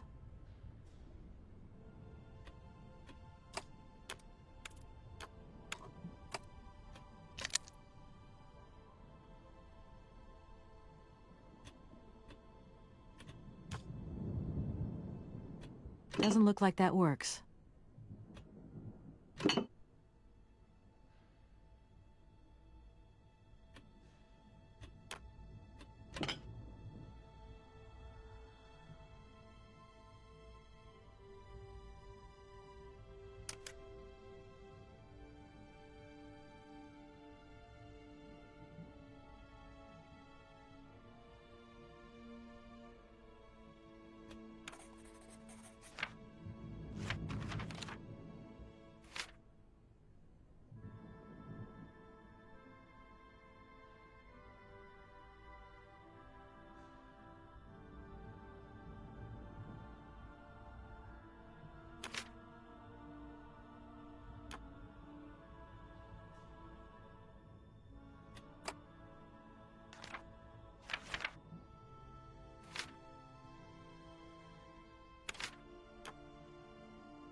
My voice.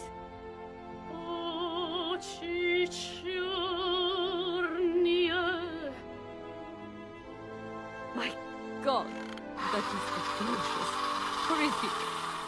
It was too good to be true. George's Blue Helena is powerless, ineffective on the voice of an old woman. But your voice is perfect. Don't be so down on yourself. You just need to warm up a bit, that's all. After all these years, it's to be expected. No, I am very grateful for all your efforts, but really, I cannot go on stage with such a puny, pathetic voice. My performance would be so poor. I would get such bad reviews. You've just got to get your confidence back. Hasn't she, James? I must concur, madam. It sounds to me like your voice is fully restored. James, be quiet. You are a sniveling little creep.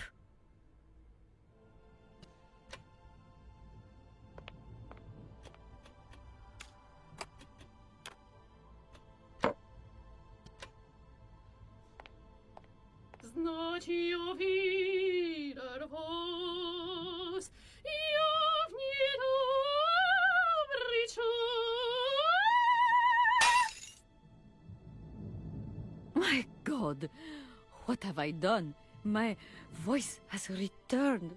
Did you hear that, James? My voice has returned. Your voice is still as magnificent as ever, madam. But please don't forget, you're no spring chicken these days. Time has taken its toll. And you're not the toy boy you once were either, James. I hope you have fun on your own. Madam, leaving you is quite out of the question. Don't be stupid, James. What would you do there? Your place is here. You must prepare my return. Madam, I won't insist. Adventure is not an integral part of my action functionalities. Maybe you're right, madam. As ever. Do I understand correctly that you're going to go with me to Comcalsgrad? You do, my dear. We're going on tour, my dear. Anchors away. I'll go back to the airship to prepare my departure. You can join me there when you're ready. James! Take me to my room. I must prepare. Quick! Quick! What are you waiting for? My fans are waiting for me. Are you sure you're sure about this, madam? Shut up, James, and put your foot on it.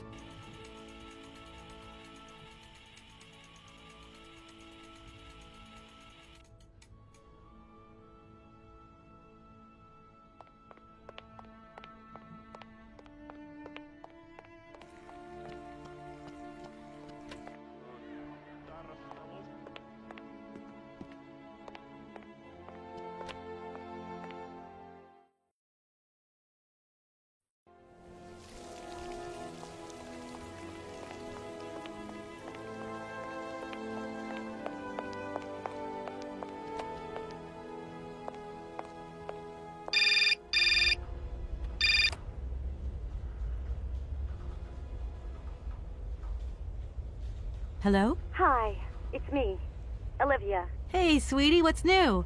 How was it at the Goldbergs, then? Like, alcoholic. Is that all? What's up? Cat got your tongue? Well, tell me what you're up to. How's the case going? How's that Romansky chick? You don't think it's dragging out too long? I haven't had the time to get bored, I can tell you that, but... Hey, Olivia, what's the matter? You didn't even answer my question. That's so unlike you. Did I tell you I bought this really cool blue silk top? Olivia, what are you hiding? Come on out with it. You've got me worried. Oh, Kate, I'm sorry. I've done something horrible. I can't sleep anymore. I can't eat. I keep wanting to hurl. Olivia, tell me what's going on. Dan! What about Dan? Has something happened to him? I am weak. You're gonna hate me for the rest of your life, and you'd be right. In your situation, What? After the Goldbergs, Dan took me home. We were a bit, we shouldn't have drunk so much. He came up to mine to have a nightcap, and then... Okay, you're gonna hate me. Please hate me. I got it. It's all my fault. I could never tell you that I've had the hots for Dan for ages, because you're my friend, and you were engaged and all, but then we got so close lately, and I just lost sight of what's right and what's wrong.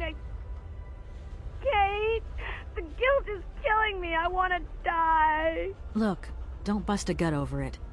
You and Dan, it's like not real right now. I gotta go, Olivia. I need to process this new bit of data. Are you like some automaton or something? Kate, please. I'm hanging up now. I want to be on my own.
Kate, help me. What is happening? What does this man want of me? He has gone totally mad. Don't worry. There must be some way of getting you out of there, and I'm going to find it. But do hurry up, my child. I am terrified he will return and become dangerous. Be strong, Madame Romansky.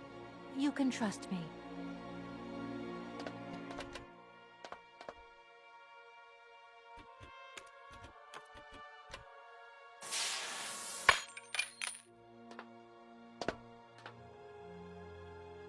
At last, young lady. I was beginning to be desperate. I came as fast as I could. Now hurry. Get out of here quickly before that maniac notices. I've got to get Oscar's hands back.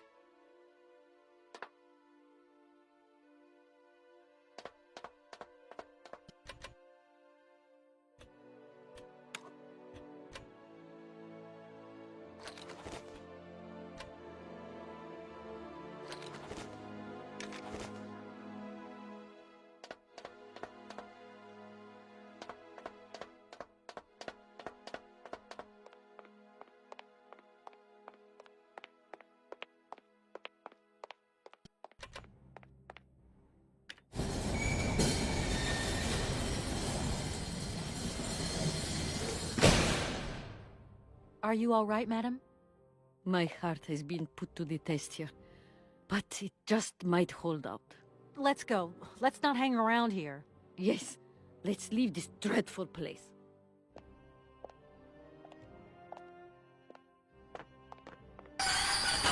Oh! My God! What has happened now? Ha ha! Nice try, Miss Walker.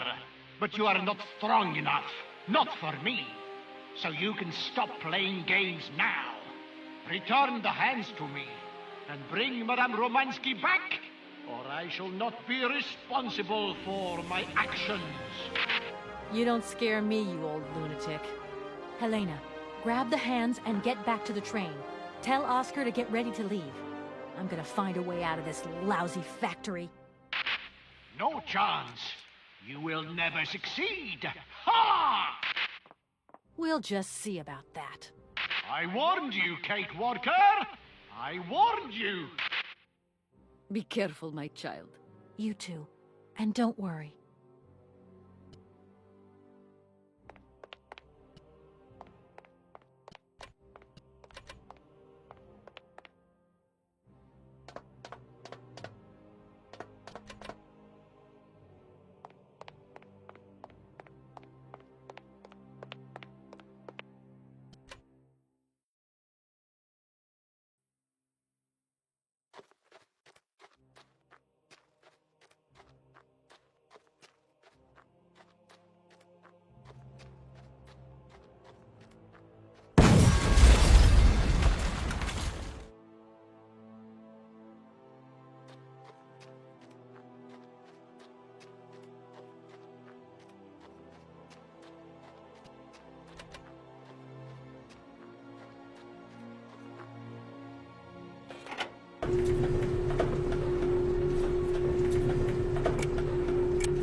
Oscar, I'm back. Let's get out of here. What a pleasure it is to see you again, Kate Walker. Please take your seat with Miss Helena in the carriage. She simply is a charming lady. She helped me screw my hands back on. I must inform you, though, that regulations make no provision for supplementary passengers. I hope that you still have your ticket for Arrowbad. Oscar! Message received and understood, Kate Walker. Departure imminent.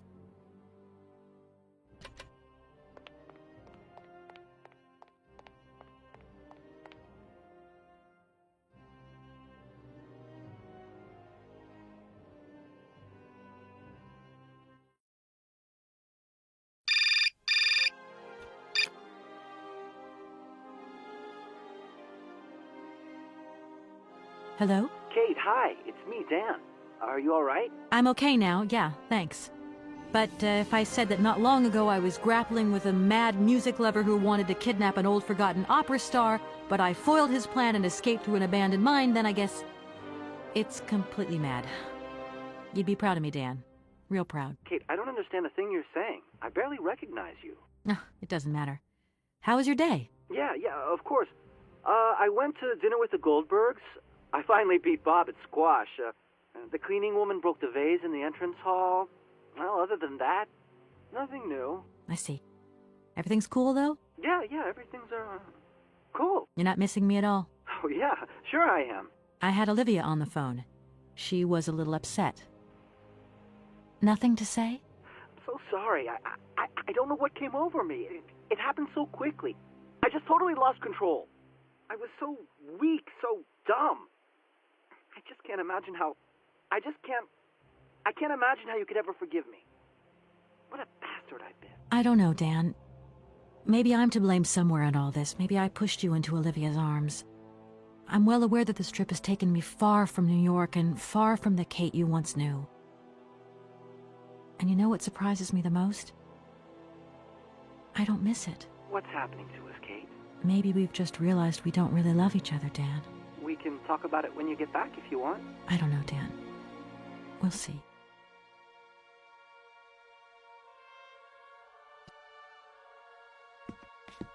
Madame Romansky, are you okay? It's so good to find you here safe and sound. Ah, me too, my child. Ah, my God, look at you. You're so scruffy. How do you expect to be a respectable young lady if you don't take care of how you dress? It's just that, well, given the circumstances... Why are we not leaving? Please, stop talking and tell the engineer to move. I want to go home. As you wish, Madame Romansky.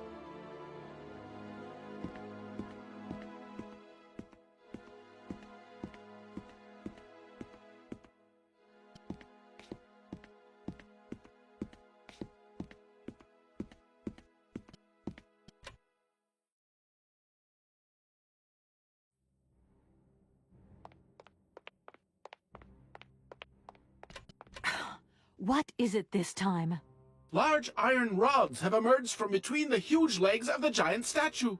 The track is now completely blocked. But that's absolutely crazy. Will that madman never get off our case? I'm gonna see what I can do.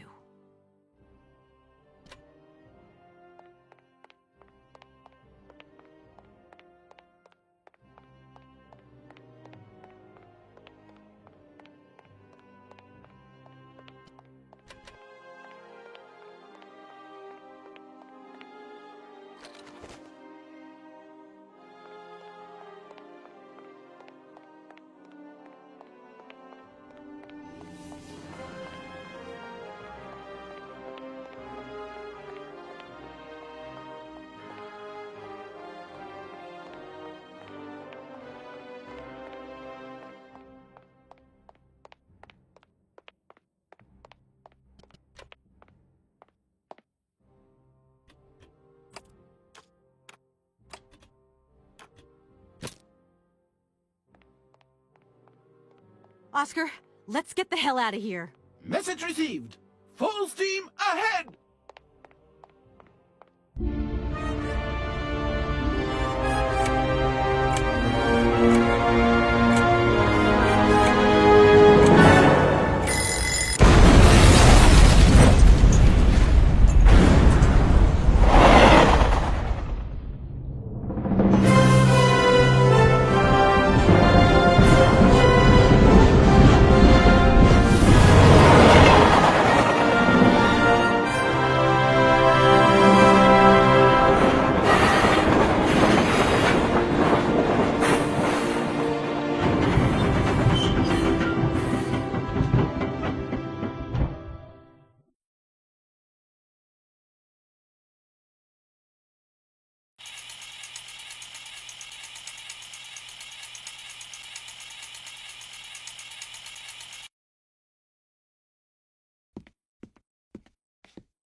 You okay, Oscar? Still in one piece? Humor is a concept outside the scope of my functionality, Kate Walker. You should know that by now. Oscar, come on, quit crabbing. We got out of that dingy city safe and sound, didn't we? And even with a certain style, I might add. Style is the right word. Hey, what are you doing on the platform? That's not like you. I wanted to take a little air and dust away the cobwebs from my joints. This salt wind is terrible, though. I think it would be wiser to return to our nice, warm train. Get a life, Oscar. You know something, Oscar? Despite all our mishaps and your grating personality, I think I'm gonna miss you. Why? Are you leaving us, Kate Walker? Yes. When I found Hans Vorarlberg, I'm going to have to go home to New York. That's your decision, Kate Walker? Oscar, the wind has dropped. Maybe you can come with me. Kate Walker. A high-precision mechanism like myself has a built-in aversion to sub-zero temperatures. You know, Oscar, sometimes I think we'll never find Hans Vorarlberg. You have manifested a certain spunk and perseverance, Kate Walker. Please do not be discouraged. It's possible you are closer to your initial target than you currently imagine. Yeah, maybe. I hope the train wasn't damaged in the explosion. Do not worry, Kate Walker. I checked that everything was in order. You really do think of everything, Oscar. I do not think of water sports, Kate Walker. Oscar, I'm sorry you missed Madame Romansky's performance. It was really something. I don't know. Emotion is a concept outside the scope of my functionality, Kate Walker, as well you know. Sometimes I'm not so sure. The weather has changed since my last visit. The wind has dropped, and it has started snowing a little. I was not fortunate enough to accompany you on your first visit, Kate Walker. You abandoned me to who knows what horrible fate in that creepy factory. Oscar, do you know something? You're changing. You might not notice, but you are. Change is outside the scope of my functionality, Kate Walker. Oscar, can we get going now? Really, Kate Walker. First, we have to wind up the train's mechanism. Of course. What was I thinking of? Right away. I'm on the case. See you around, Oscar. I'll be waiting for you, Kate Walker.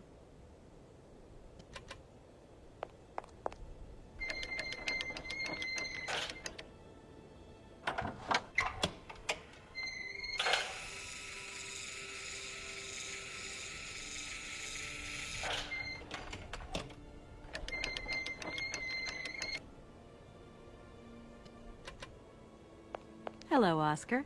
Hello, Kate Walker. Oscar, I think everything's ready. We can go now. Are you sitting comfortably?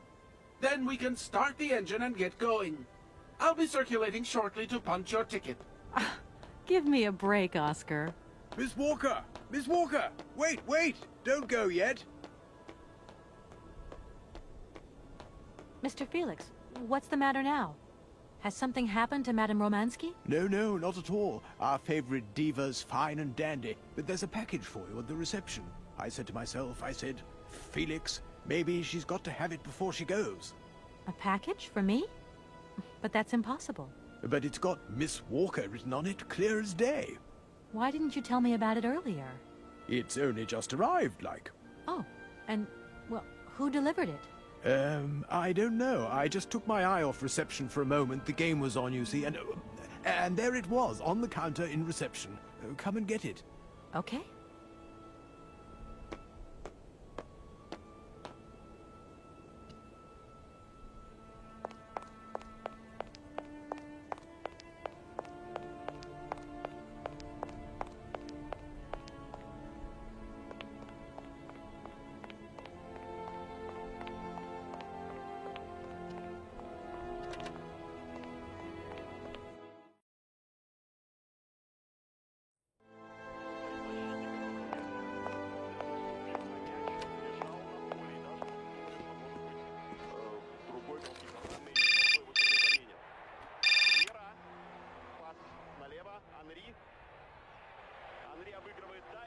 Hello? What the hell are you up to, Kate? Mr. Marson, please, do try to understand. Understand? What I understand is this. One, our main client is ready to drop the whole caboodle if the deal isn't tied up in the next 24 hours.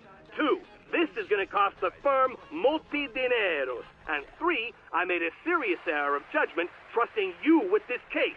That's what I understand. I know it doesn't look like it, but... No buts, Walker. You're looking for a senile old creek and you're making heavy weather of it. You know, he isn't as senile as all that. He's got this creative streak. Look, drop the mumbo-jumbo. I don't want excuses. I want... I've got to go, Mr. Marson. I think I'm onto something.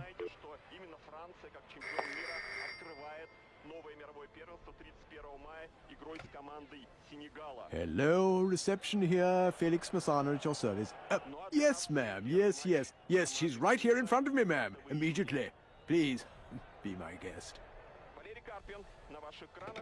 Miss Walker, Madame Romansky would like you to join her at the hotel bar as quickly as possible. I'm going.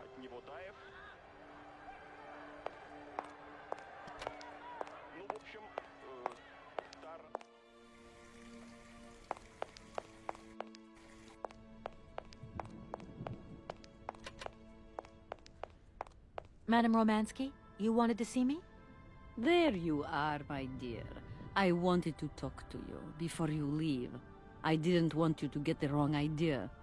Despite our mishap in Komkosgrad, I'm very grateful to you. You helped me to forget my life here and this dead beach where I stroll up and down all day, getting more and more bored.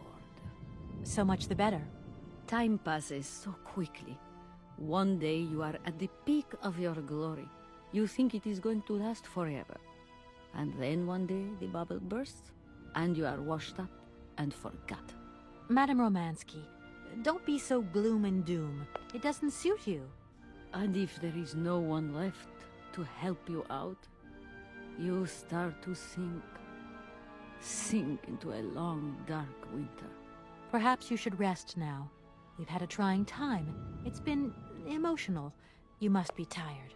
When I returned here, Hans gave me such a taste for life. He too was ill. Oh, he coughed. He must have spent too long at the factories, breathing in their smoke. And then he was better. And he left. And I stayed with my memories.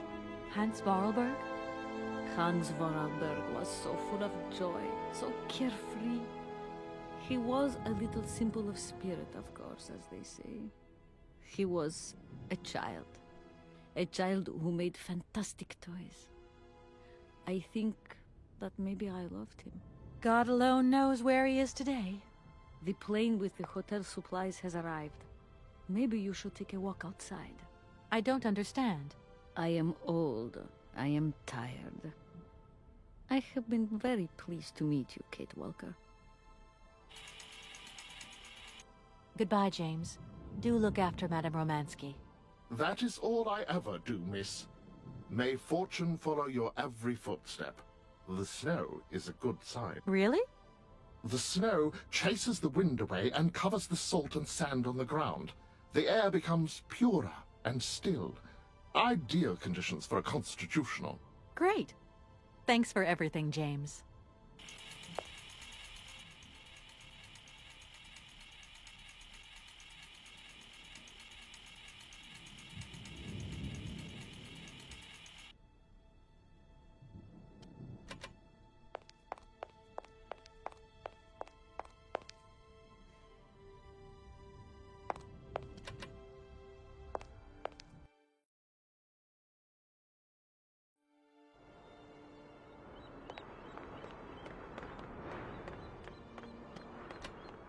Good morning, sir.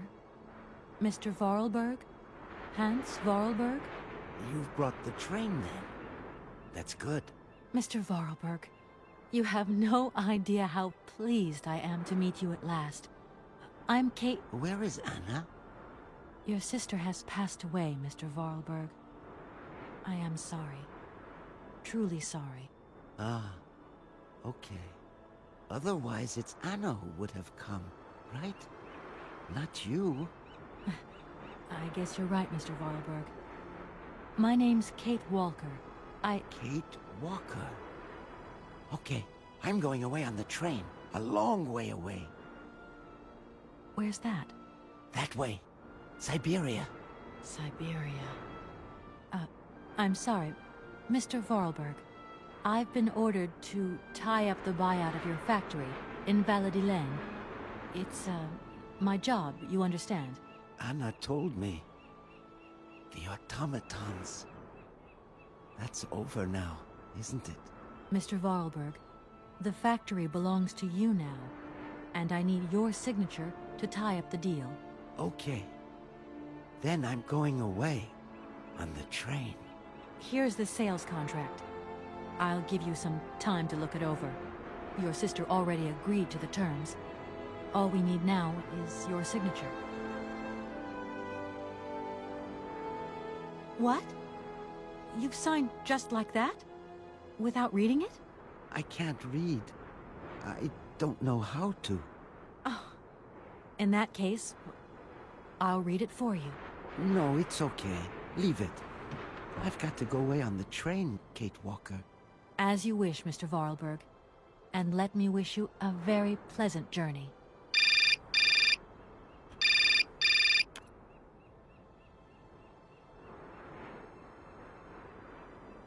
Yes? Listen, Walker, I've decided to send over some backup. No need, Mr. Marson. What do you mean? Hans Vorarlberg has just signed. Everything's hunky-dory. Are you saying that... Yep.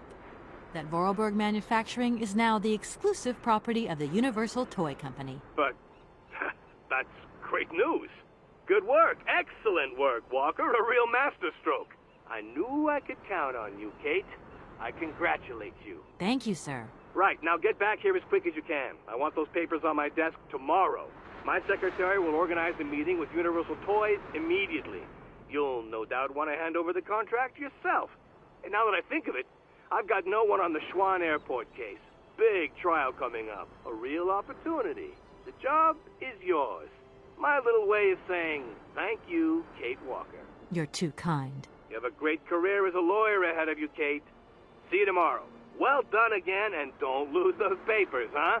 Now, that would be the dumbest thing. Sure. Real dumb. Kate Walker? Yes, Mr. Vorarlberg? Are you coming on the train too, Kate Walker? No. That really wasn't in the plan. But thanks for offering. This adventure's all over for me now, Mr. Vorarlberg. Too bad. Silly, really. You don't like adventure, do you? I don't really... I mean, maybe there's... It's not easy to say. Yes? I have to go back to New York. They're waiting for me there, you understand? I understand. The plane. It's going to New York too, maybe. Maybe. I suppose I'd better go find out. Yes. It's more sensible. Maybe. See you later, Kate Walker. Yes. See you later, Mr. Vorarlberg.